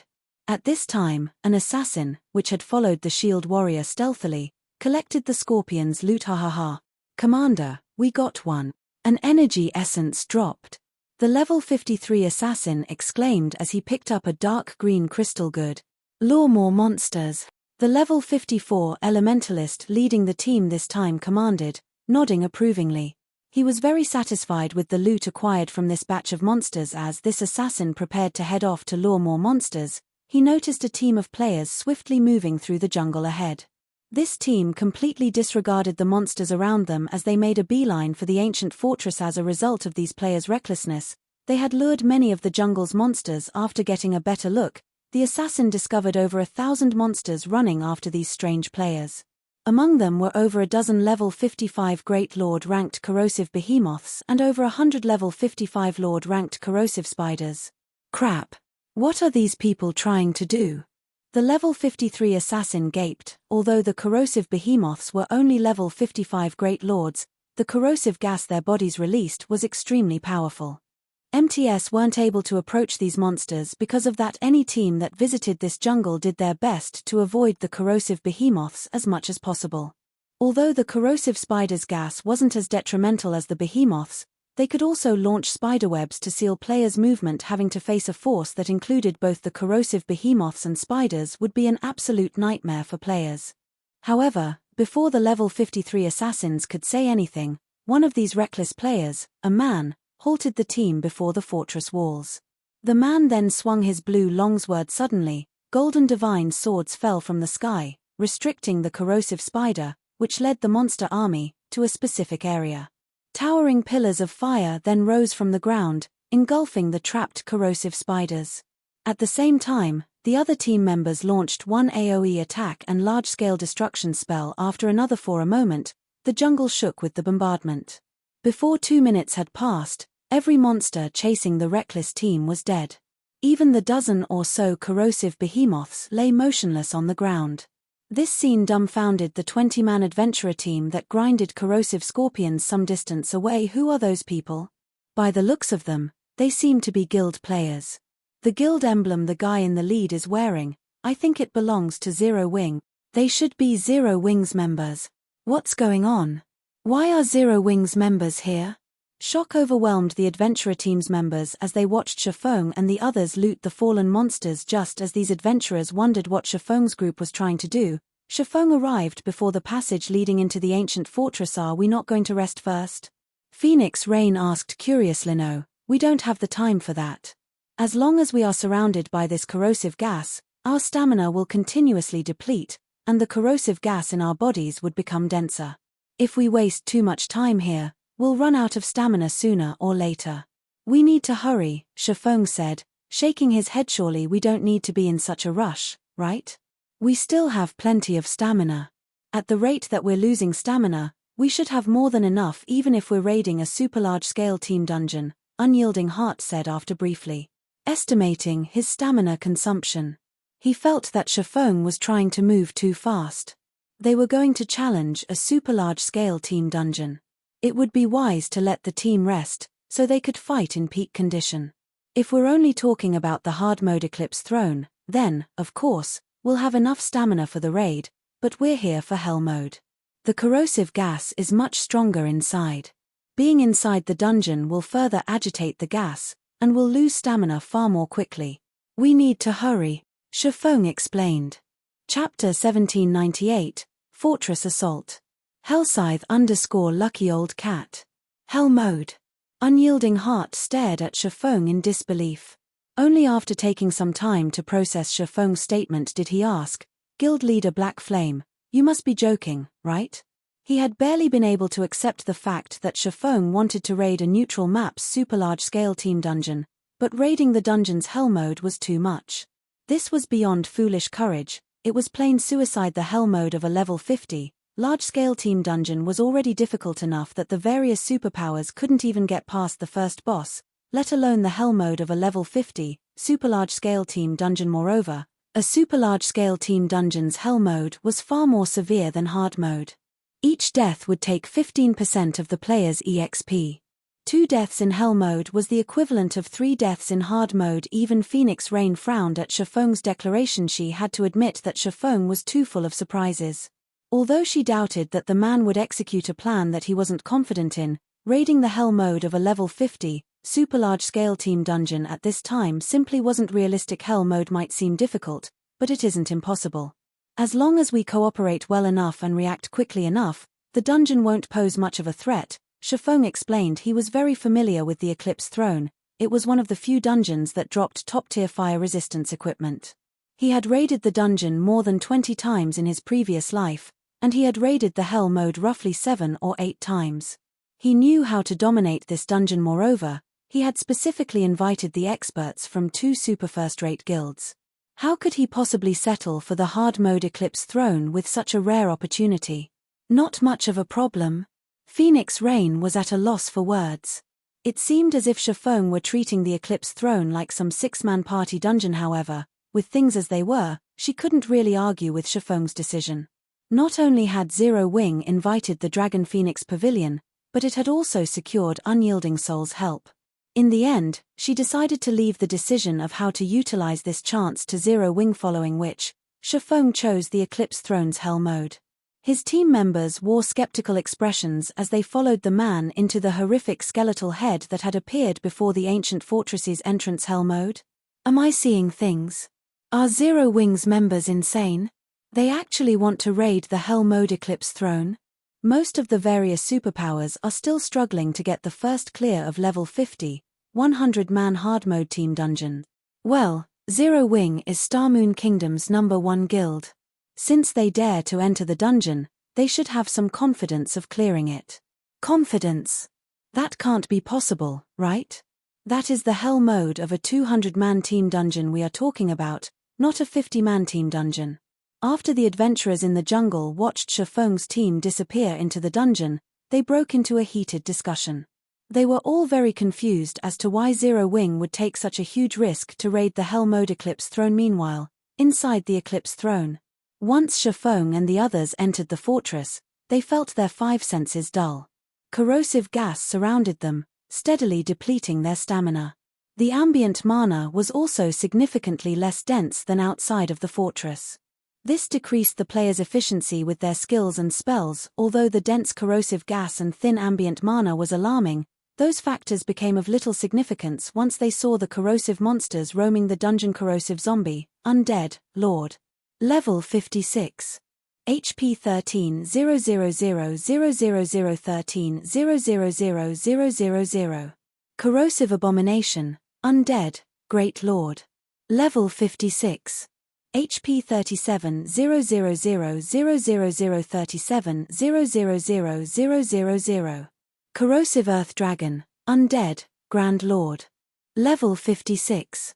HP 90 000 90 000. There were easily over 10,000 corrosive monsters wandering down the streets before them. Moreover, these monsters had formed patrol squads and marched down the streets. Aside from the large number of monsters, rapid-fire ballistas had been set up on the castle walls ahead. Multiple corrosive zombies manned each of these war weapons, and as long as those monsters discovered their team, they would face an intense bombardment. These players felt as if they were on a crusade against an army of corrosive monsters, not a dungeon raid. Why is the difference so massive? Phoenix Rain wore a solemn expression as she watched the corrosive army that surrounded the castle. She had challenged a super large-scale team dungeon before, but her team had quickly given up the attempt once they realized that they were no match for the first boss. Her team had at least been able to clear out the mobs and reach the first boss. Here, however, she wasn't even sure that they could get through the mobs. Although the super large-scale hard mode team dungeon she had challenged had been occupied by a lot of monsters, her team hadn't had to face such an exaggerated number as they did now. Here, a single patrol squad easily had over 300 monsters. The weakest among these monsters was a lord. Even a 200-man team of Tier 2 experts would have a hard time against 300-plus lords, great lords, and grand lords. Furthermore, this dungeon's environment prevented players from exhibiting their full combat power. They also had to worry about the war weapons mounted on the castle's walls. If they accidentally lured a second wave of monsters, they'd have no choice but to flee. Guild leader Black Flame, we're not going to fight our way through this army, are we? Unyielding Heart felt an intense pressure bear down on him as he surveyed the monsters and rapid-fire ballistas, but seeing Shifeng's previous confidence, the man should have a method to get past these obstacles in mind. Of course not, Shifeng said, shaking his head. We're charging into the castle. Charging straight through those monsters? Unyielding Heart asked, flabbergasted as he pointed at the monsters on the streets before him. For a moment, he even wondered if Shifeng were truly Zero Wing's guild leader. Are you certain? Yes. If we try to clear out these monsters slowly, we'll run out of stamina before we even get to the first boss, Shifeng said, determined. But before we move out, I want everyone to use these items.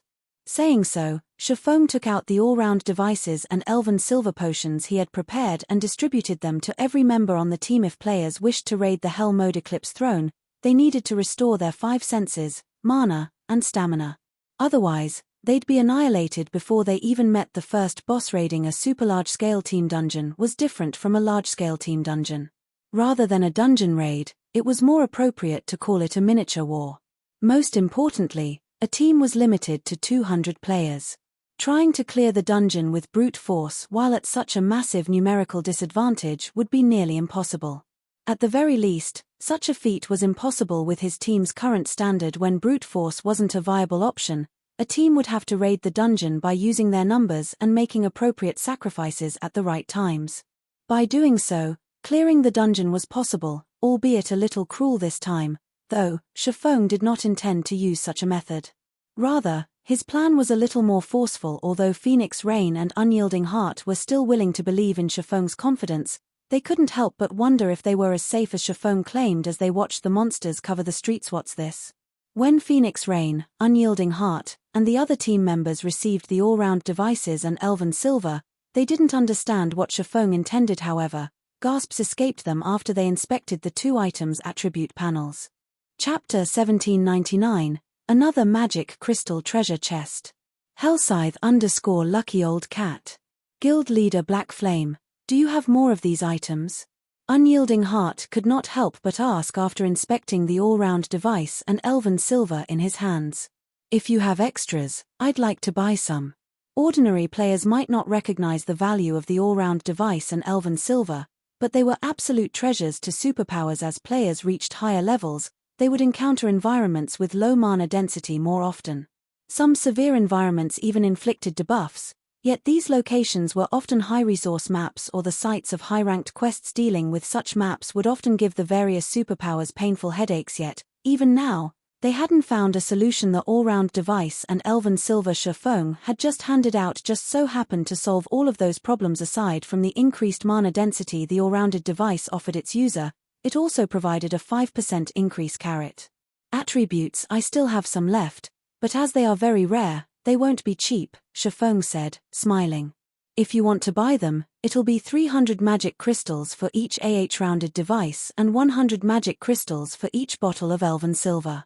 How many do you want? Unyielding Heart's interest in purchasing the all-round devices and Elven Silver potions didn't surprise Shifeng in the slightest. Superpowers had an extensive sphere of influence. Hence, they would encounter low-mana environments more frequently than ordinary guilds. If Unyielding Heart wanted to buy them, he could also use this opportunity to make a small fortune. They were so expensive. Unyielding Souls members were astonished when they heard the two items' prices. They were also surprised that Zero Wing had prepared so many all-round devices and Elven Silver just to raid the Eclipse throne. All right.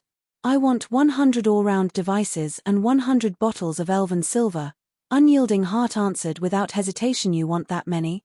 Shifeng was surprised by Unyielding Heart's generosity. This transaction was actually worth 40,000 magic crystals. You don't have that many?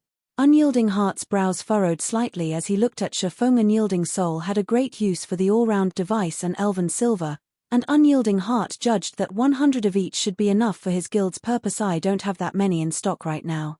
I'm sure you recognize how valuable these items are. It isn't so easy to acquire them. If you want that many, I'm afraid that I'll need a few days to get them ready, Shifeng responded truthfully. Both the all-round device and Elven Silver took a long time to produce, and their production success rates weren't very high. Currently, he only had a dozen of each remaining. It would take quite some time to craft 100 of each item. A few days? After some mental calculations, Unyielding Heart said, that's fine. If you can acquire the stock within 3 days, I will offer you an additional 5,000 magic crystals. As soon as Unyielding Heart finished his statement, Phoenix Rain spoke up, Guild Leader Black Flame, I also want 200 of each item, but I don't have any time constraints. It is fine as long as you can get them ready for me. Hearing Unyielding Heart and Phoenix Rain's offers, Shifeng was at a loss for words. His asking price was already incredibly high. He had never dreamed that Unyielding Heart and Phoenix Rain would be so interested in the all-round devices and Elven Silver. He had secured 2 massive orders just by revealing the 2 items in the Eclipse throne. Once he filled these orders, he would earn over 100,000 magic crystals. This revenue flow was much faster than mining a manatite vein for magic crystals. Afterward, following Shifeng's command, everyone equipped the all-round device and drank the Elven Silver they had received. In the meantime, Shifeng signed a contract with Unyielding Heart and Phoenix Rain, assuring that the two couldn't go back on their word once he had crafted the items. Not only did the team's players feel much lighter after they had drunk the Elven Silver, but their 5 senses also recovered. Most importantly, their stamina consumption rate had drastically decreased. Now, these players felt more confident as they watched the monsters waiting for them. Once the team was ready, Shifeng organized its formation. Cola, Turtle Dove, and Yi Wumian would spearhead the team, while the other Tier 2 MTS would guard the team's sides. The remaining melee players would be responsible for protecting the team's ranged DPS and healers. Meanwhile, The ranged DPS would be responsible for pushing away and slowing down the incoming monsters with their spells and skills. After the team had prepared and under Shifeng's command, these players charged for the castle's main gate without hesitation. Kola, Turtledove, and Yi Wumian slammed their shields into the corrosive monsters. As soon as they did, the corrosive zombies and corrosive abominations blocking their path were knocked aside, the strength the 3 MTS displayed stunning the Tier 2 MTS from the Dragon Phoenix Pavilion and Unyielding Soul. They were all Tier 2 MTS, so they knew what kind of strength the Tier 2 metric tons should wield. Their equipment should be the best available at this stage of the game, and their strength was only slightly higher than a High Lord of the same level. They still weren't a match for a Great Lord of the same level, yet Zero Wing's MT trio easily shoved aside the Great Lord-ranked corrosive abominations. This proved how high the MT trio's strength was, much higher than the other MTSA. A moment later, one Grand Lord-ranked corrosive Earth Dragon charged towards the team, but despite the monster's approach, Kola accelerated as silver divine runes lit up along his saber. He swung the blade to counter the Grand Lord's approaching clawboom. As the sound of an explosion echoed throughout the fortress, sparks scattered, dancing around Kola and his foe. The corrosive Earth Dragon stumbled back by 3 steps while Kola remained unharmed and in place, standing steady. This scene stupefied the Dragon Phoenix Pavilion and Unyielding Soul members, watching with dropped jaws. Who is this Guardian Knight? Unyielding Heart could not believe his eyes. Unyielding Heart wore multiple pieces of epic equipment and wielded a magic weapon. He was also a Berserker, the class famed for having the highest strength in the game among the 12 main classes. However, despite all these factors, his strength was only a match for a Great Lord of the same level. Even after he used an offensive skill yet, Kola had just forced back a level 56 Grand Lord. Moreover, he had done so without using a Berserk skill. This was the first time Unyielding Heart had met such a powerful Guardian Knight since joining God's Domain. However, this was a common occurrence for Zero Wings members.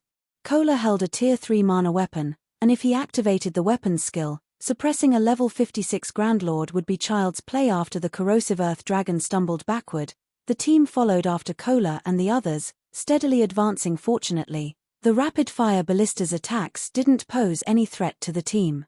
Every member was an expert, and now that they had recovered their 5 senses, dodging the ballista attacks was easy. Trailing after the MT trio, the team reached the castle's main entrance in less than 10 minutes. Surprisingly, when they reached the gate, the corrosive beasts that had chased after them turned and fled.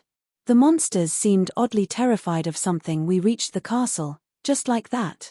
When everyone turned around to look at the thousands of retreating corrosive beasts, they found it hard to believe what was happening. It felt like some strange dream. So, this is the Sword King's strength. When Unyielding Heart glanced around the perfectly intact team, he, more or less, realized that Shifeng hadn't come to the Eclipse throne to get himself killed. He was actually confident of succeeding here. By Unyielding Heart's estimates, it might have taken the team more than 5 hours to reach the castle gates if they had attempted to carve a path towards the castle, yet Shifeng had shortened that time to 7 minutes. Moreover, the team had reached the gates without a single casualty. Unyielding Heart finally realized how Zero Wing had grown to the standard of a first-rate guild so quickly without any background or support. Alright, that's enough, Res. We should continue forward, Shifeng stated after the team had mostly recovered from their brief run. After entering the castle, the team had encountered far fewer monsters, although these monsters were of significantly higher quality. Most of the monsters inside the castle were Great Lords, with frequent appearances from Grand Lords. However, against 200 Tier 2 experts that were unaffected by the low mana environment and corrosive gas, these monsters were no trouble. The Grand Lords didn't even last more than 5 minutes. Naturally, the monsters' loot was extraordinary. The most inferior items that had dropped were rare materials for crafting fire resistance items. If the team were lucky, the monsters would even drop level 55 fine-gold fire resistance equipment. By the time the team had reached the first boss, a total of 6 such equipment pieces had dropped, inciting the Dragon Phoenix Pavilion and Unyielding Soul's Enver. Level 55 fine gold equipment was the equivalent of level 50 dark gold equipment. Despite these players' position as their superpowers Tier 2 experts, they only had a few pieces of level 50 dark gold equipment, much less dark gold equipment that increased fire resistance. After fighting and advancing for over an hour, the team reached a large arena inside the castle. Tall walls and steel cages lined the arena, and standing in its center was a 5-meter-tall humanoid monster. The monster was geared in crimson armor and wielded a one-handed axe in each of its 2 hands. Despite the monster's immobile state, it radiated an intense aura that made the watching players afraid. Troll hero, humanoid creature, mythic, level 57. HP 500 000 000 500 000. Everyone involuntarily gulped upon seeing the troll hero statistics, permeated by their fear. Not only was the troll hero a bona fide mythic monster, but it also had an attribute boost due to its home being a team dungeon. After the team members examined the troll hero for a moment, they noticed the steel cage hanging above the boss's head. What's that? A treasure chest. That should be a treasure chest. Though, I can't tell its rank. That's not right. An ordinary treasure chest is either made of wood or metal, but that treasure chest is made entirely of magic crystals. The Dragon Phoenix Pavilion and Unyielding Soul members fell into a heated discussion after discovering the treasure chest within the steel cage, but when Shifeng noticed the treasure chest, his eyes glowed with excitement. A magic crystal treasure chest. Chapter 1800, Violent MT. Hellscythe_lucky old cat. This is the first time I've ever seen such a treasure chest. What rank is it? This is a super large-scale hell mode team dungeon. No matter how you look at it, that treasure chest should be dark gold rank. It might even be an epic treasure chest. The team started to discuss their guesses as they gazed at the magic crystal treasure chest with bloodshot eyes. Even Phoenix Rain and Unyielding Heart felt a pang of envy when they glanced towards the treasure chest. Although they didn't know the treasure chest's exact rank, it shouldn't be anything insignificant. Treasure chests often offered better loot than the items that dropped from a boss.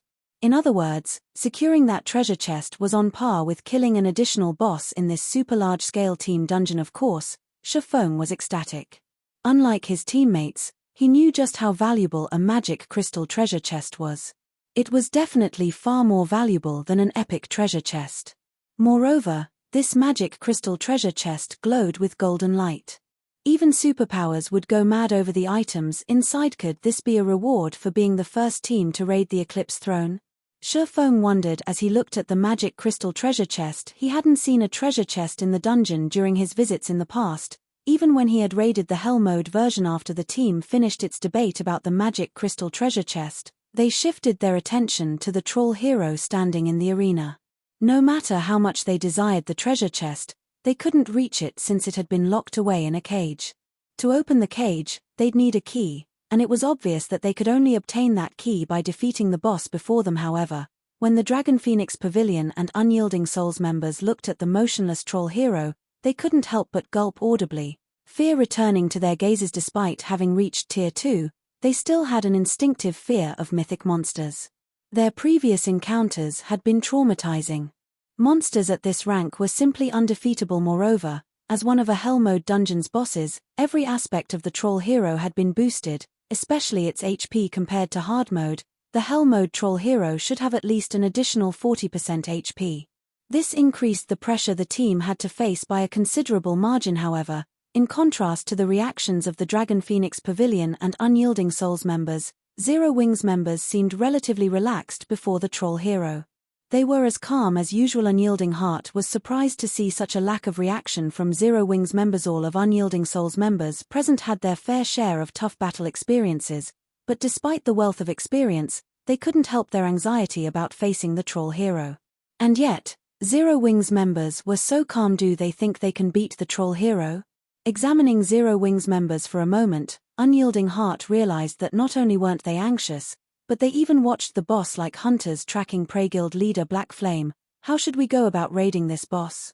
Should we test its skills and combat method first? Phoenix Rain asked. Normally, when going up against a boss monster that could potentially annihilate an entire team in a single attack, players would send in a small number of players to probe the boss for its combat method and skills so that they could set up a better foundation for the actual raid. It's best that we don't do that. This is a mythic boss. If we send in too few players, we won't learn anything at all. Instead, we'd be wasting EXP. Let's just start the raid, Shifeng said, shaking his head. He then commanded, Cola, Turtledove, You two will take turns tanking the boss. Other MTS, prepare to replace them at any time. Melee DPS, stay back and leave the attacks to the ranged DPS for now. Only go in after we ensure that it's safe. This, Phoenix Rain could not help but be appalled at Shifeng's instructions. His commands felt too half-hearted. It seemed as if he had given up on the battle already. Unyielding Heart gave Shifeng a similarly confused look. He could not figure out if Shifeng were an expert or a fool. Shifeng's instructions during the start of the raid had been precise and effective, yet the man was barking out such cursory commands now. Although starting the raid without probing would spare their guild members, avoiding unnecessary deaths that could compromise their participation, blindly sending the team into battle was both reckless and counterproductive. However, what Phoenix Rain and Unyielding Heart did not know was that Shifeng was already familiar with the Troll Hero skills and combat method. The Troll Hero was a pure warrior. It didn't wield any spells, but it did have frightening strength and agile movements. Most importantly, it possessed the passive skill, self-regeneration. This skill was the reason the Troll Hero had earned the title of Eclipse Throne's Undying Gatekeeper. Self-regeneration allowed the Troll Hero to recover rapidly from heavy injuries. This skill ensured that the Troll Hero's combat power couldn't be affected. Moreover, unlike normal bosses, whose battle recovery restored 1% of their HP every 5 seconds, the Troll Hero regenerated 2% of its HP every 5 seconds. The longer it fought, the more strength it would gain, as well. Fortunately, it could only use this power-up once every 5 minutes, but there wasn't any upper limit. Due to this passive skill, countless teams' progress in the Eclipse Throne had slid to a halt. No other boss in the Eclipse Throne tested a team's raw power like the Troll Hero. Technique wasn't as important when raiding this boss. Players simply had to attack with everything they had and pray that they had enough DPS. Without waiting for Unyielding Heart and Phoenix Rain's comments, Cola and Turtledove charged forward. Seeing this, the Dragon Phoenix Pavilion and Unyielding Souls MTS exchanged a few hesitant glances before helplessly following after the 2-0 Wing MTS. When Cola and Turtledove were less than 100 yards away from the Troll Hero, the latter abruptly opened its eyes. When its gaze landed on the two MTS, the boss revealed a sneer and roared, "Foolish challengers.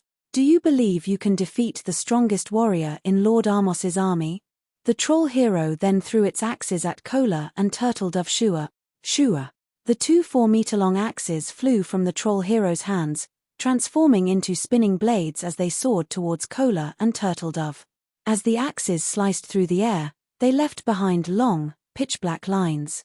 Dodge.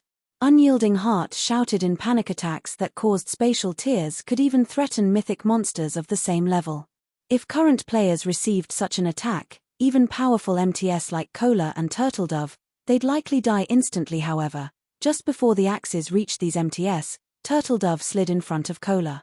Releasing a black aura, her attributes skyrocketed as she activated Power of Darkness, following which, she swung her sword at the two flying axes. Silver divine runes illuminated Turtledove's long sword, which formed a dazzling arc as it cut the two colossal axes down. Boom! Boom! With two explosions, the axes crashed to the ground. As for Turtledove, she had been forced to take 3 steps back to stabilize her stance.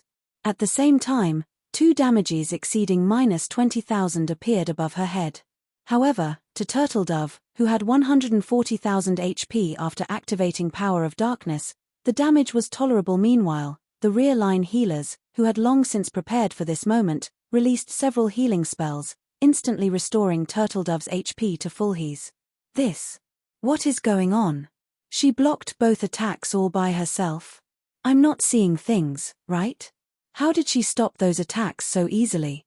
Is that really a mythic monster? Didn't you notice that she activated her Berserk skill? Even if that's the case, she shouldn't be able to stand against a mythic monster. Moreover, the boss used a skill. Those attacks had definitely been enhanced. Both the Dragon Phoenix Pavilion and Unyielding Souls members gaped at Turtledove, who had resumed her charge towards the boss when the Troll Hero charged at her in return. Turtledove smiled brightly. When less than 30 yards separated both sides, Turtledove activated the Steel Crown's additional skill, Steel Impact. Suddenly, her speed doubled. Raising her shield, she transformed into an afterimage. A moment later, She appeared before the troll hero and slammed her shield into the boss. Immediately, the troll hero flew back by over 20 yards. Chapter 1801, Sturdy Team. Hellscythe_Lucky Old Cat. As they watched the troll hero fly 20 yards across the arena and slam into the ground, the Dragon Phoenix Pavilion and Unyielding Soul members watching from a distance were stunned. She sent it flying? That's a mythic boss we're talking about.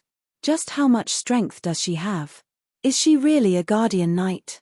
For a time, the Dragon Phoenix Pavilion and Unyielding Soul members fell into a heated discussion. None of them could believe their eyes. Unyielding Heart was particularly shocked. Not even Unyielding Soul had an MT with such astonishing strength. Finally, Unyielding Heart, more or less, understood where Zero Wing found the confidence to raid the Hell mode. Eclipse Throne MTs played a crucial role in dungeon raids. Oftentimes, a failed dungeon raid wasn't a result of a lack of DPS. Rather, the team's MTS weren't able to survive against the bosses long enough. However, as long as a team had an MT that could tank the boss, even if the first raid attempt failed, the team would use the next few attempts to probe the boss for weaknesses and would eventually defeat. It's the reason that the various superpowers didn't dare to touch a level 50 super large-scale team dungeon at this stage of the game was the lack of capable MTS. How did her strength improve by so much? Phoenix Rain was wrought with confusion as she watched Turtledove. When she had met Turtledove last, the female Guardian Knight had already been very powerful, easily tanking a Grand Lord by herself. However, after not seeing Turtledove for some time, the female Guardian Knight had grown to become capable of throwing a mythic boss. The speed at which Turtledove grew stronger was simply terrifying even after this shocking revelation. However, Zero Wing's members were still unsurprised. They knew that Turtledove had upgraded her Steel Crown to epic rank. Meanwhile, the Steel Crown's additional skill, Steel Impact, had also improved. Now, instead of increasing her strength by 300% and speed by 100%, the skill increased her strength by 400% and speed by 150%. With such a boost, it was only natural for her to send a level 56 mythic boss flying after the troll hero's clash with Turtledove. Its HP fell by over 150,000. Turtledove had secured the troll hero's aggro. With an angry roar, the boss's muscles bulged, and it stomped on the ground before transforming into a blur as it charged at the female Guardian Knight. Fortunately, since the troll hero's axes were still stuck in the ground behind Turtledove, it didn't pose much of a threat. In fact, Turtledove did not even bother to avoid the charge. Instead, she thrust the point of her shield into the ground and prepared to receive the troll hero's charge head-on. Tier 2 skill, Backfolding. Backfolding was a Tier 2 skill Turtledove had recently acquired from the primordial Divine Ruin. It was a super rare skill that could reflect an incoming attack from the front boom. When the troll hero crashed into Turtledove's shield, its massive frame stumbled 3 steps backward, a damage of over -500,000 appearing above its headguard. Ranged players, attack. Shafong commanded one. He saw that Turtledove had solidified her aggro spells and arrows bombarded the troll hero, and damages of over -10,000 appeared above the target's head, one after another. Occasionally, damages exceeding -40,000 also floated above the boss's head. These damages originated from Zhao Yueru, who wielded Frostflame's Wrath. Her attacks were particularly prominent among the bombardment. Her ice and fire-type spells were clearly stronger than the other Tier 2 elementalist spells on the team. What a high damage. Zero Wing actually has such a powerful elementalist. Unyielding Soul's magical class players were stupefied by Zhao Yueru's performance. They were bona fide Tier 2 players and wore the best equipment available at this stage of the game. The fact that they were able to deal over -10,000 damage to a mythic boss was already impressive and would attract the awe of many expert players. However, Zhao Yueru's attacks had utterly changed their views on the world. Not only did Zhao Yueru's attacks consistently deal over -40,000 damage, but some of her attacks also dealt twice that without a critical hit. Her DPS alone could rival the total DPS of 5 of them. Unyielding Soul's magical class players couldn't figure out what was happening. Despite the fact that they were all Tier 2 players, the difference between them was massive. What these players didn't know was that Frostflame's Wrath improved its wielder's ice and fire-type spells by 1 tier. Now that Zhao Yueru was Tier 2, Her Tier 2 spells had been upgraded to Tier 3. Not even Shifeng was confident of beating out Zhao Yueru's DPS. When the team saw the Flame Witch's damage, they became far more confident of defeating the troll hero under the unceasing magical bombardment. The troll hero rapidly lost HP. However, after 5 seconds, something happened that stupefied the team. The boss instantly healed all of the damage the team's ranged players had caused. What's going on? Why did it fully recover its HP? Didn't we take more than 1% of its HP in the last 5 seconds? These players were dumbfounded as they stared at the unharmed troll hero. They couldn't understand how the boss had recovered all of its lost HP. A passive skill. Unyielding Heart and Phoenix Rain quickly reached the conclusion that this disconcerting issue had been caused by one of the boss's skills. There was no other way to explain how the boss had recovered more than 1% of its HP in the last 5 seconds. This turn of events extinguished the little confidence everyone had gained from Zhao Yueru's performance. This boss's combat method is very simple. If the boss takes about 1 second to charge up when it lifts both axes into the air, it'll execute an AoE attack. You'll be safe from this AoE attack as long as you remain more than 15 yards away from the boss. If it charges up for only half a second, it'll execute a straight-line attack. In that case, you'll be safe if you maintain a distance of more than 25 yards from the boss. So, pay attention to dodging. When you're attacking, you'll have a higher chance at hitting the boss if you execute two-part attacks, Shifeng commanded through the team chat. If everyone's ready, then melee players, join the assault. He's learned the boss's attack method already. Unyielding Heart could not help his surprise as he watched Shifeng calmly issue commands. Normally, a raid team would need 2 or 3 minutes to figure out a boss monster's attack pattern. Depending on the attack pattern's complexity, a raid team may even need over 10 minutes to figure it out. Yet, despite fighting for a few short seconds, Shifeng had already figured out this boss's attack method. Hearing Shifeng's orders, the team sprung into action as Shifeng had stated, although the difference between a 1 second and 0.5 second charging time was subtle, the team's expert players easily recognized the difference. Hence, practically no one died when the boss used its 2 AoE skills. Moreover, when everyone assaulted the boss according to Shifeng's requirements, their hit rate was extremely high. As a result, the troll hero's HP steadily decreased. Once the melee players included their DPS, the boss lost HP even faster. Because of this, these players had a newfound admiration for Shifeng's leadership. If a team had such a capable commander, the team's overall combat power would no doubt rise by a small margin. While the improvement might not be significant, this small difference could become a deciding factor in whether or not a team could clear a dungeon. After another 5 seconds, the team managed to shave off a little over 2% of the troll hero's HP. However, when the troll hero's self-regeneration took effect, it instantly recovered 2% of its total HP, healing most of the damage. It was evident that the team was in for a long battle of attrition. Not even this is enough to beat it. Phoenix Rain thought, frowning.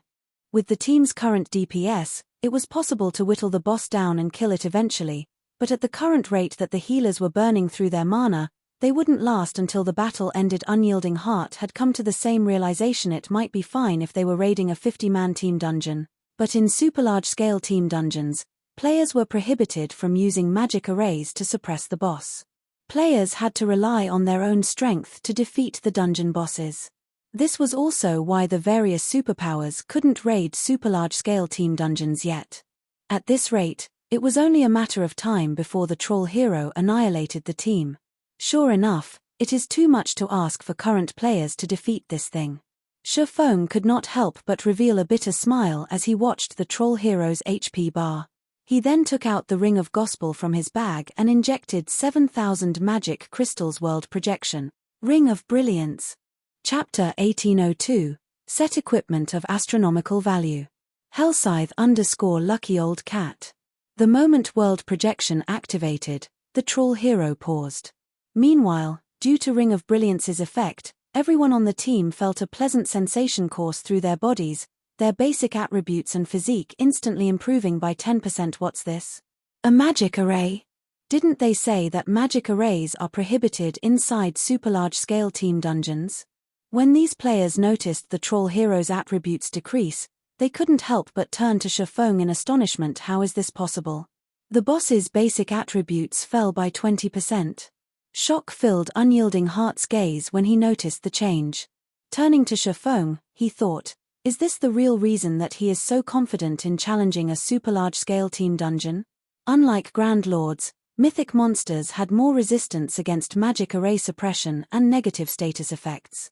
If one tried to suppress a mythic monster in the fields with an intermediate magic array, they would be very fortunate if the magic array suppressed the mythic monster's attributes by 10%, much less 20%. Although a 20% decrease in basic attributes did not seem like much, it decreased the raid's difficulty by at least 30%. This also reduced the equipment standard requirements for MTS and the DPS requirement for damage dealers. Sure enough, he came prepared. When Phoenix Rain sensed the ambient mana density and the increase to her basic attributes, she shot Shifeng a glance. Although she had assumed that Shifeng had prepared more trump cards than those they had seen thus far, she couldn't help but feel a little surprised once she actually saw them. With this development, the troll hero was at a disadvantage. Now, Turtledove was able to stop all of the troll hero's frenzied attacks all by herself. The boss also recovered far less HP via its battle recovery. As a result, the troll hero's HP, which had barely moved thus far, began to fall at a steady pace. 99%. 96%. 92%. When Turtledove's Berserk skill ended, Shifeng had the other Tier 2 MTS activate their Berserk skills to tank the troll hero. Unlike Turtledove, though, the other MTS struggled to hold the boss by themselves. Hence, Shifeng had two Tier 2 MTS tank the troll hero at the same time, with Cola and Yi Wumian offering support from the sides. Time passed quickly. After 5 minutes since the battle had begun, the troll hero received a small boost to its strength and speed. Fortunately, the improvement was tolerable for the Tier 2 MTS. Before 20 minutes had passed, the troll hero's HP fell below the 1% threshold. Seeing this, Shifeng activated Divine Providence before activating Lightning Slash to land the killing blow. The troll hero then collapsed and transformed into particles of light, disappearing when the boss faded away. A small mountain of items took its place. The loot's brilliant glow made the players from the Dragon Phoenix Pavilion and Unyielding Soul drool. The boss of a super large-scale team dungeon actually drops so many items. With a rough glance at the pile of items, Unyielding Heart determined that more than 50 items had dropped. That was more than double what dropped from a level 50 large-scale team dungeon's boss. The number of items before her surprised Phoenix Rain as well. Shifeng, however, didn't share their reaction. Although a super large-scale team dungeon and a large-scale team dungeon dropped roughly the same quality of items, the former tended to drop far more loot than the latter, following which, Shifeng collected the items while the Ream took a break. The intense battle against the troll hero had lasted nearly 20 minutes. At this point, the healers had expended a considerable portion of their mana. The fighters also needed a moment to relax. Guild leader, how's the loot? Blackie, who rested on the ground nearby, asked Shifeng. Not bad. We got a total of 63 items. 3 are level 55 dark gold weapons, one of which is a greatsword that adds fire resistance.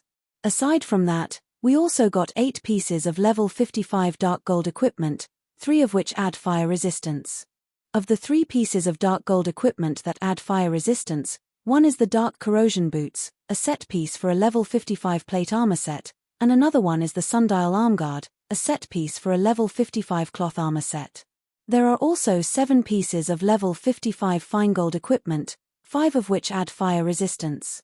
As for the other items, they're mainly magic scrolls, potions, mana stones, and raw materials, Shifeng said as he shared the equipment statistics in the team chat for everyone to see. Crap. Level 55 dark gold set equipment.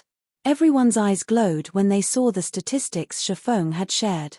Both the Dark Corrosion set and the Sundial set were 6-piece, level 55 to level 60 dark gold set equipment. These 2 sets were easily the strongest set equipment they had seen thus far. If one equipped one of these sets, only players in full epic equipment could surpass them. Shifeng simply smiled in response to everyone's exclamations. The Dark Corrosion set and Sundial set were some of the best sets available to players between level 55 and level 60. Not only did they provide superb fire resistance, but they also had effects that significantly enhanced fire-type damage. The full Sundial set, in particular, would increase all basic attributes by 220 points and physique by 15%. The set provided a significant improvement in all aspects. No ordinary Dark Gold set equipment could compare when they saw the Dark Corrosion set and Sundial set. Unyielding Heart and Phoenix Rain's eyes turned slightly bloodshot. They hadn't considered that the Eclipse throne could drop such valuable Dark Gold set equipment. If an MT equipped the Dark Corrosion set, that MT could easily tank bosses in fiery environments. Tanking level 50 mythic bosses would also become much easier. Guild Leader Black Flame, if you can collect a complete Dark Corrosion set, Unyielding Soul will purchase it for 15,000 gold. Unyielding Heart declared he Dragon Phoenix Pavilion is willing to offer 17,000 gold. Phoenix Rain said. Hen, Unyielding Soul offers 18,000 gold. Unyielding Heart hurriedly countered Phoenix Rain's offer. Seeing Unyielding Heart and Phoenix Rain competing over the Dark Corrosion set, the Dragon Phoenix Pavilion and Unyielding Soul members present were stunned. Even Zero Wings members had similar reactions. They never thought that the VIPs of two super first-rate guilds would fight so fervently over the Dark Corrosion set. I'm sorry. While I can understand your interest in purchasing the set, but the Dark Corrosion set is very important to Zero Wing, so I have no intention of selling it for now. Shifeng refused the offer immediately. Of course, if Zero Wing obtains a second Dark Corrosion set, I will be willing to sell it. However, the minimum bid I'll accept per set is 24,000 gold. Of course, you can also offer rare materials or magic crystals. Shifeng's team members gasped when they heard his price. It was too expensive. One could purchase a very good plot of land in an imperial capital's central district for 24,000 gold.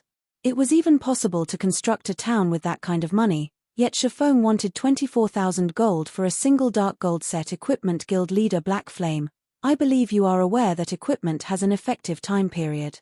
Although the Dark Corrosion set is a level 55 to level 60 Dark Gold set equipment, its value will decrease as time passes, Unyielding Heart said.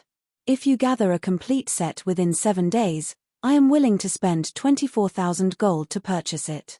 However, if you offer the complete set after a fortnight or a month, I'm afraid that the Dark Corrosion set will no longer be worth that price. Phoenix Rain nodded in agreement with Unyielding Heart's words. As their levels and equipment improved, bosses that they hadn't been able to tackle would become easier to defeat. It was only a matter of time before they would acquire something similar to the Dark Corrosion set. They were only willing to buy the Dark Corrosion set now to jumpstart their plans, but as their time advantage shrunk, the set equipment's value would decrease as well. Rest assured. Zero Wing should have no problems securing a second Dark Corrosion set within 7 days. If we fail to collect a second set, I will put the first up for sale, Shifeng said. Although the Dark Corrosion set was precious, its drop rate in the Hell mode Eclipse throne was relatively high. He also had the Icarus's Heart. Super large-scale team dungeons reset once a week, and after another 7 days, Zero Wing would have far more Tier 2 experts. While Zero Wing wasn't guaranteed to acquire 2 Dark Corrosion sets after 2 dungeon raids, securing one shouldn't be an issue. After some negotiations, Shifeng decided to hold an auction for the Dark Corrosion set in 10 days. The set's final owner would depend on who offered the highest price, Phoenix Rain or Unyielding Heart. Once Shifeng had organized the loot, he turned his gaze to the magic crystal treasure chest in the gigantic iron cage above. When the troll hero had died, it had also dropped a pitch-black key. This key, without a doubt, was related to the massive cage. Shifeng then activated Gale Domain and flew towards the hanging cage. Chapter 1803, Greatsword Saint. Hellscythe _ Lucky Old Cat. The iron cage above the arena was as large as a house. Although the cage was covered in rust, the divine runes on the iron railings were visible. Due to these divine runes, some kind of invisible energy constantly circulated the cage. When Shifeng landed on top of the iron cage, he discovered that he was unable to use any skills or spells. His body also felt heavy, his movements becoming sluggish. What powerful suppression! Shifeng felt the strange energy suppress his mind as he stood on the cage, becoming a little dizzy. If a Tier 1 player stood in his place, they'd likely pass out. When Shifeng tried to reach the cage's lock, a powerful force shoved him away. He transformed into a blur as he crashed into the arena below. What's going on? Didn't he already get a key? Phoenix Rain and Unyielding Heart were a little surprised when Shifeng's figure slammed into the ground from their position. They had only seen Shifeng fly like a cannonball the moment he had reached the cage's lock. They had never seen anything like it. Once Shifeng stood, he shook his head, still dizzy. He then fell into deep thought as he stared at the iron cage that one blow had dealt -60,000 damage. If a cloth armor or plate armor class with low HP had taken the blow, they would have died instantly. Guild leader, is the key unable to open the cage? Aqua Rose asked curiously as she looked at Shifeng, whose HP had fallen to a critical level. No. We must be missing something, Shifeng said, shaking his head. He realized that they needed more than just the key. I think the rest of the bosses should have what we need. He hadn't heard anyone mention a gigantic cage above the troll hero during his previous life, so he had no idea of what he needed to open it. However, since this was clearly a reward for the first team that challenged the Hell Mode Eclipse throne, the following bosses should carry what he needed. After Shifeng rested for a while, he led the team onward. The Eclipse throne's castle was massive, and the troll hero was only the castle's gatekeeper. Under Shifeng's command, the team slaughtered the patrolling monsters inside the castle. After nearly 2 hours, the team arrived at a garden. Along the way, the team had killed a large number of monsters. Overall, these monsters dropped a total of 5 pieces of level 55 fine gold equipment and 1 level 55 dark gold equipment piece. Since none of them provided fire resistance, Shifeng decided to hold an internal auction for the Zero Wing members on the team. This made the Dragon Phoenix Pavilion and Unyielding Soul members jealous. Even now, they did not have a single piece of level 55 fine gold equipment, much less level 55 dark gold equipment. Guild leader, there's a boss ahead. Fire Dance, who scouted for the team, reported through the team chat. Hearing Fire Dance's report, everyone went on high alert and ventured through the garden carefully. After about another minute, the team found a courtyard that could very well be described with the word paradise. Surrounded by greenery and gorgeous flowers, a giant wolf lay slumbering beneath a large tree. The wolf was 6 meters long and covered in crimson fur. Corrosive Wolf King, Demonic Beast, Mythic. Level 57. HP 400 000 000 400 000 000. This boss's aura is so strong. The corrosive gas this boss is giving off is really dense, too. I can already feel my stamina decreasing faster than before, despite standing so far away. The team members watched the Corrosive Wolf King with solemn expressions. If the Corrosive Wolf King were similar to the troll hero, they would not have to worry. However, bosses like the Corrosive Wolf King, which could cause constant damage or inflict debuffs, were the most troublesome. These bosses would place an immense burden on the team's healers. If the healers couldn't keep up with the constant damage, it would only be a matter of time before the boss annihilated the team. All MTS form groups of 3 and stand in the specified location. Melee DPS split up into groups as well and stand beside the MTS. Healers and ranged DPS will run after the boss throughout the raid. If there are no problems, let's begin. Shifeng simply used the standard procedures for a boss raid and had his team move out. This left Phoenix Rain and Unyielding Heart speechless. Although they wanted to express their opinions about Shifeng's instructions, they held back and followed his orders. When they recalled the swordsman's ability to adapt as soon as the raid began, Shifeng activated Ring of Brilliance. This time, though, he did not activate World Projection.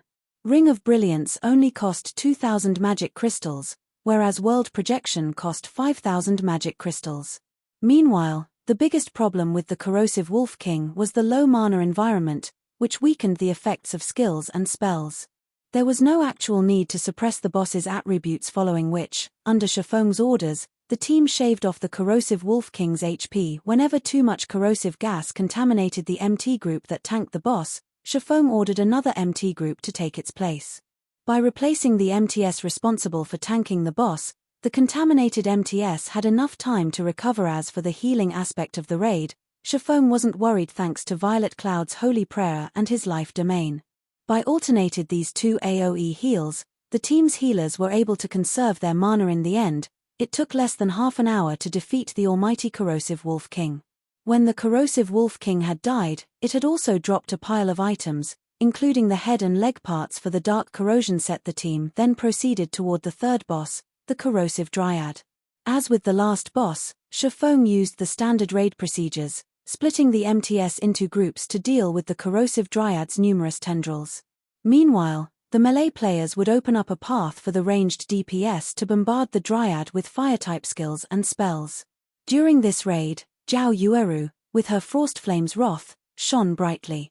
Like the corrosive Wolf King, it took less than 30 minutes for the corrosive dryad to fall. Meanwhile, the corrosive dryad dropped 5 pieces of level 55 dark gold equipment and 8 pieces of level 55 fine gold equipment, all of which added fire resistance.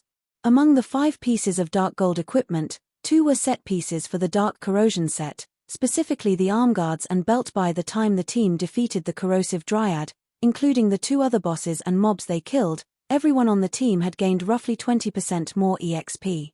Their leveling speed in the dungeon was much faster than grinding elsewhere. This left the Dragon Phoenix Pavilion and Unyielding Souls members speechless. They currently raided a level 50, super large-scale team dungeon's hell mode, yet not only hadn't they died and lost EXP, but their experience bars had also increased faster than grinding monsters outside of the dungeon. If they were to retell this tale, nobody would believe them. What surprised these super first-rate guilds members the most was the fact that they had only used the standard raid procedures to defeat every boss they had encountered. Despite facing mythic monsters, they had managed to defeat these bosses, one after another, without so much as suffering a single casualty. Since when were standard raid tactics so effective in super large-scale team dungeons? The bosses they had raided thus far were much easier compared to the bosses in large-scale team dungeons. However, unlike their companions, Phoenix Rain and Unyielding Heart realized what was happening. Their team hadn't defeated these powerful mythic bosses so easily because the standard raid procedures were so effective in this dungeon, but because Zero Wing's MTS, healers, and DPS were astoundingly powerful. There was also Shifeng's heaven-defying Ring of Gospel, which could weaken the bosses and enhance their entire team. Without these factors, all of these boss fights would have been incredibly difficult or ended in a team wipe. The Eclipse throne had a total of 4 bosses. Now that they had killed 3, only the final boss remained. Both Phoenix Rain and Unyielding Heart felt as if they were in a dream, following which, under Shifeng's command, the team soon reached the throne room housing the final boss. The throne room was also on the castle's top floor. When the team reached the throne room, they encountered a young man lying before the room's tightly shut doors. The young man wore golden armor and carried a great sword that radiated a holy light on his back. If one inspected this young man, they would discover that he was a level 60 mythic NPC. When Shifeng saw this NPC youth's name, he was stunned. Why is he here? Shock filled Shifeng's eyes as he gazed down at the mythic NPC. At this stage of the game, most likely no player, other than himself, knew about this NPC, but during his previous life, every God's Domain player would recognize the youth. This man had been reputed as the Greatsword Saint, known by players as the strongest entity below Tier 6. However, the main reason for this NPC's fame was the weapon he wielded. It was also the easiest weapon to find among the 10 great legendary weapons. The Glorious Will. Chapter 1804, Epic Team Quest. Hellscythe_Lucky Old Cat. Shifeng had never thought that he would actually come across the Greatsword Saint Edward in the Eclipse throne. From what he remembered, the Greatsword Saint was stationed at the ruined mountain range in the continent of God's Domain. Although the Glorious Will was the easiest of the 10 great legendary weapons to come by, even after 10 years, no player had managed to acquire the real Glorious Will. There had been a player that managed to acquire a replica of the Glorious Will, who had been titled the Glorious Sword Saint. Rumors had it that the Glorious Sword Saint had acquired the replica from a quest. Other rumors claimed that the replica came from the loot of a powerful field boss. There were also some that stated it was a commission made by a famed smith. Although the Glorious Sword Saint had eventually revealed that the Glorious Will replica came from a quest given out by Greatsword Saint Edward, nobody believed him. The reason for this was that many players had tried increasing their favorability with Greatsword Saint Edward after the revelation. However, no matter how high their favorability reached, the NPC did not offer them the same quest. Hence, everyone concluded that the Glorious Sword Saint had lied to conceal the origin of his weapon. Could that person's weapon have come from here? Shifeng thought as he looked at the Greatsword Saint Edward lying quietly against the doors to the throne room. When he raided the Hell Mode Eclipse throne in his previous life, he had never come across Edward. Now that the NPC appeared in the dungeon in this life, Shafone could not help but suspect that the quest the Glorious Sword Saint had mentioned back then was related to the Edward before him. Right now this discovery thrilled Shafone. The Glorious Will was one of the 10 great legendary weapons in God's domain. Even its replica was something that countless players dreamed of obtaining.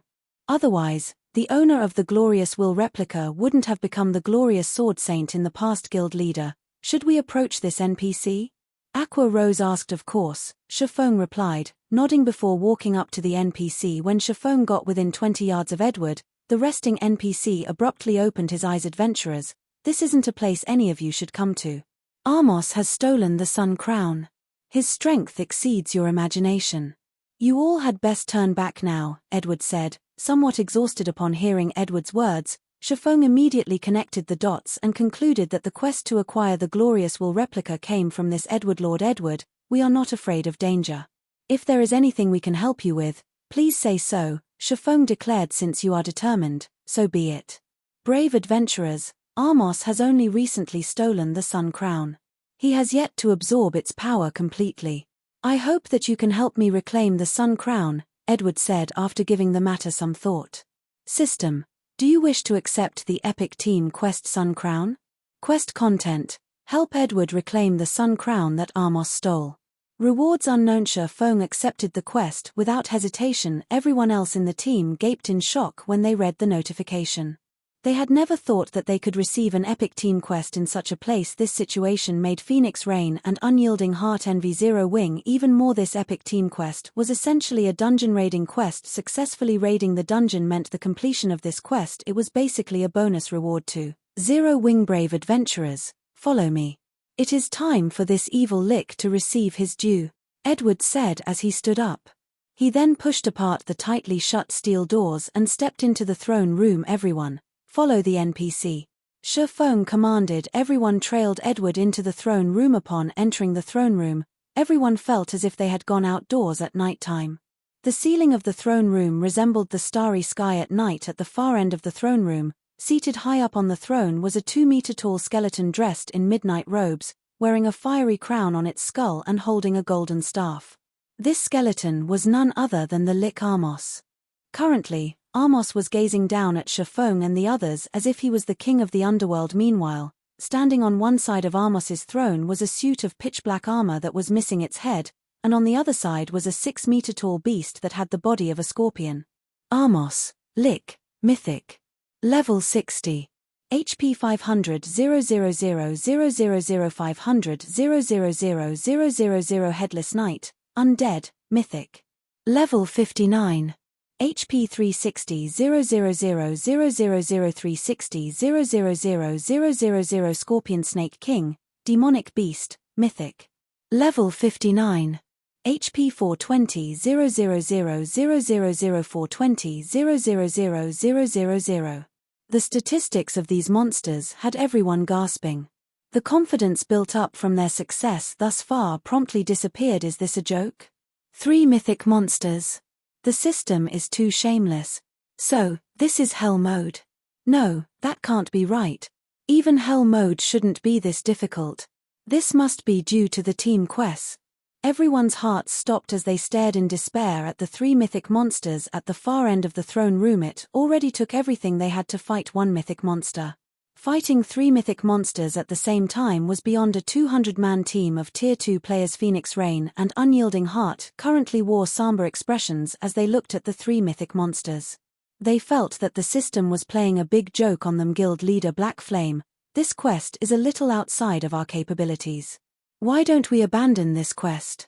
With our team's current strength, it is simply impossible to go up against 3 mythic monsters simultaneously. Phoenix Rain suggested. Unyielding Heart nodded his head in agreement. This was no longer a feasible challenge for current players.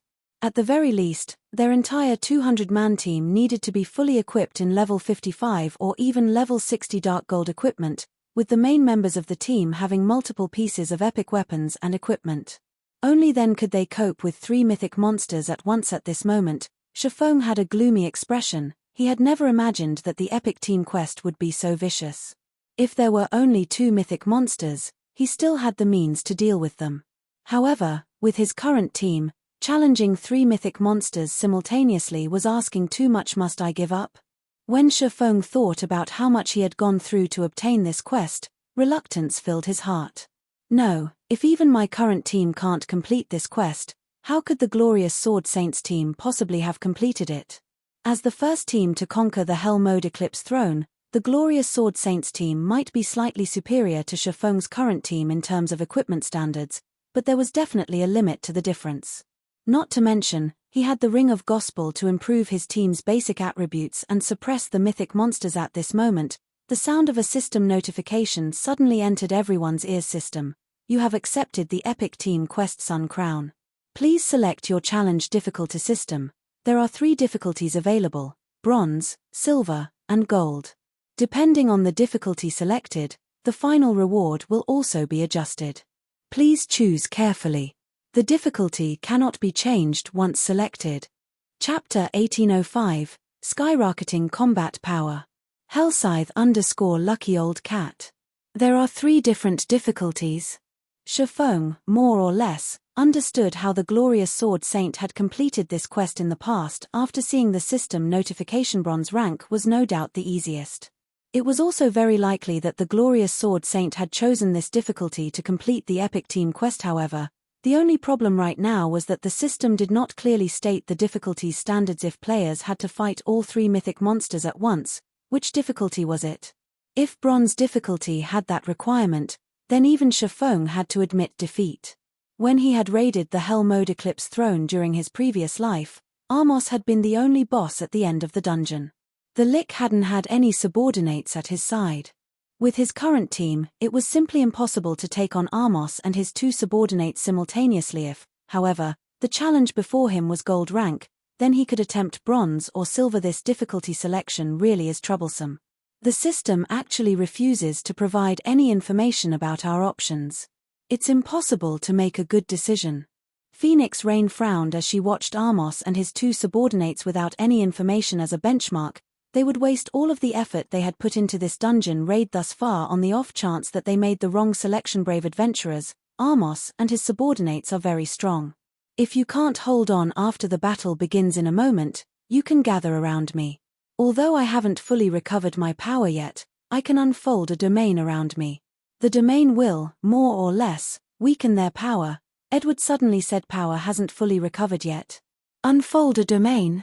Shifeng could not help but turn to look at Edward upon hearing the NPC's words. So, that's the case. Guild leader, did you figure something out? Aqua Rose asked curiously when she saw Shifeng's smile. I now understand this quest's difficulty standards, Shifeng said as he gestured to Edward. The challenge difficulty doesn't refer to the 3 bosses. It refers to the support Edward can provide. The more difficult the challenge, the more limited Edward's help will be. Hearing Shifeng's words, realization dawned on the team. They all felt that Shifeng's guess was likely the right one. However, a gloomy atmosphere descended on the team again. Even if Edward could help, his assistance had a limit. Moreover, after all was said and done, they still had to face 3 mythic monsters simultaneously. After giving the matter some thought, Shifeng decided to choose the Silver rank difficulty. He felt that his team's overall combat power was higher than the Glorious Sword Saints raid team in the past. If the Glorious Sword Saint had been able to clear the Bronze challenge, then his team should have a high chance of clearing the Silver challenge. Although the Gold challenge rewards might be abundant, Shifeng didn't think it was worth the risk. Since the system notification had clearly stated that one could not change their difficulty selection once they had made their choice, it was likely that they'd only have one opportunity to challenge this quest. If they failed the quest, they'd walk away with nothing. Hence, Shifeng decided on the Silver challenge system. You have chosen to challenge the Silver difficulty system. It is detected that you are challenging the Sun Crown quest for the first time. Difficulty selection may be altered to normal mode or hero mode. For normal mode, the boss's attributes will be weakened by 20%. Based on your performance in the battle, the reward will range between Bronze rank and Silver rank. For hero mode, the boss's attributes will be weakened by 10%. Based on your performance in the battle, the reward given will range between Silver rank and Gold rank. This privilege is only available on the first challenge. You may also forsake this opportunity and choose the standard difficulties. Please choose wisely. Privilege for the first challenge. Shifeng could not help his grin. He now realized how the glorious Sword Saint had completed the quest, following which, Shifeng chose Hero Mode.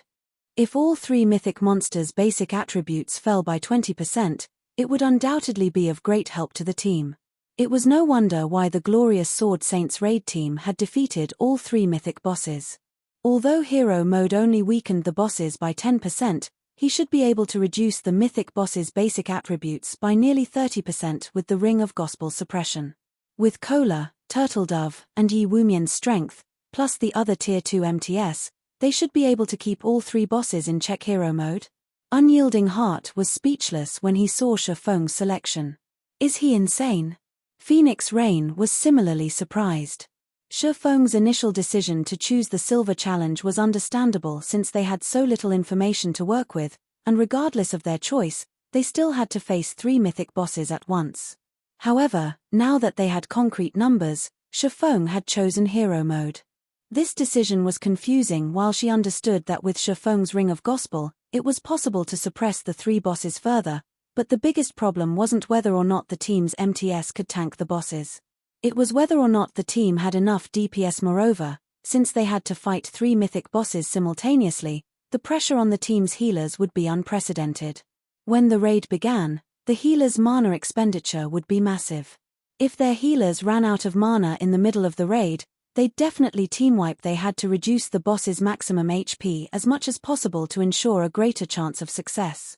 Although there was only a 10% difference between normal mode and hero mode, the three bosses had a combined 1,280,000,000 HP.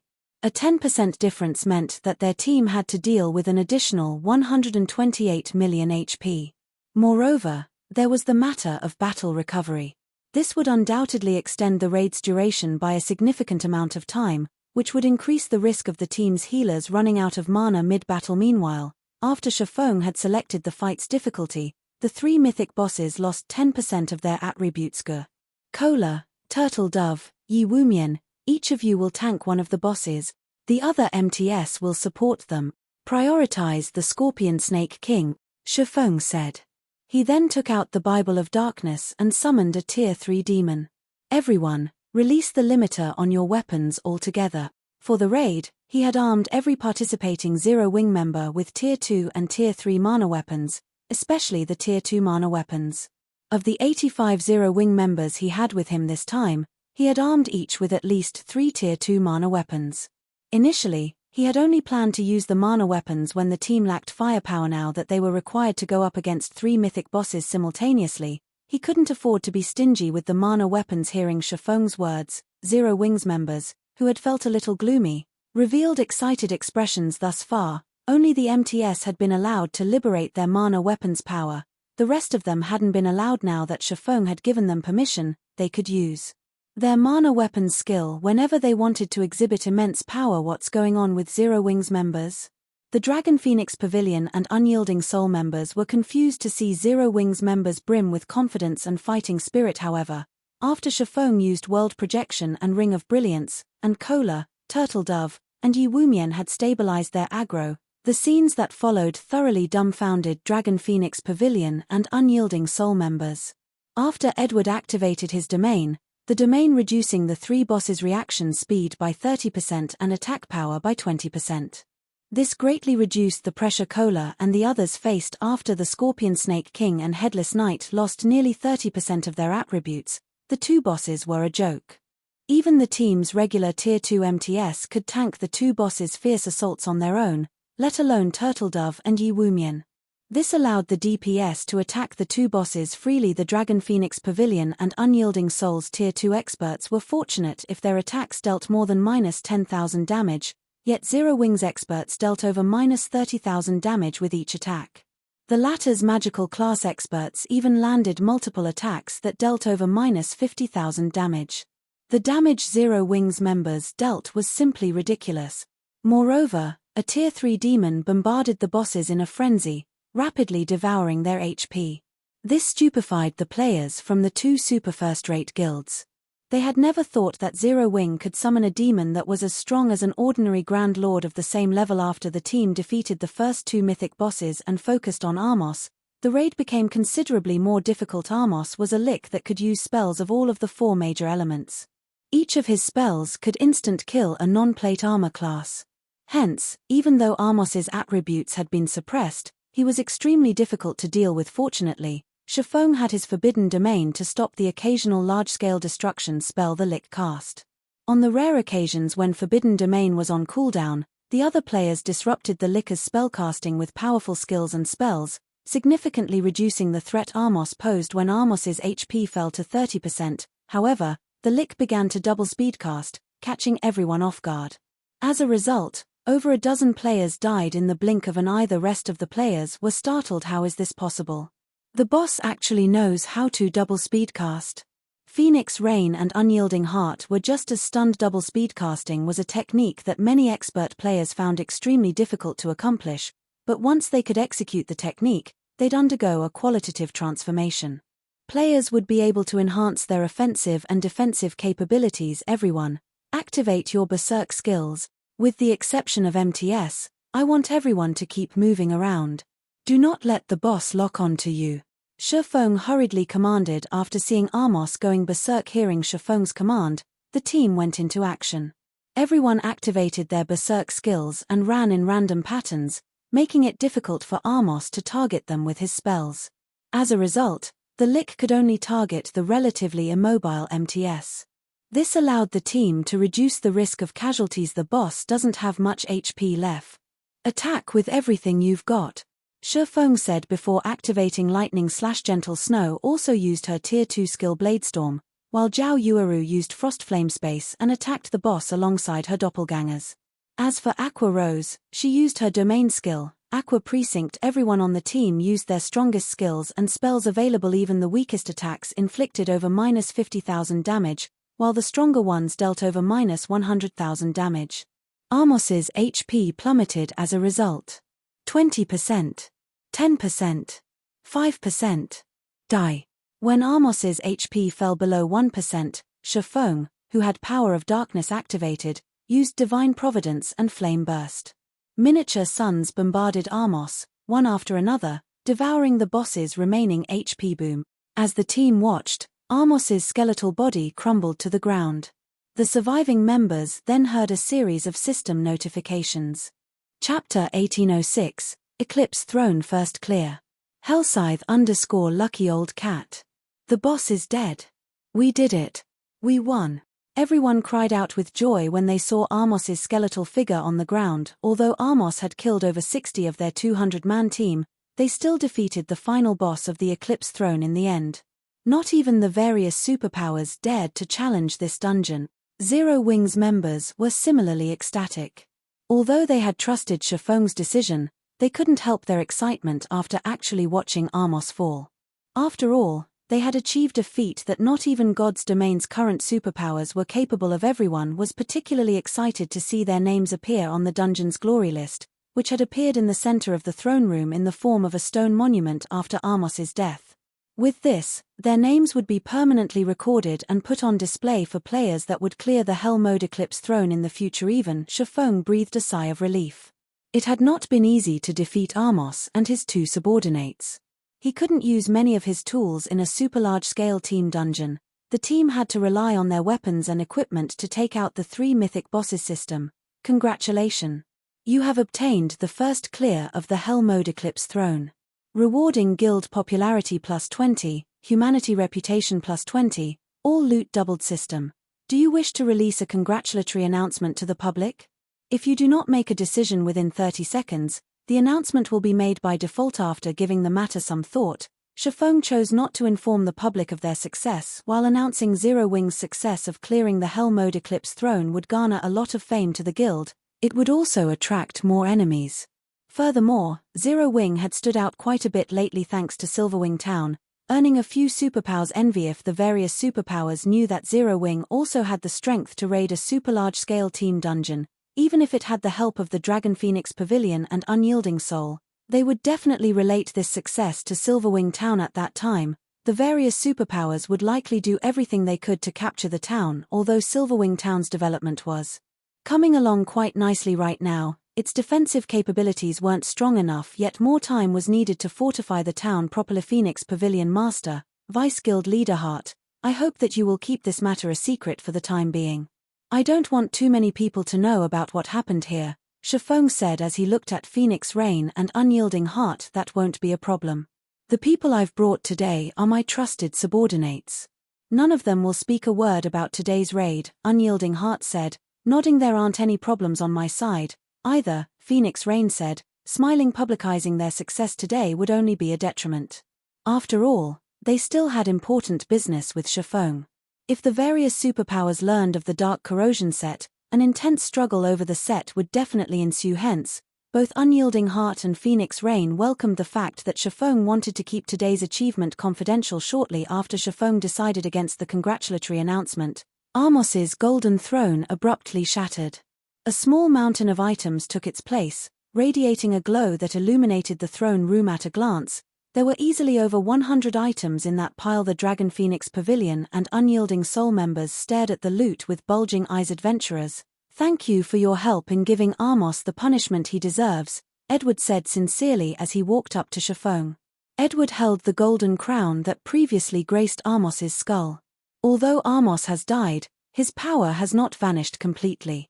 Half of his power has gathered in one of his eyes, while the other half is stored in the sealed cage above the arena. If you wield his eye, you should be able to acquire his remaining power. Hopefully, it will be of some help. After Edward had said so, a magic array appeared beneath his feet. The Greatsword Saint then transformed into a streak of light and left the throne room system. Congratulations. You have completed the epic team quest, Sun Crown. Total deaths, 63. Time spent, 47 minutes, 28 seconds. Awarding Grade A evaluation, plus 30% EXP, 4 legacy skill points, and 1 Amos's I Grade A? When Shifeng read the system notification, he was satisfied with the outcome, seeing as they had challenged hero mode. He then plucked Amos's eye from the ground and inspected it. Amos's eye, necklace, epic rank item. An Eye of Time formed of nearly half of the Great Lick. Amos's power. The Eye of Time can view both the past and the future. Level 50, level 100. Equipment requirement, Intelligence 1200, Vitality 800, Intelligence plus 57, Vitality plus 54, Endurance plus 44, level 50. Casting speed increased by 15%. All spell effectiveness increased by 15%. Cast range plus 2. Spell completion rate increased by 1%. Additional skill 1-. Eye of Future, when activated, allows the user to maintain an hour of simulated combat cooldown, 10 hours. Additional skill 2-. Eye of Past, tracks the target's movement and location for 3 hours. Cooldown, 6 hours. What heaven-defying skills! Shifeng was astonished after reading Amos's Eye's attribute panel. Amos's Eye's basic attributes were average at best, but the 2 skills were incredible. Eye of Future, in particular, was simply heaven-defying. With the Eye of Future, players could participate in a system-simulated battle before the actual fight. If this skill were used to raid bosses, players could test various strategies without sacrificing team members. If used in a PvP battle, although the main god system wouldn't be able to replicate enemy players' movements perfectly, it could mimic players with an 80% to 90% accuracy. If players could practice against their simulated opponents before the actual battle, they would be more confident during the actual battle. Most importantly, Eye of Future could reveal an enemy's true strength. Meanwhile, the simulated player would remain wholly ignorant of their trump card's exposure. The only downside was that Eye of Future had a very long cooldown. Even so, it was amazing. After Shifeng finished marveling over Amos's eye, he examined the rest of the loot. A total of 131 items had dropped from the throne. Over half were rare materials, magic crystals, and mana stones. Only 23 items were weapons and equipment. Among the weapons and equipment dropped, the best was the epic weapon, Nether Scepter, a top-tier staff for summoners. The staff enhanced summoned creatures using Nether Spirit, which increased their basic attributes by 25%. The staff could also summon a squad of Nether Guards, consisting of 1 captain and 9 soldiers. The captain was a High Lord, while the 9 soldiers were Lord. Shifeng had also obtained the chest piece for the Dark Corrosion set, the last piece he needed to complete the Dark Gold set equipment. Including the set effects, the Dark Corrosion set granted a total of 180 points of fire resistance. With such high fire resistance, players would have no trouble against a fire-type boss. Moreover, the set offered higher basic attribute bonuses than ordinary Dark Gold set equipment of the same level. Shifeng had Cola equip the Dark Corrosion set without hesitation. Upon equipping the set, Cola's basic attributes skyrocketed. His HP also reached 87,000 with this fire resistance. A Tier 1 player's fire-type attacks will likely have no effect on me, Cola said, astonished when he saw his fire resistance. He now had more than 200 points wearing the red and black metallic armor. Cola looked like a war god that had just stepped off a battlefield of fire. Heat wafted off of him in waves. Seeing this, Unyielding Heart and Phoenix Rain raised their evaluation of the Dark Corrosion set. Shifeng didn't leave the team dungeon immediately after he tidied up the loot. Instead, he led the team back to the castle's arena. Now that Amos was dead, as Edward had said, he could retrieve the other half of Amos's power, which was inside the locked steel cage. When Shifeng thought about the glorious will replica, his heart pounded with elation. Chapter 1807, Glorious Will's Replica. Hellscythe_Lucky Old Cat. Once more, Shifeng stood before the rusted cage in the bloodlust-saturated arena. The mysterious power that previously protected the cage was now gone. This allowed Shifeng to approach the cage and unlock it with the key he had acquired from the troll HeroClick. After opening the cage, the magic crystal treasure chest appeared before Shifeng in full. Curiosity overwhelmed the other players in the arena after seeing Shifeng unlock the cage. They were all eager to learn what the treasure chest contained. After all, this magic crystal treasure chest was the epic team quest's true reward. Please let the glorious will replica be inside. Shifeng inwardly prayed as he carefully opened the magic crystal treasure chest. Although the glorious sword saint had claimed that he had acquired the replica from a quest, he hadn't stated which quest. It was possible that he hadn't obtained the replica from this team dungeon. Hence, Shifeng wasn't certain that he would find the glorious will replica in this magic crystal treasure chest. As the loading bar slowly filled, Shifeng grew increasingly nervous. After the 20-second activation progress completed, the magic crystal treasure chest's lid slowly lifted on its own. Golden light then illuminated the entire arena. The arena's ambient mana even grew slightly denser. What's going on? Opening the treasure chest can actually increase the arena's mana density. This treasure chest is amazing. Could it be a legendary treasure chest? How is that even possible? Why would the system award players with a legendary treasure chest just for completing an epic team quest? At the very least, you'd have to complete a legendary quest to get something like that. I guess that's true. Even so, that chest definitely has an epic item. That's right. I had never thought that it was possible to acquire such a huge harvest by raiding a super large-scale team dungeon. We got so many more items than we could from a large-scale team dungeon.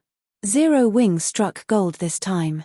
With all of the weapons and equipment it earned from this raid, its main force will definitely become a lot stronger. Zero Wing will have a much easier time raiding super large-scale team dungeons in the future. As the light from the magic crystal treasure chest started to dim, the Dragon Phoenix Pavilion and Unyielding Soul members chatted among themselves. They could already see Zero Wing growing even stronger in the future.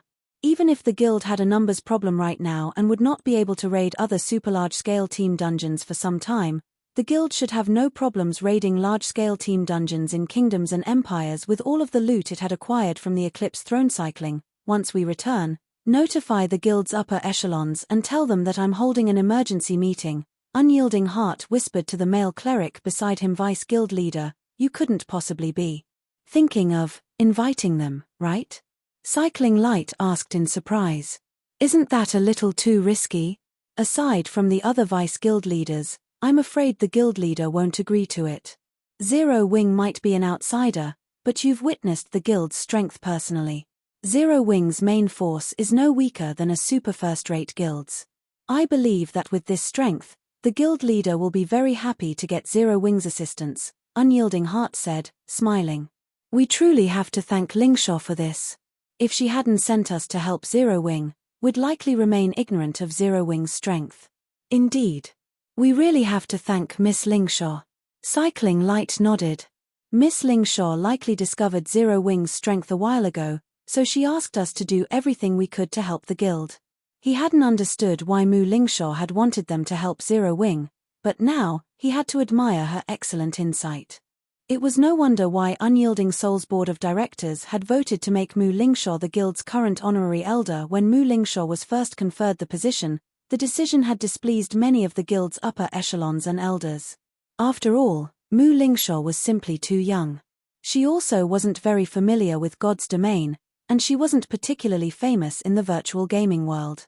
It simply wasn't fair that she should have so much authority in the guild. Looking at it now, however, Cycling Light thought that Mu Lingshaw definitely deserved the position. Standing nearby, Blue Phoenix glanced at Unyielding Heart and Cycling Light. Big Sis Rain, it seems Unyielding Heart has become very interested in Zero Wing, Blue Phoenix said quietly. That's normal. The power Zero Wing displayed truly exceeded everyone's expectations. Zero Wing's strength is nothing like what a first-rate guild should have, Phoenix Rain said, chuckling. Nine Dragons Emperor is still trying to find a way to eliminate Zero Wing. I'm really curious to see what kind of expression he'll make once he learns that Unyielding Soul wants to deepen its relationship with his rival. The struggle for the position of Great Pavilion Master had grown more intense lately, and thanks to the wonderful misunderstanding that Zero Wing was one of her subordinates, she had gained the upper hand in the competition for the position.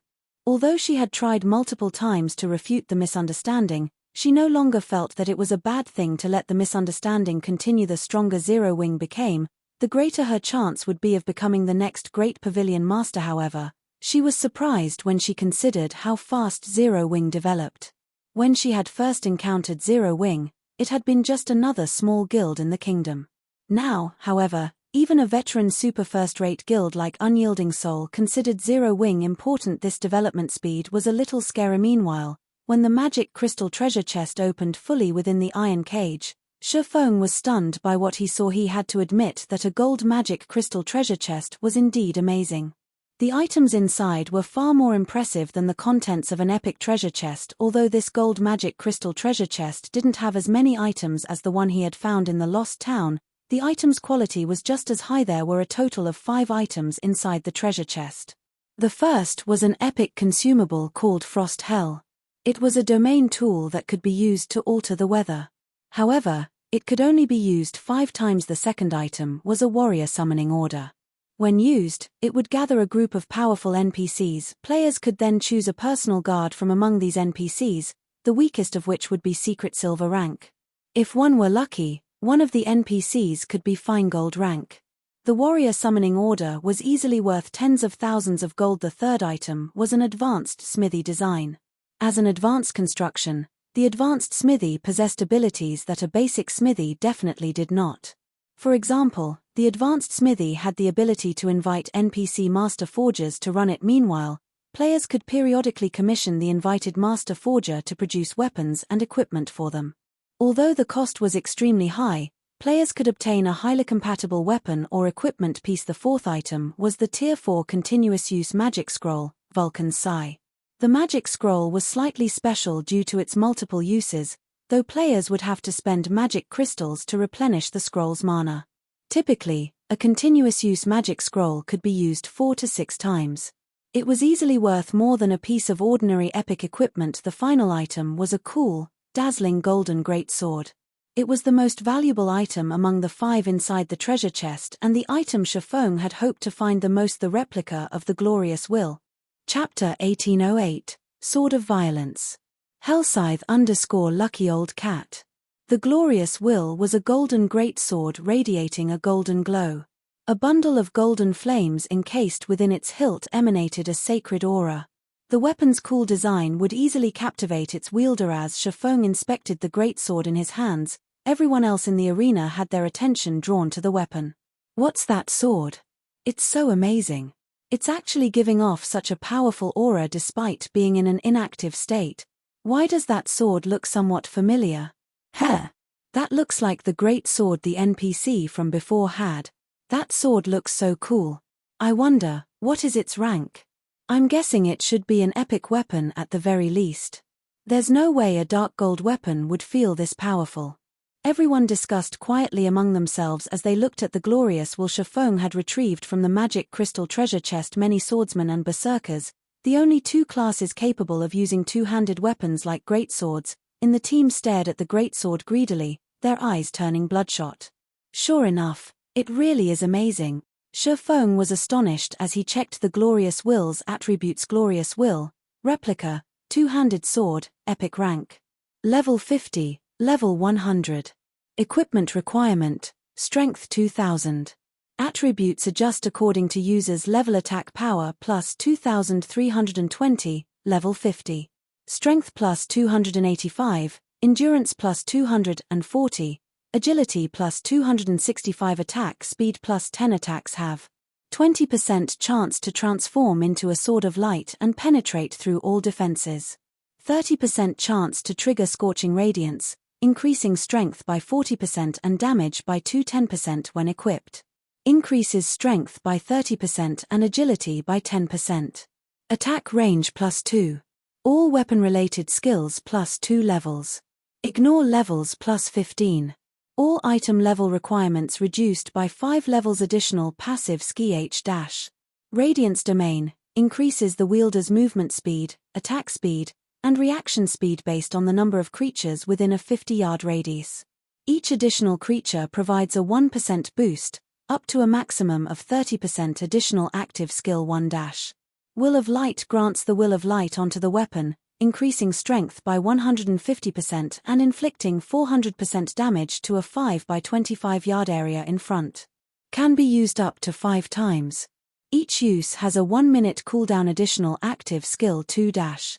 Myth of Light, temporarily increases user's tier by 1, up to a maximum of tier 4, to deal 1 devastating attack in a 50-yard cone. Cooldown, 20 minutes. Additional active skill 3-. Light Speed, allows the user to transform into light and instantly travel a maximum distance of 150 yards. Afterward, increases movement speed by 50% for 15 seconds.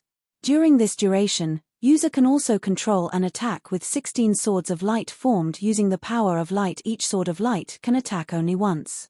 Each sword of light has 80% of the user's attributes. Cooldown, 5 minutes. This is a replica forged by Lick Armos using the power of the Sun Crown. Due to insufficient power, Armos failed to complete the replica. Currently, this replica is still in an incomplete state. Gather 100,000 magic crystals and 100 sun essences to complete the replica. The replica has currently absorbed 0 magic crystal and 0 sun essence. Looking at the glorious will in his hands, Shifeng felt that the weapon was basically a sword of violence. It possessed paramount strength. Ordinary epic weapons simply could not compare to it. Moreover, this greatsword was even useful for chasing fleeing or swiftly moving targets. The skill Light Speed, in particular, allowed its wielder to cross a distance of 150 yards instantly. With the ability to traverse such a distance in a heartbeat, players would be able to execute many feats. This greatsword was perfect for berserkers and swordsmen lacking in survivability when grinding in the fields. In the past, thanks to Glorious Will, the glorious sword saint had managed to escape many fatal situations. Moreover, despite the current Glorious Will already being very powerful, it was still incomplete. In its completed state, the weapon's life-saving capabilities would be much better. This was also the reason why the glorious sword saint had become one of the most difficult sword saints to kill in God's domain in the past. Even when going up against Tier 6 God-ranked experts, the glorious sword saint had been able to attack and flee as he wished. However, the upgrade conditions sure are stringent. It actually needs 100,000 magic crystals and 100 sun essences. Shifeng frowned at the upgrade requirements. Even for the current Zero Wing, 100,000 magic crystals was a considerable amount. Not to mention, in order to defeat the bosses in the Eclipse throne, he had already spent tens of thousands of magic crystals. Right now, he had only a little over 20,000 magic crystals left. As for sun essence, it was even more valuable than magic crystals. Right now, one sun essence was worth around 50 gold on the market. It was so valuable because it served as the power source of many mechanical tools. For example, practically all engines used by mysterious iron-ranked ships needed sun essence. Even so, each engine required only 10 or so sun essences. Meanwhile, A mysterious iron ship was currently more valuable than even epic equipment. Nonetheless, the Glorious Will actually required 10 times the number of sun essences needed to run a mysterious iron ship. Sun essence was extremely rare. It could only be acquired from special regional dungeons and maps, although, most of the time, players got it through quests or exchanges with NPCs. However, these quests were tough, and the items needed to trade for sun essence were likewise very valuable and difficult to obtain. It seems I have no choice but to gather sun essences. Shifeng sighed as he looked at Glorious Will. He then stored the weapon in his bag, not intending to share its statistics with the team. This was a replica of Glorious Will, one of the 10 great legendary weapons of God's domain. Moreover, although it was currently only an epic weapon, it had the potential to reach fragmented legendary rank. If information of this weapon leaked, it would definitely cause a huge commotion. Hence, the fewer players that knew about the weapon, the better. This was just like Gentle Snow's 7 Luminaries battle armor, Zhao Yueru's Frostflame's Wrath, and Fire Dance's 1,000 transformations items that needed to be kept a secret. Currently, less than 7 people in Zero Wing knew what these items were. Hence, even until now, their details had yet to leak to the public. Nobody aside from these people knew that the number of fragmented legendary items and items capable of being upgraded to the fragmented legendary rank in Zero Wing's hands was close to 10. If this matter became public, every superpower in the game would instantly target Zero Wing. When everyone saw Shifeng exiting the cage, they were all sensible and refrained from asking about the contents of the treasure chest. Zero Wing's members, in particular, understood that if he wished to share information about the loot with them, he would naturally do so. If he didn't, however, he absolutely would not tell them. Snow, learn this skill book. I'll also leave this weapon for you to use, Shifeng said after walking up to Gentle Snow. He then passed the super rare skill Titan's Hand, which he acquired previously, and the Glorious Will replica to Gentle Snow. Currently, in Zero Wing, aside from himself, the only other person who possessed over 2,000 points in strength was Gentle Snow, who had claimed one of Star Moon Kingdom's 5 great legacies. Even Fire Dance's strength was still a little far from 2,000 points. Moreover, Fire Dance was an assassin and, thus, incapable of using two-handed weapons. As for the other players in Zero Wing, while some berserkers might be close to attaining 2,000 strength, their techniques were far from equal to Gentle Snow's. Besides, Gentle Snow was the vice guild leader managing Zero Wing's branch in the Black Dragon Empire.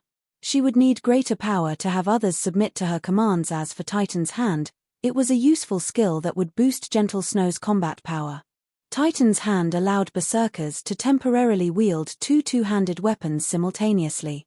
Although only one weapon's basic attributes would apply, the skills and effects of the inactive weapon could still be used like normal for me. Gentle Snow was slightly confused as she received the Titan's Hand skillbook and Glorious Will. However, after she inspected the items, she was dumbfounded, especially when she saw the attributes of Glorious Will. Guild leader, this. You are the only person in the entire guild who has enough strength to use this weapon. Nobody else can use it. Letting it sit inside the guild warehouse would be a huge waste, Shifeng said. I understand. I'll make sure to put it to good use.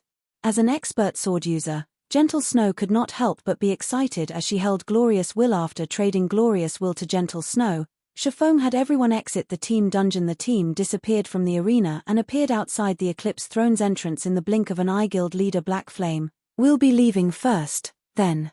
Once you collect another Dark Corrosion set, you must remember to contact us, Unyielding Heart said. Of course. Once I have the second set, I'll contact both of you immediately. Shifeng nodded. He was also very eager to sell the Dark Corrosion set. After all, this was a huge money-making opportunity. However, right when the Dragon Phoenix Pavilion and Unyielding Soul members were activating their return scrolls, a magic array suddenly appeared in the sky. In the next moment, the activation process of everyone's return scrolls was forcibly halted. UVE made us wait for quite some time now. Do you think you can leave this place so easily? Just as everyone was trying to find the caster of the magic array, a cold laugh suddenly entered their ears. Then, a large group of players, easily numbering over 1,000, suddenly jumped down from the trees of the wetlands before them. A short moment later, a level 55 middle-aged man holding an ancient blackhorn bow walked out of this group. Black Shark? Unyielding Heart's complexion darkened when he saw this middle-aged man. Chapter 1809, Wrong Opponent. Hellscythe_lucky old cat.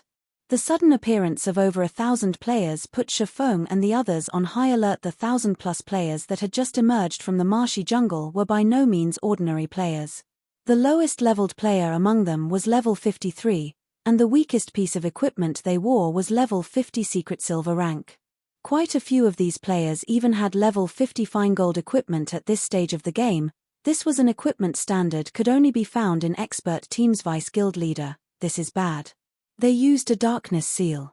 We won't be able to use our return scrolls for the next 2 hours, Cycling Light commented worriedly as he eyed the middle-aged man carrying the ancient, pitch-black bow. Compared to the 1,000+ players that had emerged from the forest, Cycling Light deemed this middle-aged man to be most concerning. This was because this middle-aged man was Black Shark, the commander of the Dark Hunters adventurer team. Black Shark had fought Unyielding Souls members many times before. Not only did the ranger possess superb combat standards, but he also had the ability to transform into a monster. Not even Unyielding Heart, Unyielding Souls guild leader, was capable of defeating Black Shark. In addition, the Dark Hunters adventurer team also had quite a few monstrous existences. According to Unyielding Souls investigations, Dark Hunters should possess around 300 troublesome experts. With a glance at the 1,000+ players surrounding their team, Unyielding Heart could see that the Dark Hunters had come prepared. Including the fact that they were caught in a darkness seal, they'd have to fight if they wanted to leave this place. Immediately, he warned Shifeng through the team chat, guild leader Black Flame, these people are from the Dark Hunters, a dark adventurer team with many powerful players. Some are even capable of transforming into monsters and drastically increasing their combat power. Even if they are at Tier 1, they have enough strength to face ordinary Tier 2 players. Although their side currently had 200 Tier 2 players, they shouldn't take on the Dark Hunters carelessly. After the Dark Hunters Tier 1 players transformed into monsters, although they couldn't compare to Tier 2 players in basic attributes, they could employ certain unorthodox combat methods. If one weren't careful with these players, they could easily take a hit. Furthermore, the Dark Hunters had a decent number of Tier 2 players normally. This ambush wouldn't have been much of an issue, but their team had just finished a demanding battle and had used their berserk skills already. Fighting a force of transformed Tier 2 players in such a state would be troublesome. They re the Dark Hunters. Phoenix Rain gave Black Shark a second look after hearing Unyielding Heart's introduction. Although she did not know exactly how powerful the Dark Hunters adventurer team was, she knew that the adventurer team was one of the reasons for the Starline Corporation's rapid rise in God's domain. Based on the few reports she had received, the corporation used the Dark Hunters as a trump card to destroy and assassinate its opponents. Crimson Emperor and Unyielding Soul had also suffered significant thanks to the adventurer team. Although the Dark Hunters seemed to have the numerical advantage, their 200-man team wasn't to be trifled with. Their team was the combination of 3 powerful guilds' main force members. An adventurer team like the Dark Hunters couldn't do much to them. While both sides cautiously eyed each other, a sweet, melodious voice rang out from the jungle. What a lively scene! How could you possibly leave Shadow Claw out of the fun? A moment later, a woman in beautiful, dark blue mage robes slowly stepped out from the forest, leading a group of WH-equipped experts. Like the Dark Hunters, this group had well over 1,000 members. Why is she here?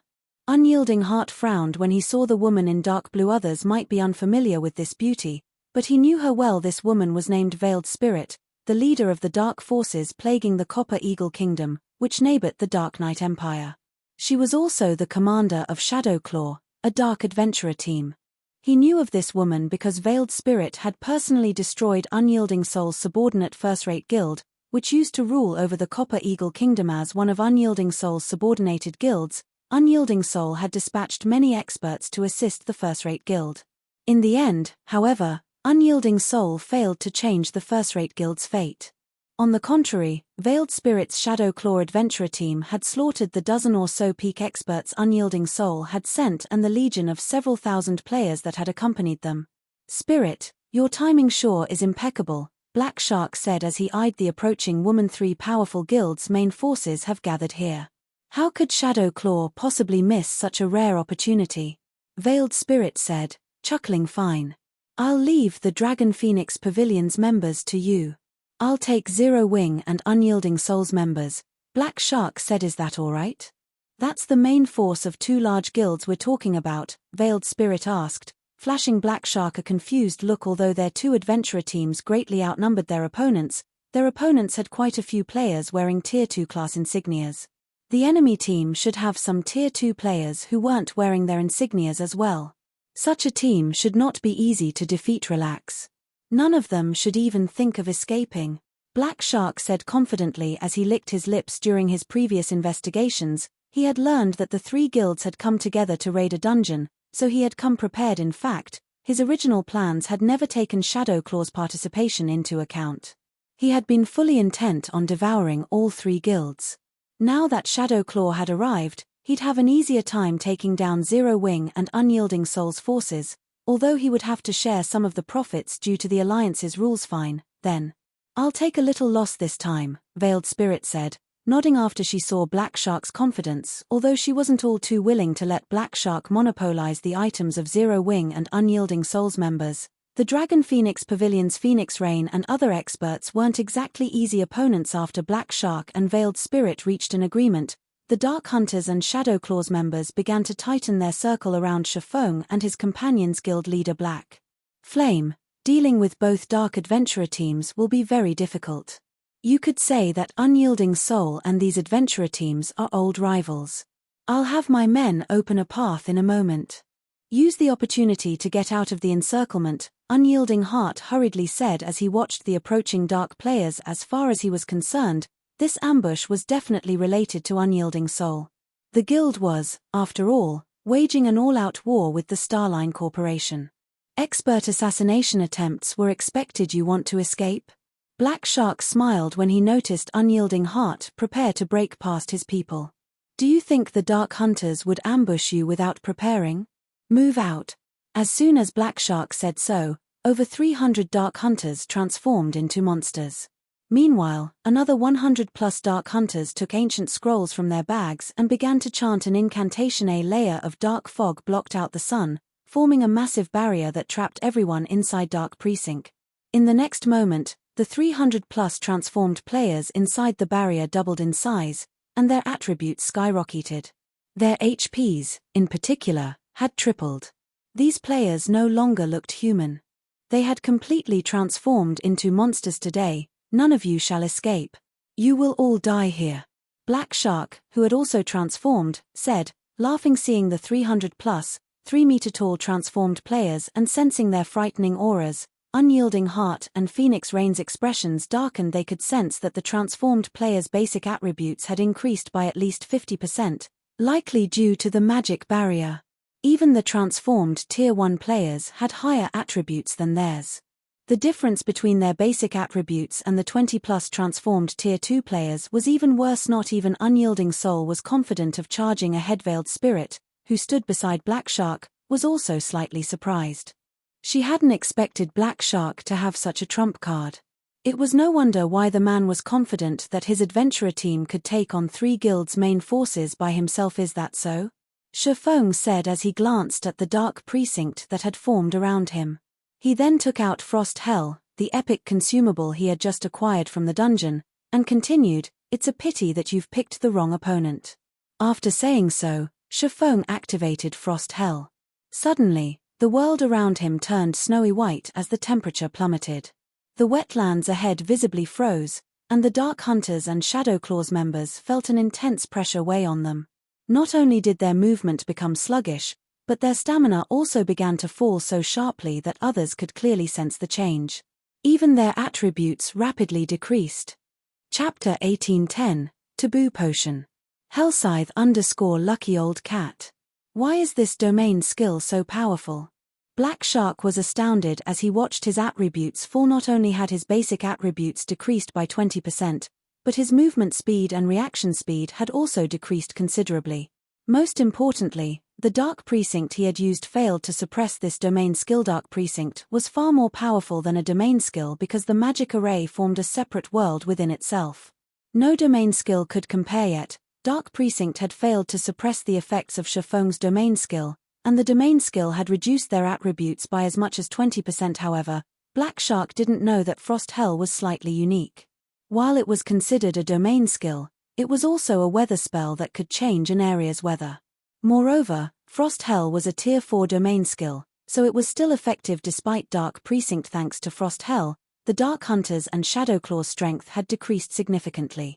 Although Dark Precinct still gave the 300-plus transformed players more strength than normal, overall, the two Dark Adventurer teams no longer posed as much of a threat to the three guilds' main force members. Unyielding Heart and Phoenix Rain breathed sighs of relief because of this turn of events. They had come here to help Zero Wing raid a team dungeon. They hadn't brought any powerful tools essential for team battles, such as domain magic scrolls. With them, fortunately, Shifeng had the foresight to carry a domain magic scroll. Otherwise, this upcoming battle would have been disastrous. Black Shark, do you still want to fight? Your trump card has been Suppress. Both of our sides are roughly equal in combat power.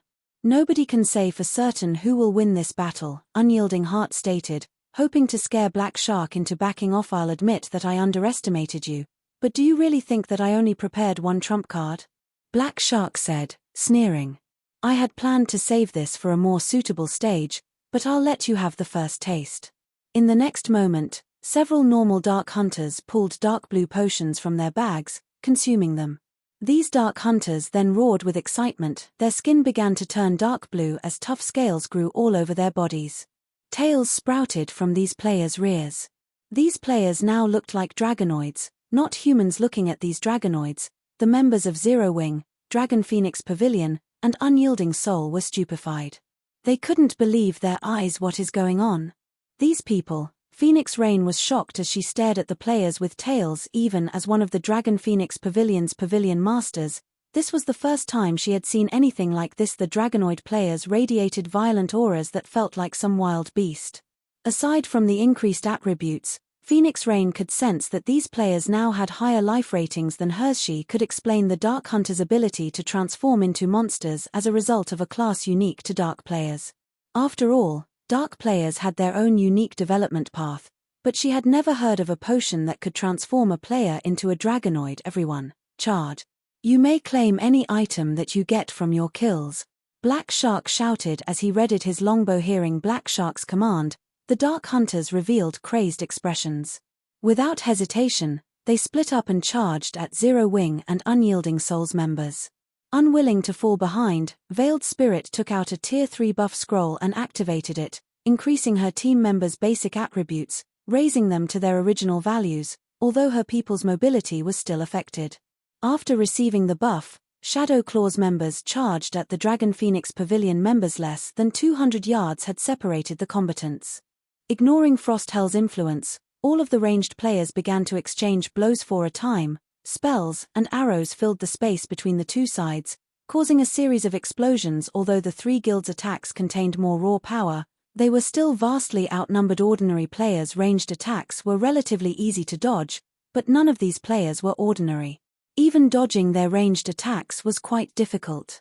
Moreover, the Dark Hunter's defense had increased significantly after transforming into dragonoids.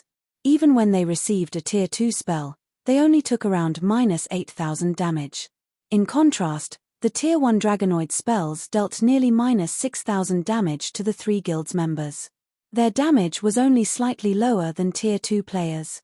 Meanwhile, due to the disparity in numbers, the guild players lost more HP during the exchange. The basic dragonoid potion? Shifeng was astonished after seeing the dragonoid's combat power. Why do the Dark Hunters have this kind of taboo potion? Could they have someone capable of brewing it already?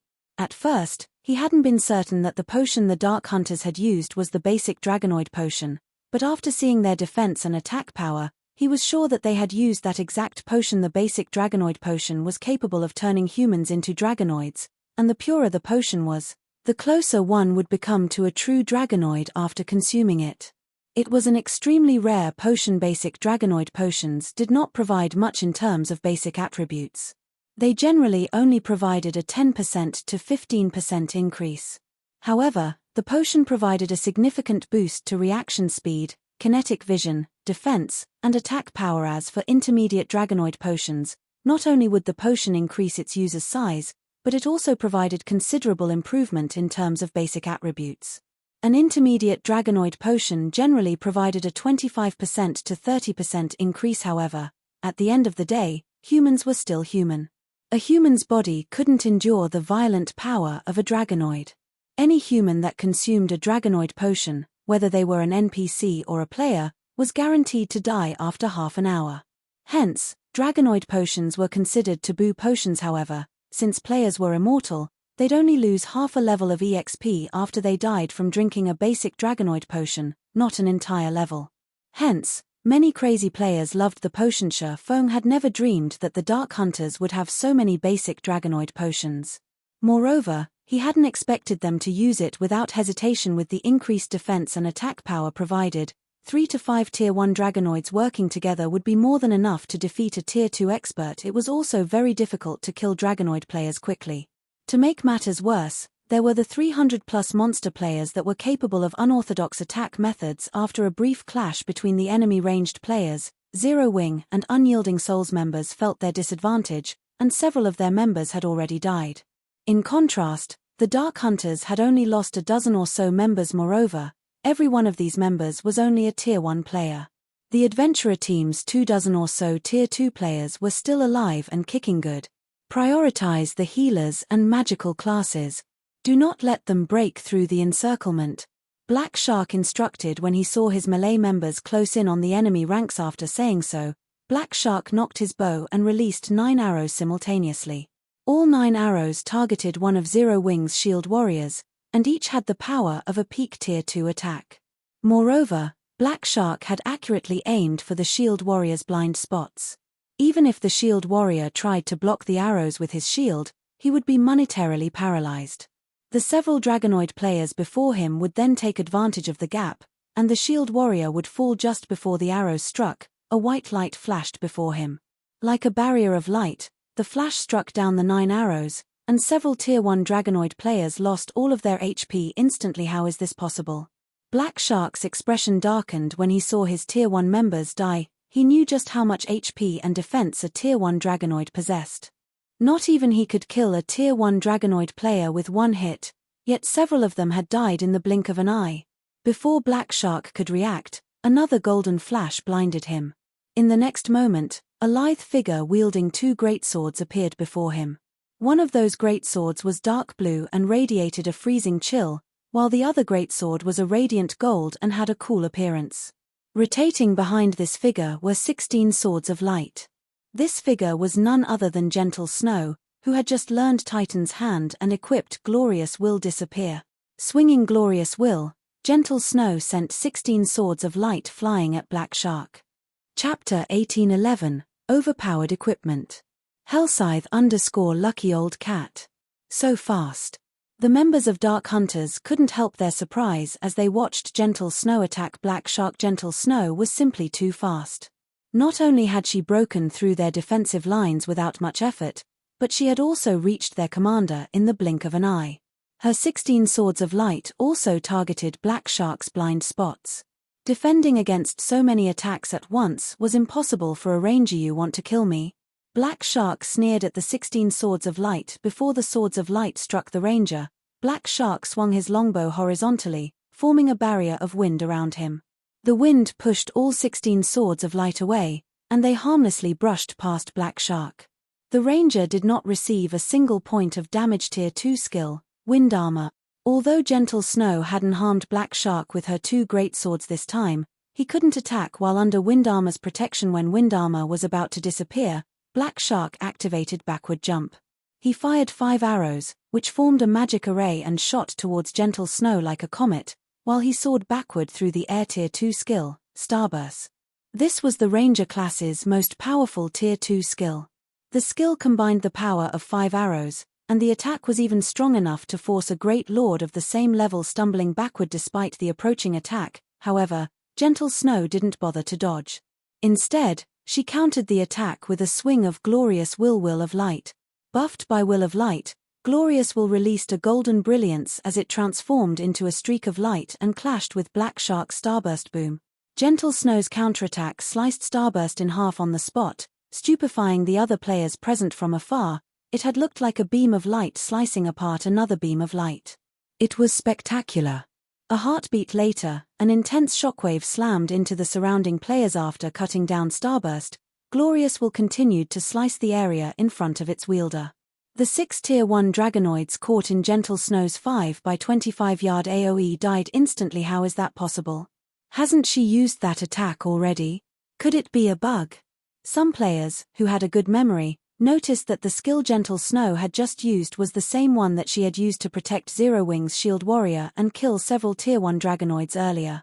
Normally, such a powerful skill should have a very long cooldown, but even if it had a short cooldown, there was no way that she could use it after just a few seconds. But before anyone could figure out what had happened, Gentle Snow swung Glorious Will at Black Shark yet again. Like before, Glorious Will released a golden light that extended towards Black Shark. Black Shark had just landed, and he had no way to dodge the attack. Seeing the approaching sword light, Black Shark could not help but frown. Immediately, he pulled his ancient longbow's bowstring. This time, however, he did not nock any arrows. He simply pulled an empty string. However, a horrific amount of mana gathered around the empty bow, forming an arrow of light. He then released the bowstring and sent the light arrow flying at the incoming sword light. Unlike before, Gentle Snow's attack didn't stop Black Shark's arrow. On the contrary, the light arrow shattered the sword light as it continued towards Gentle Snow. Black Shark sneered as he watched the arrow come within 10 yards of his target. This arrow of light wasn't a result of a ranger skill. It was actually one of his bow's skills, Space Shattering Arrow.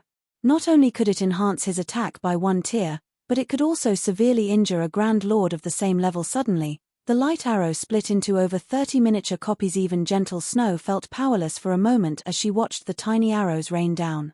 Meanwhile, the nearby Dark Hunters revealed victorious expressions. They were all very familiar with their commander's move.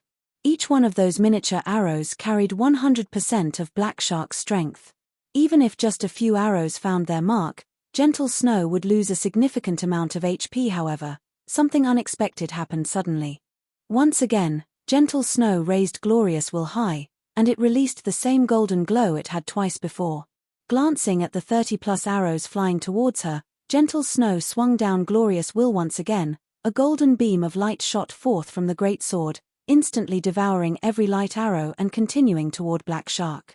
Responding quickly, Black Shark leaped out of the golden beam's way in the nick of time. When the ranger stood back up, he could not help but stare at Gentle Snow in utter shock. Who is she? When Black Shark looked at Gentle Snow now, he did so without his previously complacent expression. He was a ranger, a class that focused on ranged attacks, yet despite facing a berserker like Gentle Snow, he was at a disadvantage. This was simply unbelievable. Even Veiled Spirit, who commanded her allies in battle, wore a somber expression as she looked at Gentle Snow. She was quite familiar with Black Shark's strength. Even when Black Shark had fought Unyielding Heart, Unyielding Soul's #1 berserker, he had suppressed the man easily as long as he didn't allow the berserker within melee range. Yet a different berserker had suppressed him in a ranged battle during the brief moment while Gentle Snow had both Black Shark and Veiled Spirit distracted. A series of screams rose from the Dark Hunters' army. To be precise, they came from the MTS that had transformed into Dragonoids. Despite having transformed into Dragonoids, a single female assassin was slaughtering the Tier 1 MTS. Moreover, the female assassin was only using Tier 1 skills to kill the full HP MTS. Elsewhere, a female elementalist hurled one spell after another, the ice and fire type spells instant killing any player who was not an MT. When 3 Tier 2 players tried to stop this elementalist, she split into 3 clones. Each copy easily suppressed the 3 Tier 2 players that assaulted her, and in the end, she killed all 3 in fewer than 5 moves. This startled the nearby Dark Hunters. A short distance away, a Guardian Knight rampaged among the Dark Hunters' frontline. With a single charging attack, the Guardian Knight sent more than 10 players flying. Even when the player took Tier 2 attacks directly, the Guardian Knight only lost a little over 2000 HP. The Guardian Knight's defense was even higher than the Dragonoid players. So many of Zero Wing's members displayed ridiculously high combat power. Just one of these Zero Wing members could contend with 2 or 3 Tier 2 Dark Hunters. Because of these Zero Wing players, the Dark Hunters, which had the upper hand initially, suffered constant casualties. So strong. Cycling Light, who currently fought a Tier 2 player, was stunned when he saw Fire Dance and her companions fight from the corner of his eye. Shark. We can't let this continue. Even if we win, will likely suffer severe losses. We should wait for the other adventurer teams to arrive and take action together, Veiled Spirit messaged Black Shark through a private chat. Several other adventurer teams have heard about our ambush. I doubt it will be long before they arrive. While it was true that they had been hired to annihilate Zero Wing, they had stated one precondition for taking this job: they couldn't afford too heavy of a loss. Otherwise, the rewards weren't worth the cost, all right. Let's retreat, Black Shark said, gritting his teeth as he agreed to the temporary withdrawal. Although he was reluctant to run from his fight with Gentle Snow, the situation right now in the three guilds' favor. Moreover, the basic dragonoid potion his allies had consumed lasted half an hour. That was more than enough time for the other adventurer teams to arrive and assist them in a second assault, following which, Black Shark ordered his army to pull back. You want to leave? Realizing that Black Shark was trying to widen the distance between them, Gentle Snow used Will of Light once more. Damn it. How many times can she use that skill? Black Shark felt as if he were going a little mad when he saw the approaching beam of light. Despite the fact that Gentle Snow was only a refinement realm expert, she had suppressed him thoroughly in a ranged battle with her powerful skills and basic attributes. There was too little distance between them, and Black Shark had no time to dodge the incoming attack. As a result, he was forced to use a life-saving skill to protect himself. After using his life-saving skill, however, Black Shark noticed Gentle Snow radiate a rainbow glow. In the next moment, a powerful pressure weighed him down, reducing his speed. Now, he had lost the advantage in speed he should normally have. Before Black Shark noticed, 3 sacred spears flew towards him. Black Shark desperately tried to block the attack with his bow. However, the moment one of the sacred spears encountered his ancient bow, Black Shark felt as if he had been hit by a truck. Unable to resist the powerful force, Black Shark stumbled backward, his HP instantly falling by over 3,000. While Black Shark dealt with the 3 sacred spears, Gentle Snow, who was less than 15 yards away, executed Will of Light, whose cooldown just so happened to have ended Will of Light. This time, Black Shark had no spare energy to stop the approaching beam of light. The attack devoured him, and his body transformed into particles of light as he vanished from the battlefield. Chapter 1812, Light's Power. Hellscythe _ Lucky Old Cat. Commander. The commander got killed. Is she a monster?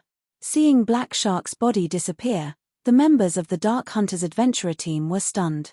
A few members had even forgotten to attack and took direct hits from Zero Wing and Unyielding Souls players. How could the commander lose?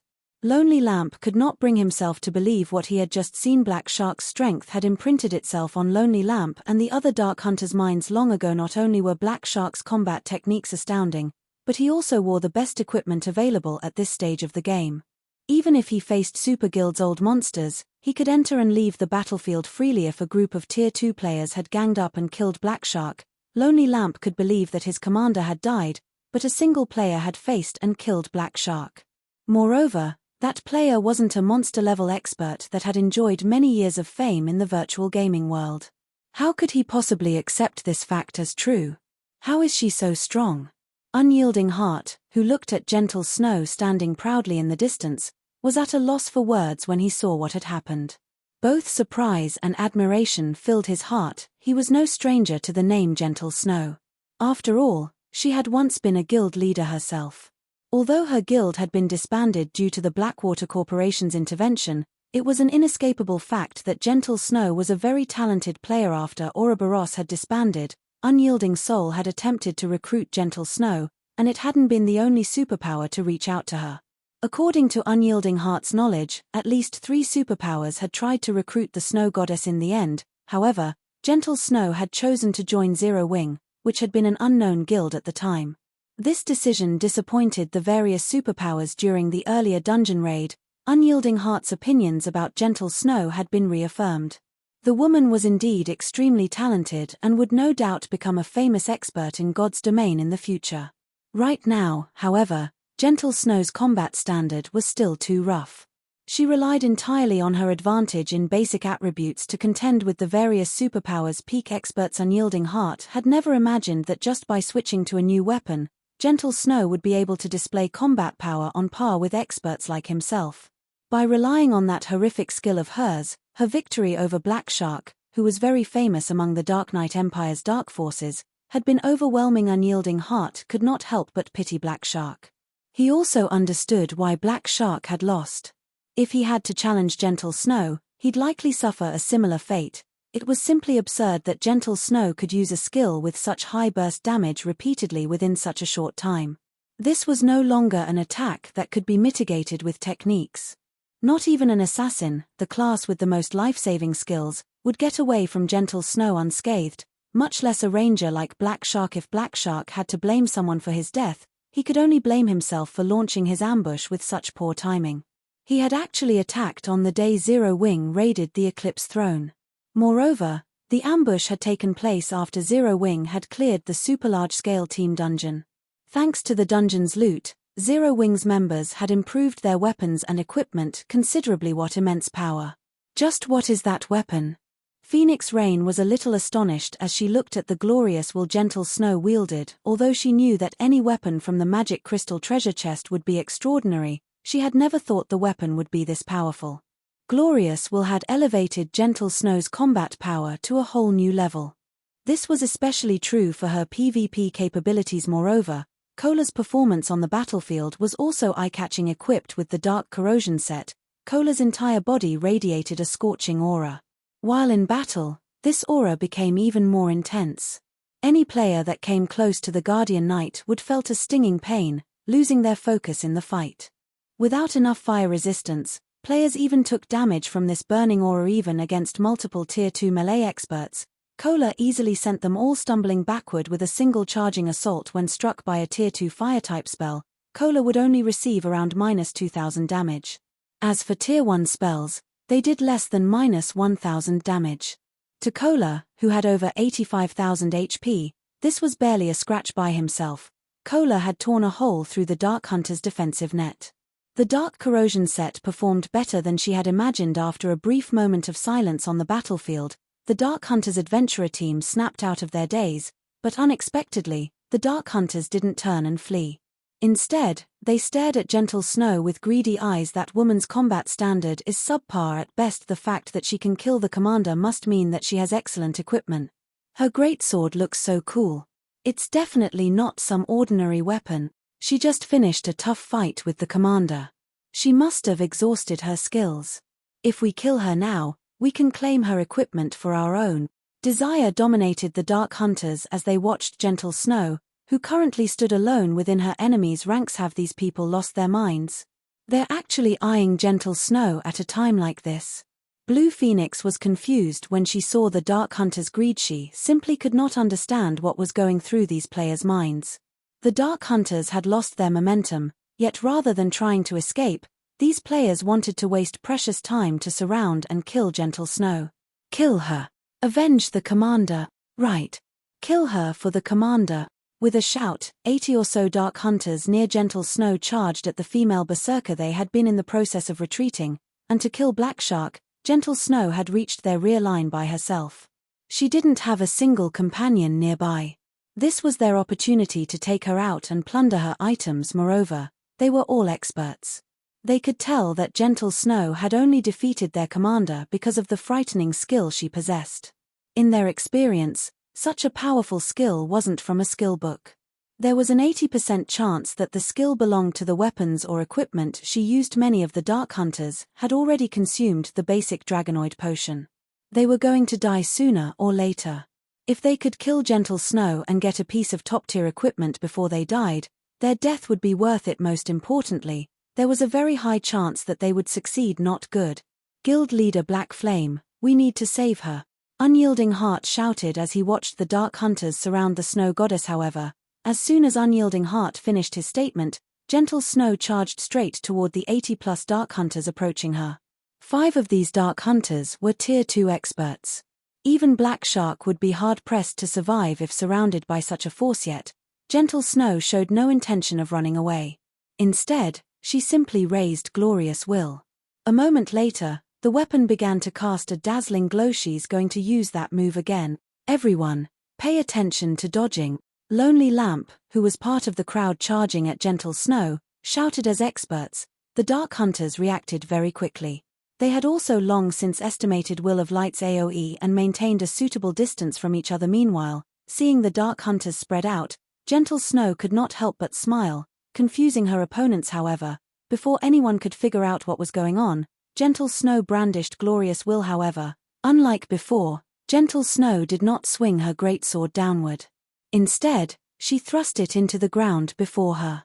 A dazzling beam of light then pierced the dusky sky and descended on Gentle Snow. In the next moment, a magic array appeared beneath the approaching 80+ Dark Hunters. The Dark Hunters caught within the magic array felt an intense pressure weigh them down as their movements became sluggish. They all felt the threat of death loom over them. No, this isn't the same move. It's another skill. The Dark Hunters quickly realized that something was amiss, but it was too late to change their fate. Disappear from this place. Myth of Light. Before anyone could react, Gentle Snow tightened her grip around Glorious Will and pulled the weapon from the ground in an upward slash. The sword light cut through the earth, shattering it. As the sword light moved forward, it rapidly expanded and devoured everything it touched. By the time the sword light disappeared, the fading light had revealed a 6-meter-deep crater that stretched out in a 50-yard cone before Gentle Snow. Ownerless weapons and equipment littered the crater. Chapter 1813, Magic Soldier's Descent. Hellscythe_Lucky Old Cat. Such power. Shifeng was a little astonished when he saw the crater Myth of Light had created. The skill's destructive power was even superior to Flame Domain's. Flame Domain only caused massive amounts of damage. It couldn't change the terrain like Myth of Light had. While the ability to affect the surrounding terrain might not seem much, it had a lot of uses in specific situations. This ability was particularly useful during a siege battle. Myth of Light could decimate defensive structures. It was far more powerful than an ordinary war weapon since its ability to alter the terrain would damage targeted defensive structures' defense and defensive magic array, making them more vulnerable to attacks. In the past, such items had been strategic resources for the various large guilds. A weapon like Glorious Will was no longer a weapon to be used against other players, but against towns and cities. Moreover, despite causing so much destruction, the current Glorious Will wasn't complete. When they gathered enough magic crystals and sun essences to upgrade it, the power of Myth of Light would increase further. Shifeng wasn't the only person surprised by Myth of Light's destructive power. Even Unyielding Heart and Phoenix Rain, who stood nearby, were stunned. The Dark Hunters that had intended to charge at Gentle Snow were frozen with shock. What is that skill? How is it so powerful? Although they had seen quite a few high-tiered spells that could change the terrain, none of those spells had caused as much destruction as Myth of Light had. The 6-meter-deep crater's walls had even turned into molten lava. The skill's power was astonishing. After watching over 80 of their allies burn to ash, the remaining Dark Hunters hesitated, a little afraid. At least they could attempt to dodge Gentle Snow's Will of Light, but against such a super-large AoE, their deaths were guaranteed unless they had an invulnerability skill. They had no hope of dodging the attack. The Dark Hunters quietly re-examined Gentle Snow. Although their greed hadn't faded, fear was now the prevalent emotion in their hearts. Furthermore, the crater Myth of Light had formed prevented them from charging at Gentle Snow.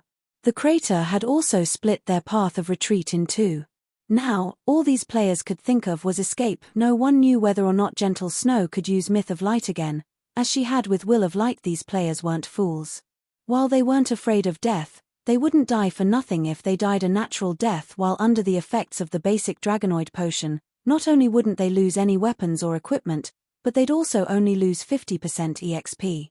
However, if they were killed, they'd lose a weapon or equipment piece and a full level. How does Zero Wing have such a powerful player? Veiled Spirit, who was in the midst of retreating, could not help her shocked when she saw the Dark Hunters' fear. According to the information Shadowclaw had gathered, while Zero Wing was very powerful, it definitely wasn't this strong. Gentle Snow, in particular, was like a completely different person from what the reports had described. The female berserker had single-handedly killed over 100 Dark Hunters. The Dark Hunters were not your average Joe. They were experts that had been handpicked and recruited from among the various Dark players. Moreover, they had received a lot of specialized training after joining the adventurer team. In addition, as Dark players, they were adept at fighting other players. In PvP, they were much stronger than ordinary expert players of the same combat standard. Yet, Gentle Snow had single-handedly killed off 1/10 of the Dark Hunters. This outcome was truly scary, Commander. The other adventurer team's commanders have messaged us, stating that they're almost here. 2 are very close and will reach us in around 2 to 3 minutes. They are hoping we can stall Zero Wing for a little while longer. A level 55 female cleric wearing exquisite, blue robes and wielded a silver staff suddenly reported 2 or 3 minutes. Veiled Spirit fell into deep thought upon hearing this.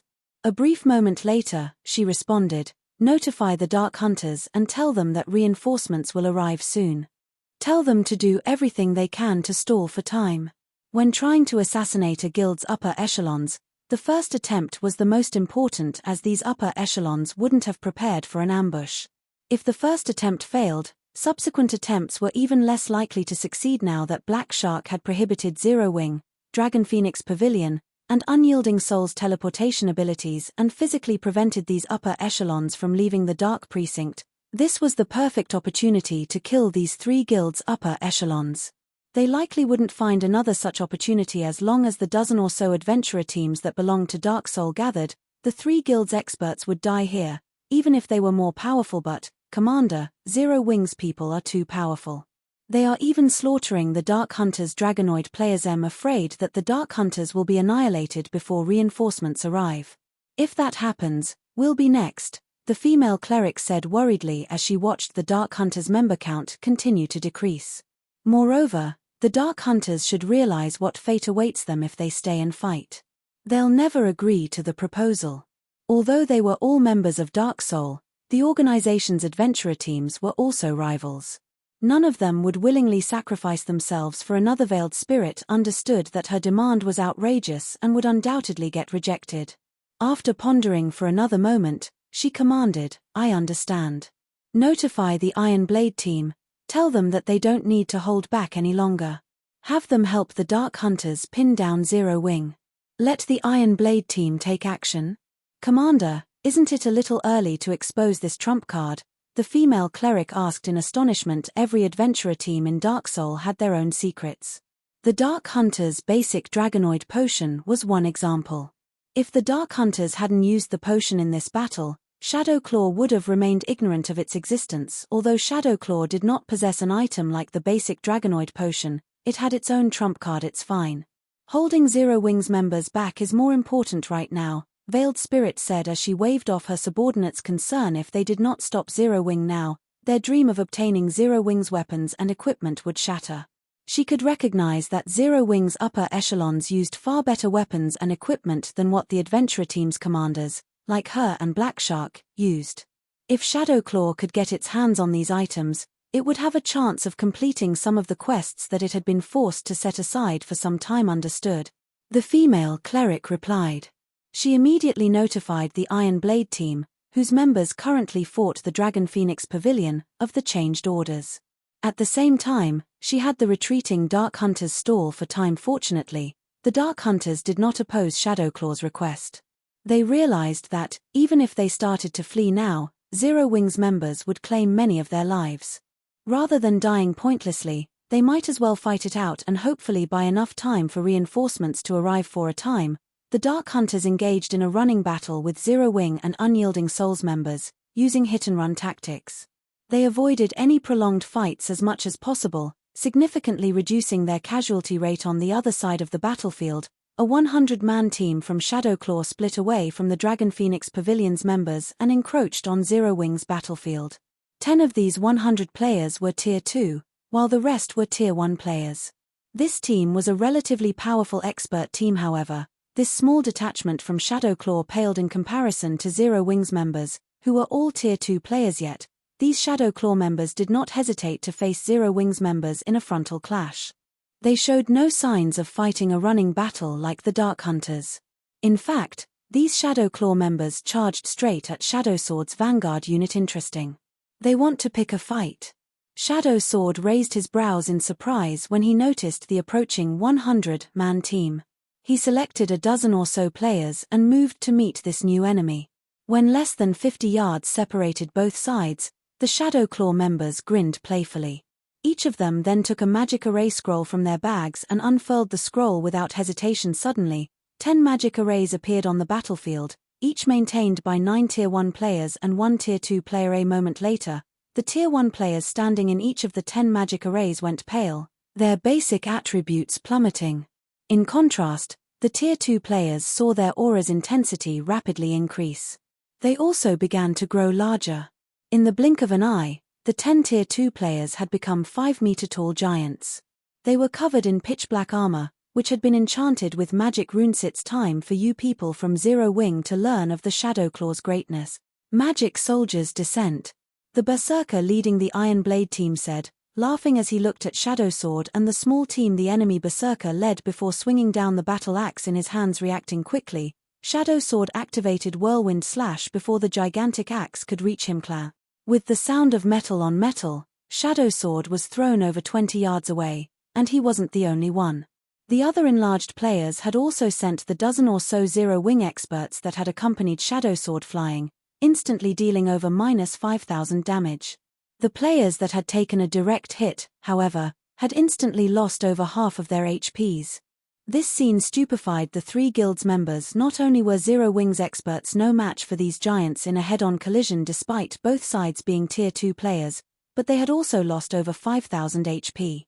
These colossal players had even more strength than a great lord of the same level. Magic Soldier's Descent. When he noticed them, Shifeng flashed the 10 armored giants a surprised look. Magic Soldier's Descent was a taboo magic array that sacrificed multiple players' attributes to enhance one of their comrades. Even the basic Magic Soldier's Descent could strengthen a player to the Tier 3 standard. However, the target had to be a Tier 2 player. Due to the 10 giants, the remaining Dark Hunters regained some confidence as they began to launch attacks alongside the giants. Unyielding Heart and Phoenix Rain watched the 10 gigantic players with somber expressions. Even an MT as powerful as Cola could only tank one of these giants.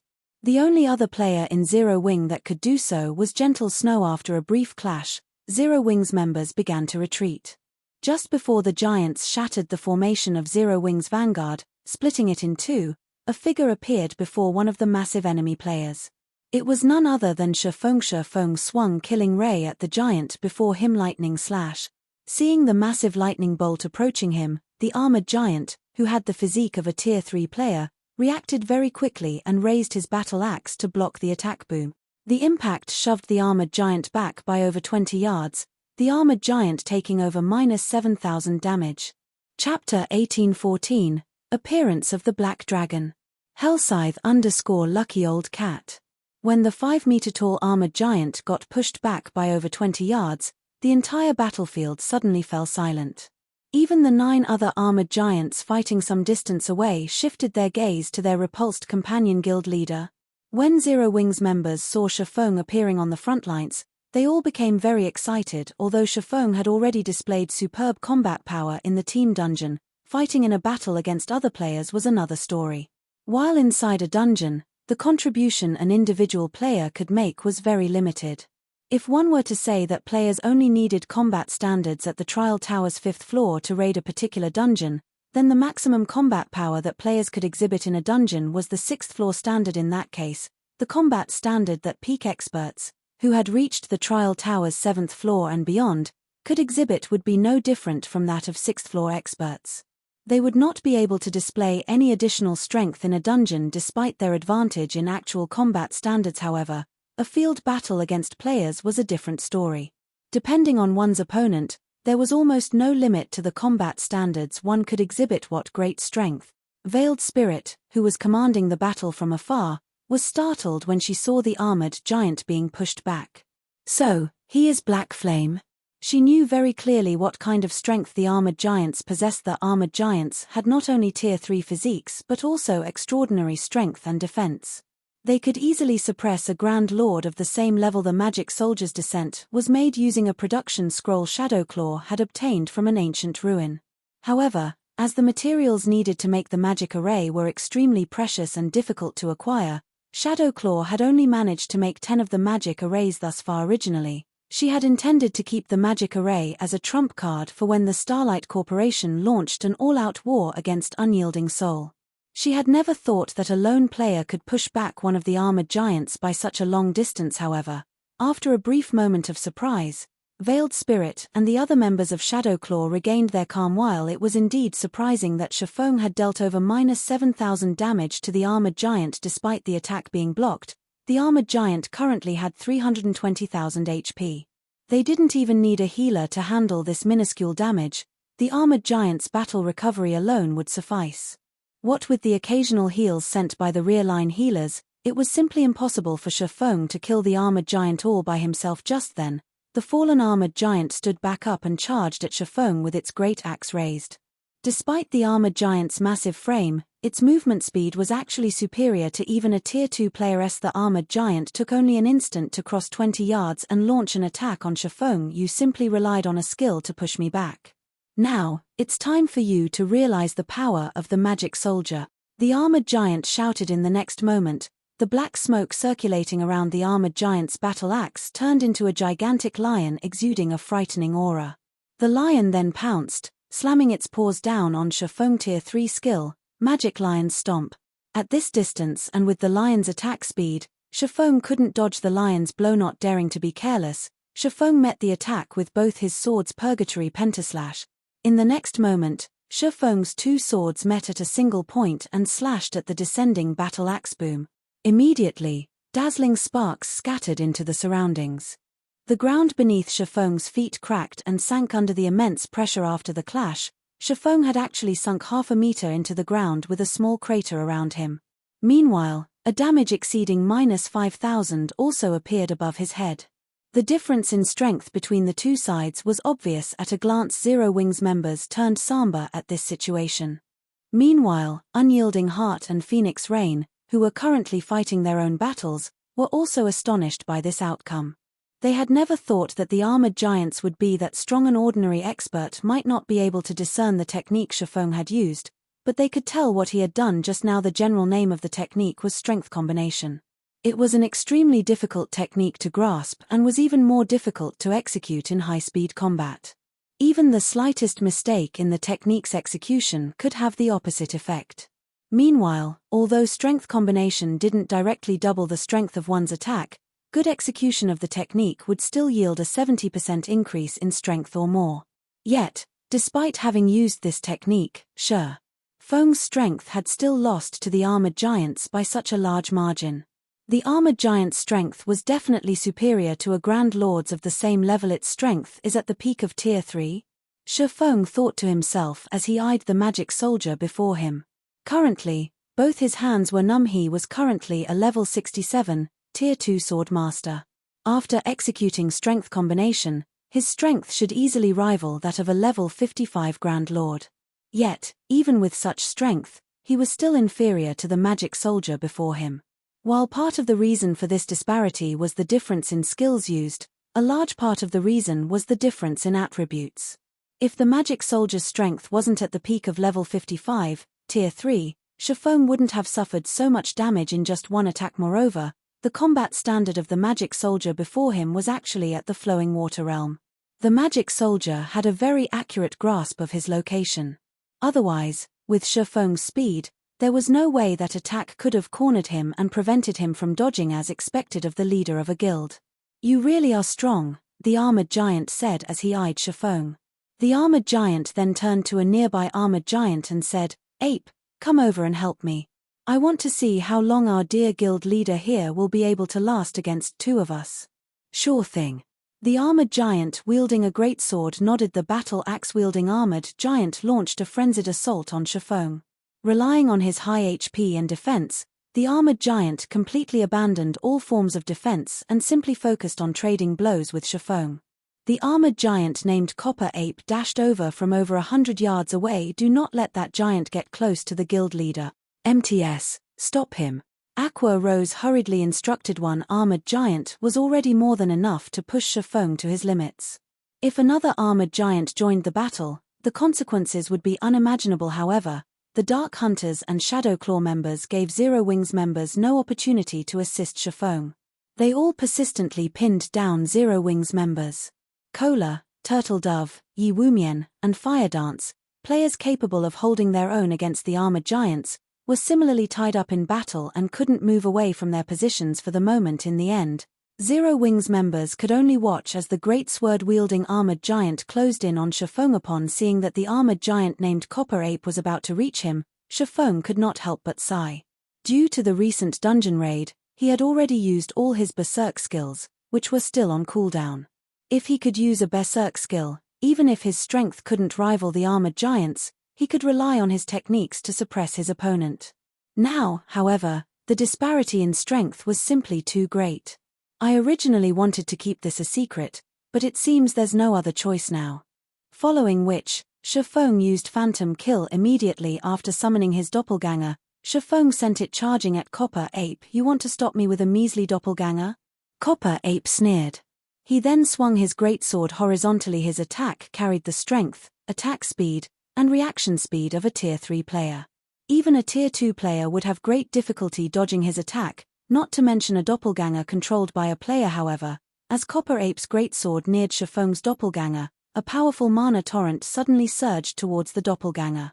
When the greatsword got within 3 yards of the doppelganger, its advance halted abruptly, and no matter how much more strength Copper Ape put into his arms, he couldn't push his weapon even an extra centimeter forward. A moment later, Shifeng's doppelganger gave a loud war cry. Its entire body then disintegrated and transformed into a bundle of pitch-black flames. The surging mana gathered madly in the pitch-black flames, causing the flames to flare up. In the next moment, a pitch-black claw covered in scales suddenly emerged from the gigantic bundle of flames. When the claw touched the ground immediately shattered and sank. Once the flames subsided, a 5-meter-tall dragon covered in pitch-black scales appeared in everyone's vision. Roar. Immediately after appearing, the black dragon let loose a powerful roar that echoed throughout the wetland forest, the horrific aura it released stifling the breath of every player on the battlefield. A dragon. Chapter 1815, Black Dragon's Might. Hellscythe_Lucky Old Cat. The black dragon's sudden appearance forced a gasp from the players on the battlefield. Although the black dragon was a lot smaller than an actual dragon, its aura was terrifying. Everyone could feel the massive difference between their life ratings and the black dragons, a difference they had never felt from any creature they had encountered thus far in God's domain. Although most of the players present had likely never come across a real dragon, the various kingdoms and empires' libraries contained detailed records on dragons. Dragons had wiped out many kingdoms and empires throughout God's domain's long history. When a dragon appeared in an area, the area would instantly become a forbidden land for humans, yet a living black dragon stood before them. Moreover, when players tried to use an identification skill on the black dragon, the result confirmed that it was indeed a dragon. Why wouldn't these players be shocked and afraid? Black Dragon, Dragon, High Lord. Level 67. HP 24,000,000,024,000,000. Wait. This dragon is only a High Lord. That's right.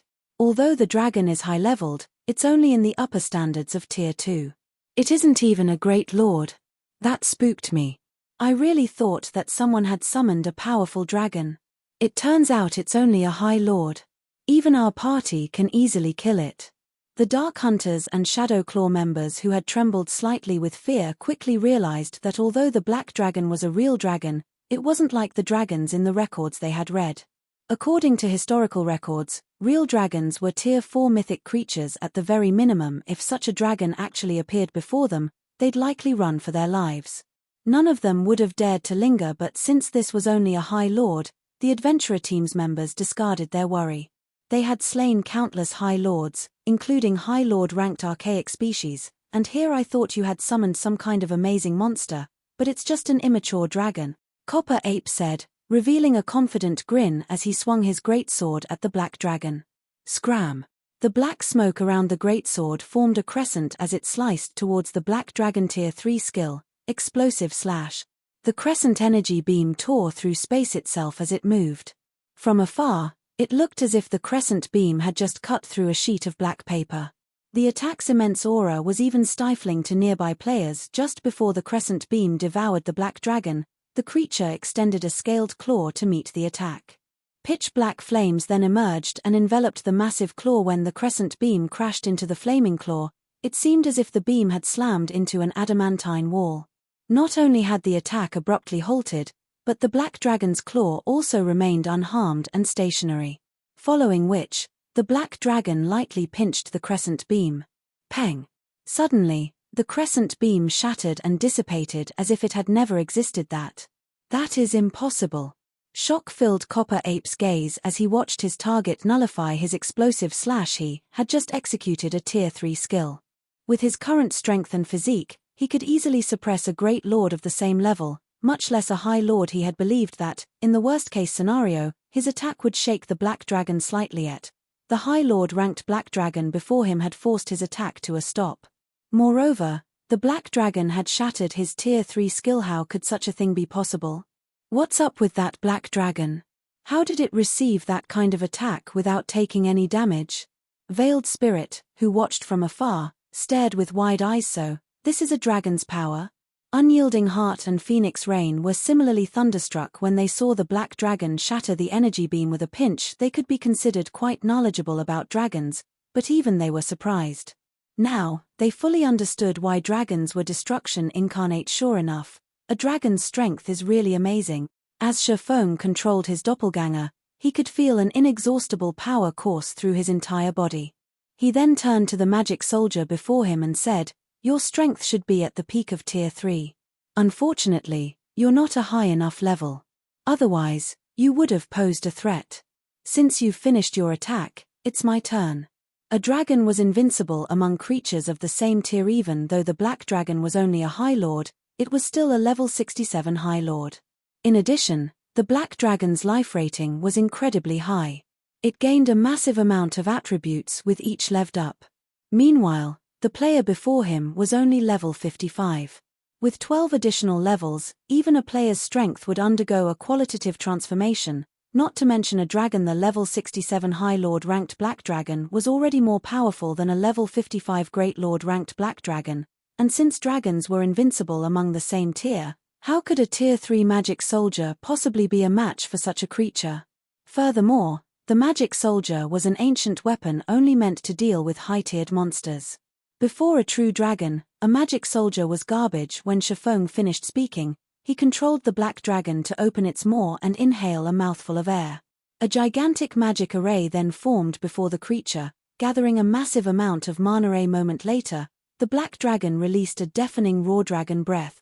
Immediately, pitch-black flames devoured Copper Ape, extending up to 200 yards away from the Black Dragon. In the blink of an eye, a huge portion of the battlefield transformed into a fiery hell. Agonized screams echoed across the field as streaks of white light rose from the fiery hell. A single breath attack had burned over 100 players to ash. Once the flames dissipated, a huge divide tore the ground, forming a far more frightening hole than the one glorious Will's myth of light had created. Even Shifeng, who was responsible for the attack, was surprised by the power of the Black Dragon's dragon breath. While the magic soldier before him was still alive, the armored giant had less than 100,000 HP remaining. The magic soldier's tough, black armor sported visible cracks. The battlefield had become deathly silent after witnessing the Black Dragon's horrific power. When Copper Ape gazed at the monster before him, fear filled his eyes. However, before Copper Ape could respond, Shifeng controlled the Black Dragon to pounce on and attack the gigantic player with a claw swipe. When the Black Dragon's claw slammed into Copper Ape's helmet, the player fell on his side, shattering the armor piece. Copper Ape instantly lost over 30,000 HP. Flames then erupted on the Black Dragon's other claw before the monster thrust it into the magic soldier's armored chest. The flaming claw penetrated the armor like a hot knife through butter, and Copper Ape screamed in pain as the Black Dragon's blazing claw thrust into him. Flames devoured Copper Ape's entire body, his remaining 44,000 HP plummeting. In the blink of an eye, Copper Ape's HP vanished, his body transforming into fire before it vanished. When the flames eventually subsided, only a deep crater remained. Chapter 1816, Level Suppression. Hellscythe_Lucky Old Cat. The Black Dragon had turned the armored giant that was undefeatable just a moment ago into a pile of ashes. This scene caused the Dark Hunters and Shadowclaw members to fall into a daze. Many seconds later, they still couldn't wrap their minds around the fact that a magic soldier got killed. In contrast, Zero Wings members were ecstatic. Amazing. All hail the guild leader. The powerful Black Dragon rekindled the Zero Wing members' hope of victory. With the Black Dragon's strength, the remaining 9 armored giants would be no problem. As for the other dark players, these people had been at a disadvantage previously.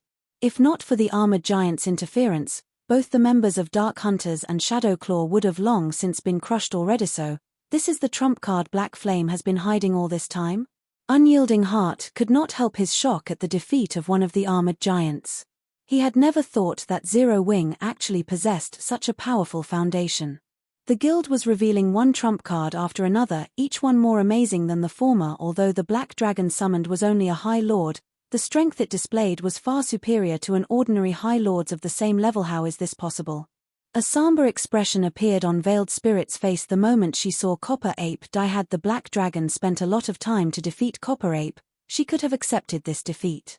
However, the battle had been so decisive that she simply couldn't. Copper Ape's combat power as a magic soldier was at the peak of Tier 3, yet he had been overwhelmed, unable to retaliate. For a moment, Veiled Spirit even doubted the authenticity of the magic soldier she was looking at. Commander, what should we do now?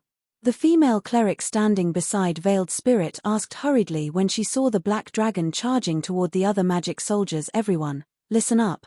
This Black Dragon is a summoned creature. As long as we kill its summoner, the Black Dragon will automatically disappear. Everyone, gather up and prioritize killing Black Flame. Veiled Spirit commanded hurriedly. In God's domain, most summoned creatures shared a common weakness, which was their summoner. Now that the Black Dragon was proven to be an unstoppable existence, their only hope of getting rid of the menace was to kill Black Flame, its summoner.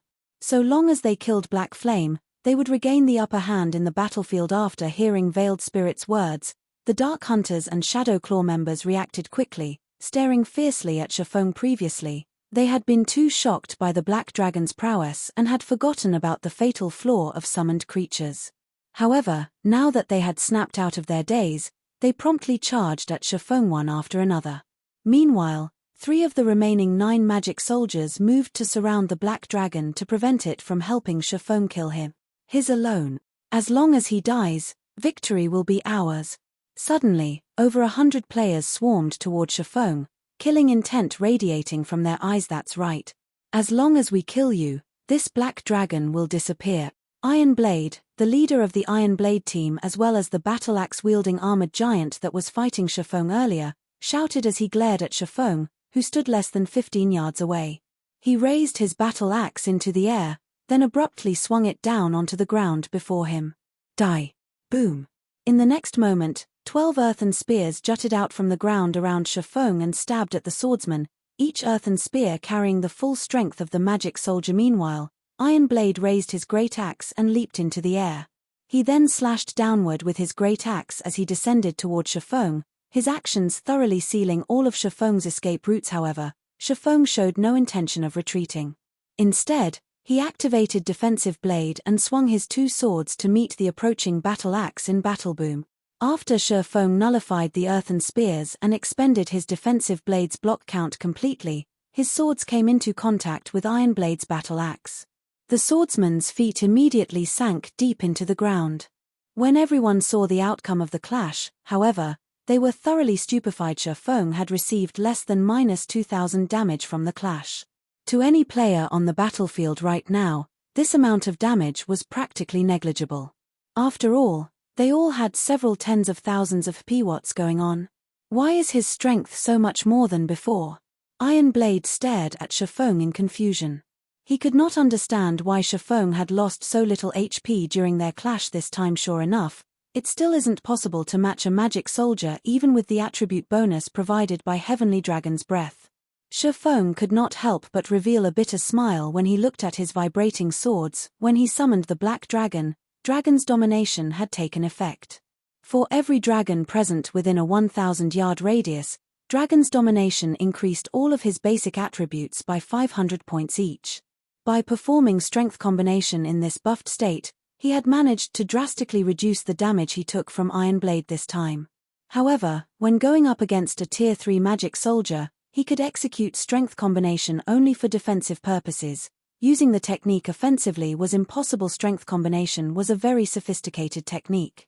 Even the slightest mistake could lead to failure. Meanwhile, the Tier 3 magic soldier possessed a Tier 3 physique.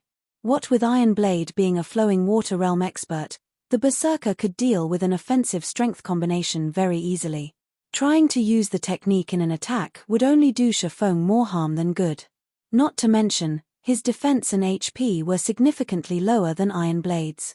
Facing off against Iron Blade in a direct clash would only bring on an earlier death. I want to see just how many times you can block my attack.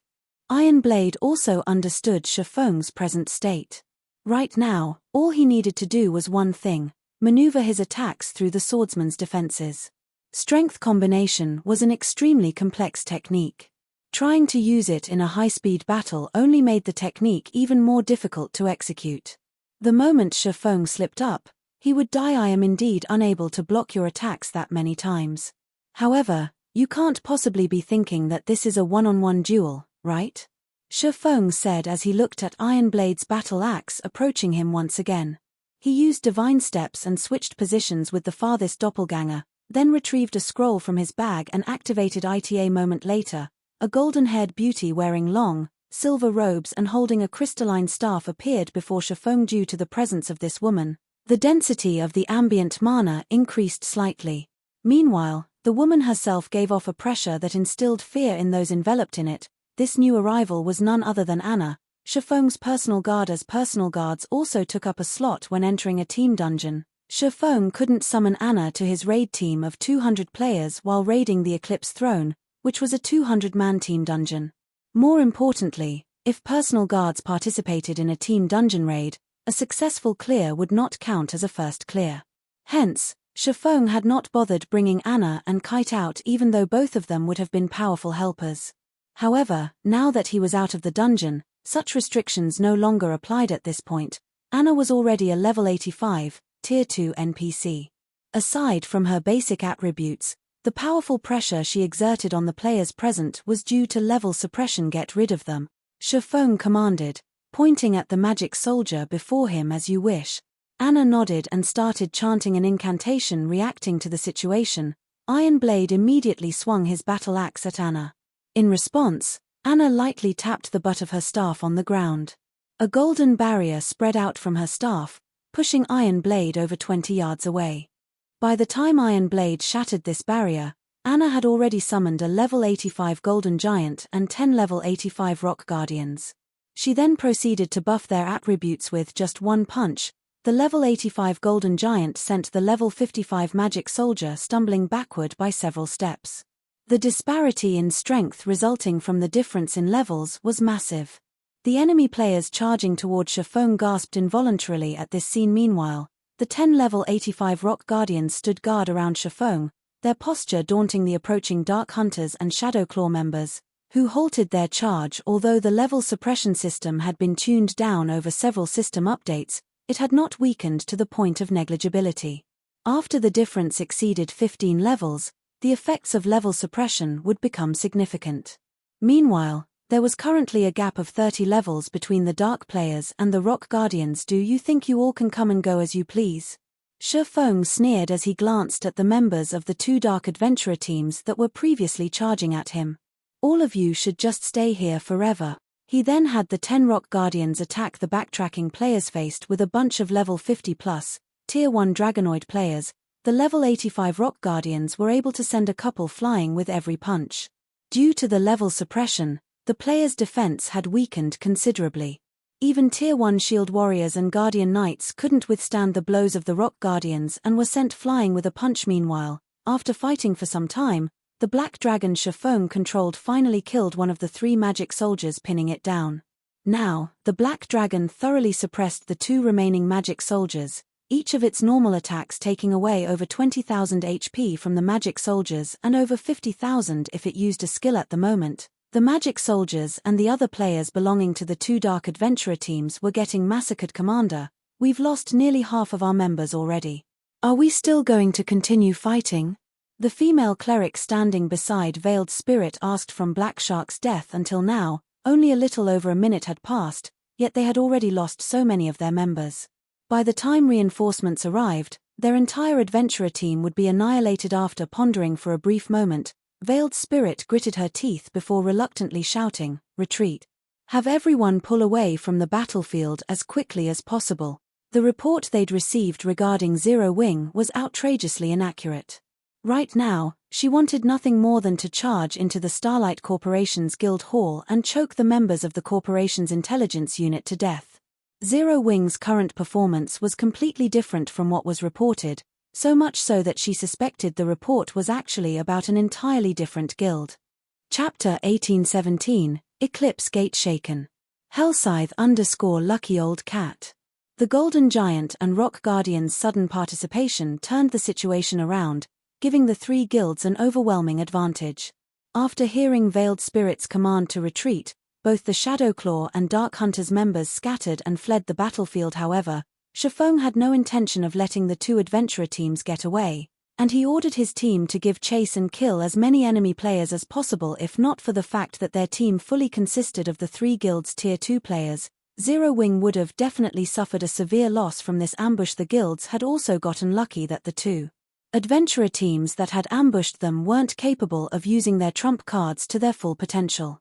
If the Dark Hunters had also brought 200 Tier 2 players, and they all consumed the basic Dragon Potion, they would have been extremely difficult to deal with. If Zero Wing's members fought Tier 2 Dragonoid players, in Shifeng's opinion, only Gentle Snow, Fire Dance, Cola, Violet Cloud, Jiao Yueru, and Aqua Rose would be guaranteed to win a one-on-one fight.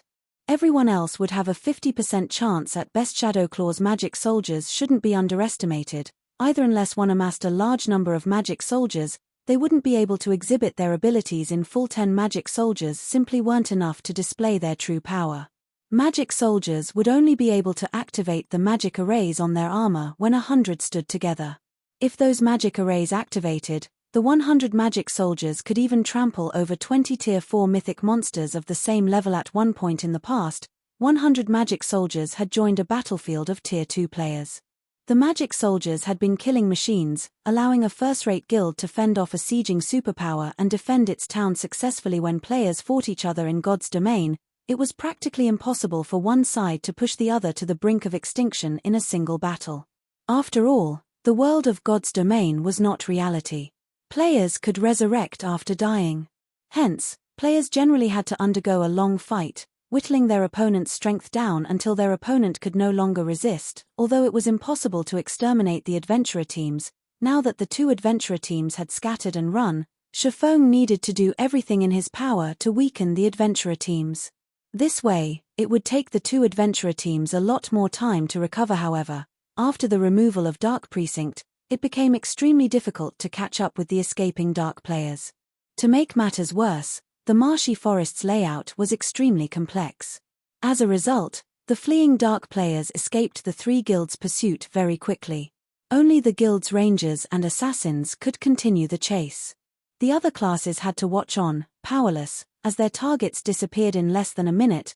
The two Dark Adventurer Team's members had thoroughly disappeared into the dense forest. Commander, the other Adventurer Team's commanders say that they'll arrive soon, and they're asking about the battle's situation, the female cleric following Veiled Spirit reported.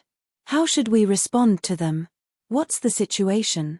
Veiled Spirit frowned, fury on her face as she continued, tell them that they can fight all they want. Shadowclaw will take no part in this. The female cleric was speechless. However, she more or less understood her commander's mood. Shadowclaw had suffered severe losses in this battle. This was the first time their adventure team had suffered so drastically. Moreover, the information the Starline Corporation had given to them had been painfully inaccurate. It was only natural for Veiled Spirit to be furious. The female cleric immediately conveyed Veiled Spirit's reply, word for word, to the commanders of the various approaching adventurer teams. Commander, it seems Shadowclaw's commander is somewhat angry, saying that Shadowclaw is pulling out of this hunt, and that we can go ahead and continue the fight if we want. The Dark Hunters have also left the area. Should we continue forward? This is interesting. It seems both Shadowclaw and Dark Hunters have suffered quite a loss at the hands of Zero Wing. Since that is the case, let us return. When the other approaching adventurer teams received Veiled Spirit's reply, they all gave up on the thought of encircling Zero Wing. Both Shadowclaw and Dark Hunters were top-ranking adventurer teams in Dark Soul. If even these two adventurer teams had suffered a major loss after attacking Zero Wing, then their adventurer teams would definitely fail. Naturally, there was no longer a need to assault Zero Wing meanwhile, before the forest surrounding the Eclipse throne. Guild leader, they are simply too fast. They're like monkeys. We lost track of them as soon as they entered the forest, Blackie said, stomping his foot in frustration and anger when he could no longer see the two dark adventurer teams. This really is awful. I barely managed to kill 20 people. Hearing Blackie's words, Unyielding Soul and Dragon Phoenix Pavilion's members shot the Cursemancer scornful looks. Every one of their opponents had been an expert, not an ordinary player. They had been fortunate to kill 3 to 5 players in this battle. Defeating an expert and actually killing one were two different things. Normally, one would be hard-pressed to stop an expert's escape. Some experts even had life-saving tools to help them flee dangerous situations. If the two adventurer teams heard Blackie's words, they'd cough blood in anger or write the battle's over. Everyone, loot the battlefield quickly. It's best if we don't linger, Shifeng said through the team chat. He knew a little about the Dark Hunters and Shadowclaw, both of which belonged to the Dark Alliance known as Dark Soul. The adventurer teams capable of joining Dark Soul were all top adventurer teams. During its peak, Dark Soul had included over 40 adventurer teams. The Alliance had been stronger than any one of the 6 great dark guilds in God's domain in the past. Although Dark Soul had yet to reach its peak, it should have around 10 or so adventurer teams at the very least. Since 2 of Dark Soul's adventurer teams had appeared here, he could not rule out the possibility that the Alliance's other adventurer teams would as well. His team was already exhausted. There were fewer than 140 players still alive. Trying to fight several more dark adventurer teams now would result in greater losses. Unyielding Heart and Phoenix Rain nodded in agreement. They then instructed their subordinates to clean up the battlefield swiftly and leave the area shortly after Shifeng's team left the area. Several dozen players emerged the dense forest. However, these players were from the various dark adventurer teams. Rather, they were independent players that had come to the jungle to grind energy essence. Zero Wing is too amazing. That was the first time I've seen such an amazing battle. Indeed. Despite only having a 200-man team, Zero Wing repelled an army of over 2,000 experts. This result is simply absurd. Rumors really can't be believed.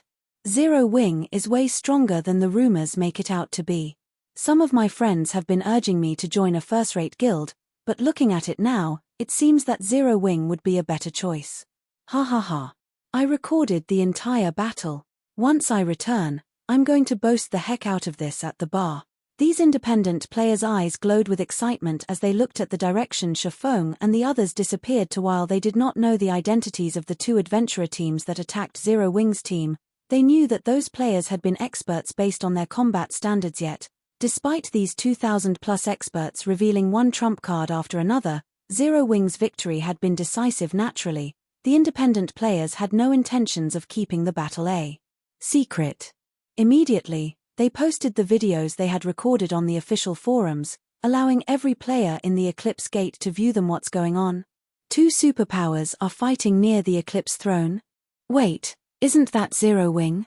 Did some superpower try to ambush their team? Zero Wing's gentle snow is so strong, she killed nearly 100 people in one hit. When the public saw the independent players' video, their blood boiled with excitement. The standard of the battle between Zero Wing and the 2 dark adventurer teams was unprecedented. The battle had completely shattered their understanding of guild wars. Other kingdoms' independent players, in particular, gained newfound recognition of Zero Wing. They had never thought that Starmoon Kingdom's ruling guild would be so powerful. News of this battle also reached the various major powers' intelligence members. These intelligence members relayed the information to their respective upper echelons immediately. Chapter 1818, comparable to a first-rate guild?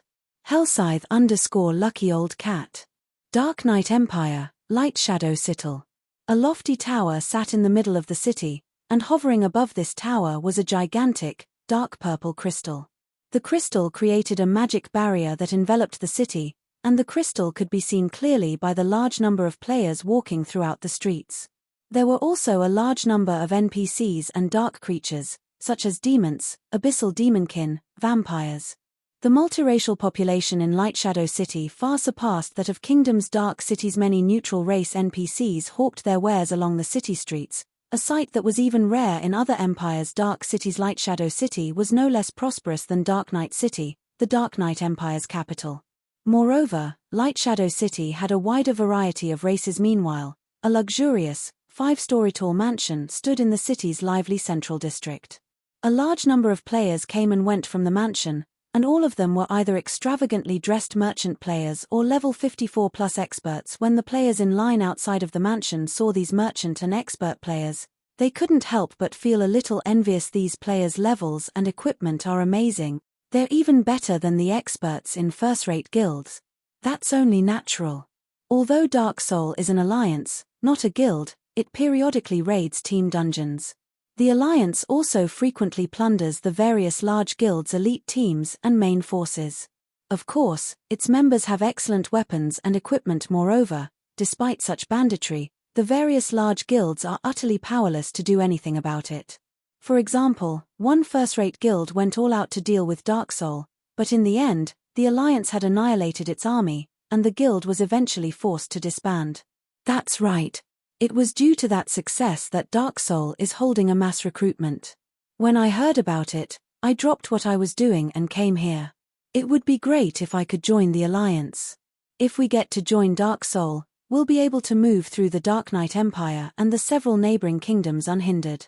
Even the various dark guilds will have to treat us with respect. In addition, if we join one of the top 5 adventurer teams after joining Dark Soul, such as Shadowclaw, the Copper Eagle Kingdom's #1 Dark Adventurer team, or Dark Hunters, which has recently become famous in the Dark Knight Empire, will be set for life. I hope I can get into one of the top 5 adventurer teams, too. It's a pity that the requirements are extremely high. At the very least, you'll need to reach the Trial Tower's 6th floor or reach the 5th floor's late stage and have a specialty. The several thousand dark players outside of the mansion quietly discussed their desire to join Dark Soul in the Dark Knight Empire and its several neighboring kingdoms. Dark Soul enjoyed a status rivaling that of super first-rate guilds and super guilds. Moreover, unlike most dark guilds and dark adventurer teams, Dark Soul wasn't afraid of a confrontation with the various large guilds. It even dared to challenge 2 super first-rate guilds simultaneously to dark players, who were always forced into hiding. This was a freedom they hungered for. Now that Dark Soul was recruiting members, independent dark players like themselves couldn't miss this opportunity. Meanwhile, inside an office on the mansion's topmost floor, a young man stood by the office's window. As the young man observed the independent players outside of the mansion, a grin spread across his face. This man was none other than Tigerbreaker, Dark Soul's Alliance Master. Since we announced the recruitment, over 2,000 players have passed our test already. In addition, over 30 well-known adventurer teams have applied to join us. With these new recruits, once we receive the resources the Starline Corporation promised, we'll be able to nurture 2 or 3 well-equipped expert legions quickly. A level 55 male elementalist wielding a withered wooden staff reported. Good. Pathless, you've done well this time. As long as the other adventurer teams deal with Zero Wing, we won't have any problems acquiring the promised resources, Tigerbreaker said, smiling. Alliance Master, you can rest assured. I've heard that Black Shark and the others have discovered the whereabouts of Zero Wing's upper echelons.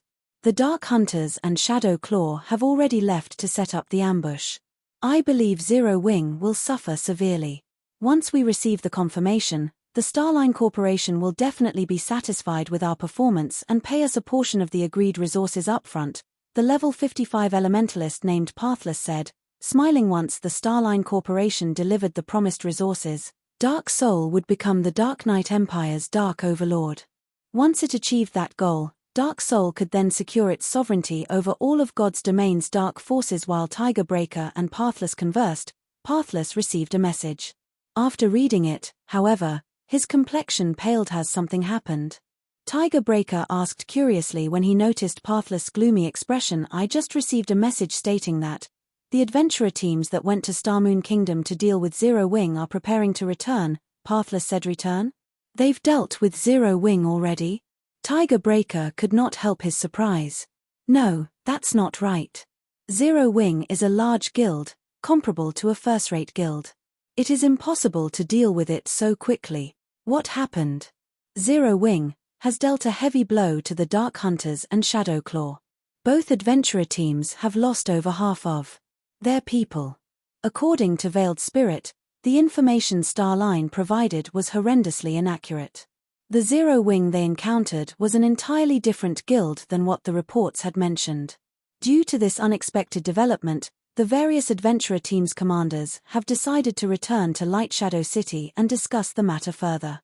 Pathless said quietly, "How is that possible? That's Dark Hunters and Shadow Claw we're talking about. They simply left to deal with Zero Wing's main force. How could they possibly lose? They even lost over half of their teams." Tiger Breaker stared at Pathless in shock. Also, what does Veiled Spirit mean that Zero Wing is a different guild? Alliance Master, these are the battle videos some of the players had recorded. Why don't you take a look? The situation confused Pathless as well. Following which, he forwarded the videos he had received from his subordinate to Tiger Breaker battle videos. Tiger Breaker began to examine the videos after he received them. The first video showed the 2,000+ members from the Dark Hunters and Shadow Claw adventurer teams using trump cards that even surprised Tiger Breaker. Another video showed a female berserker killing Black Shark in a matter of seconds. Said female berserker had also killed nearly 100 players with one attack.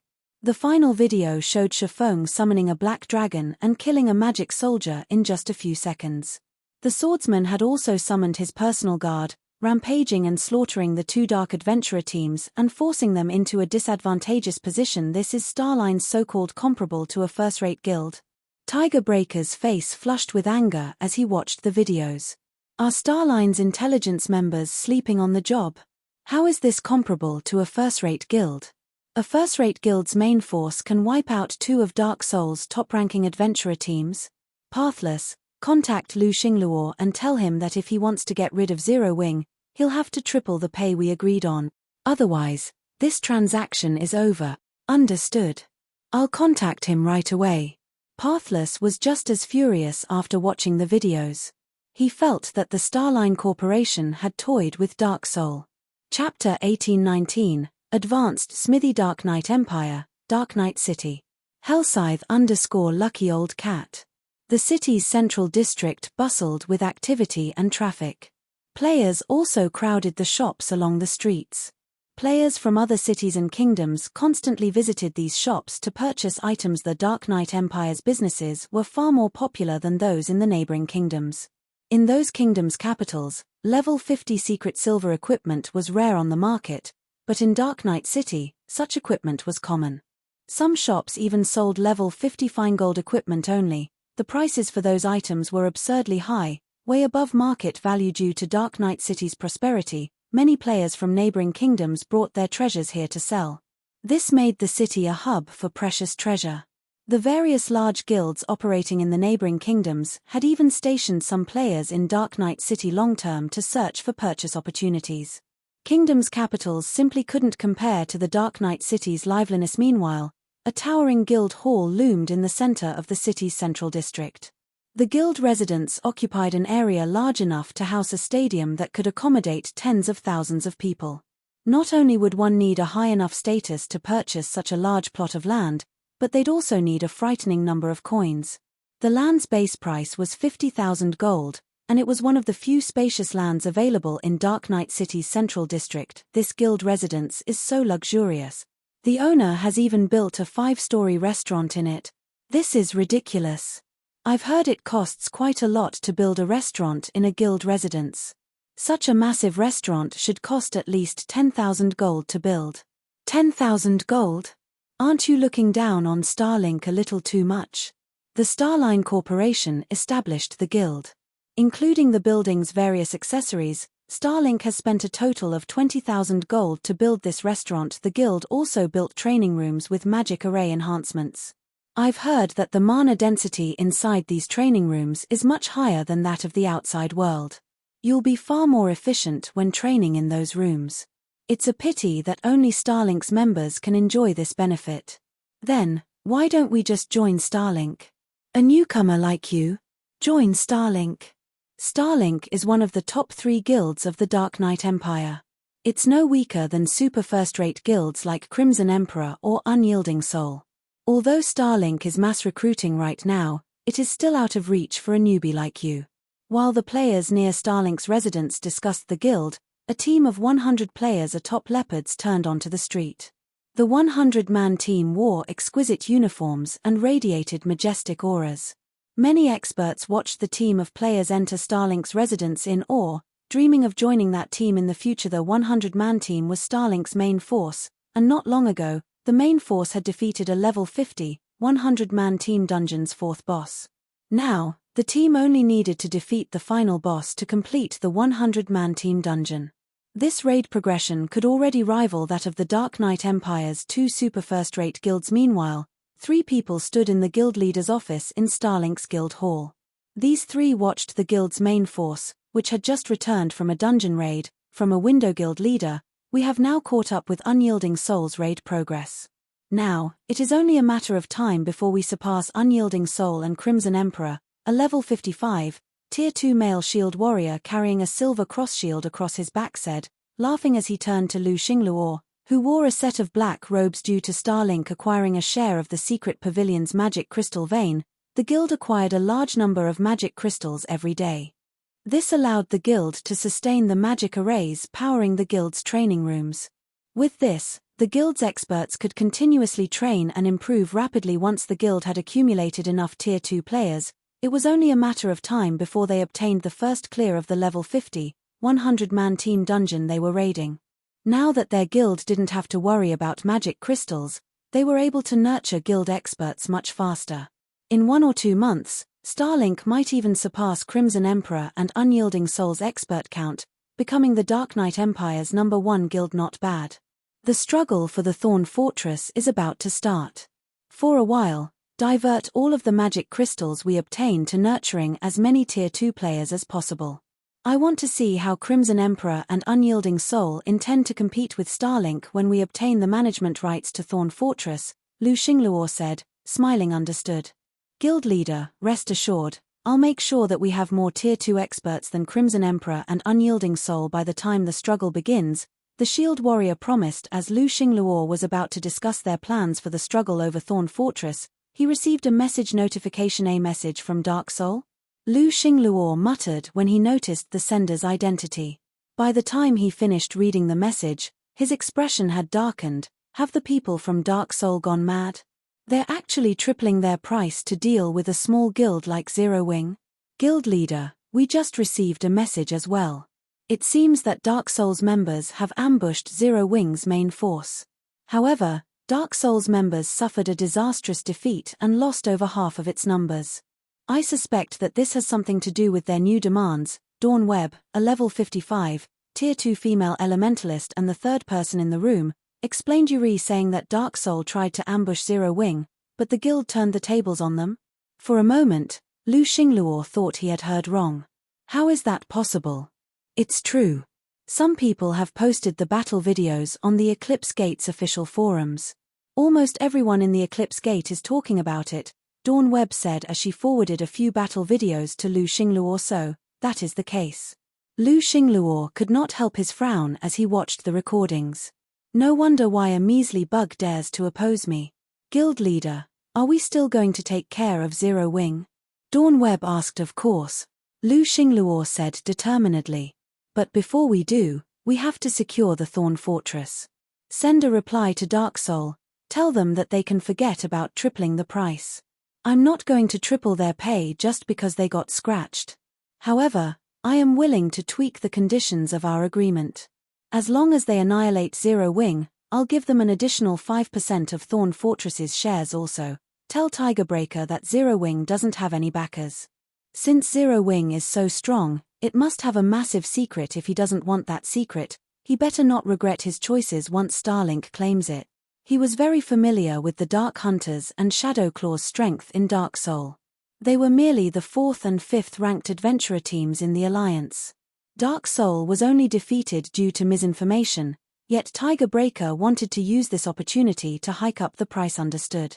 Dawn Webb nodded before contacting Dark Soul's representative. While Lu Xingluo discussed Zero Wing, the various superpowers had discovered the battle in the Eclipse Gate.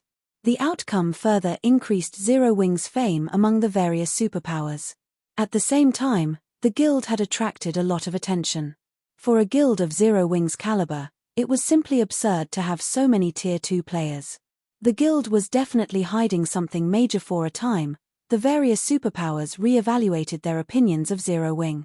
Rather than an ant, Zero Wing had become a fat piece of meat. Relay my command.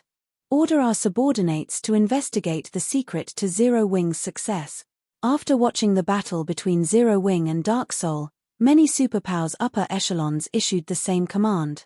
Meanwhile, Shifeng had already rested and paid Silverwing Town a visit. Guild leader, I have brought the 50 advanced architects you asked for, Melancholic Smile said as she approached Shifeng, who surveyed an empty plot of land. The 50 advanced architects following Melancholic Smile could not help their growing nerves as they looked at Shifeng. They were confused about why their guild leader had gathered them all here. With so many advanced architects, one could construct an entire basic town. Good. I've gathered you all here today to build the construction on this design, Shifeng said. He then retrieved a stack of old parchment from his bag. This stack was none other than the advanced Smithy design.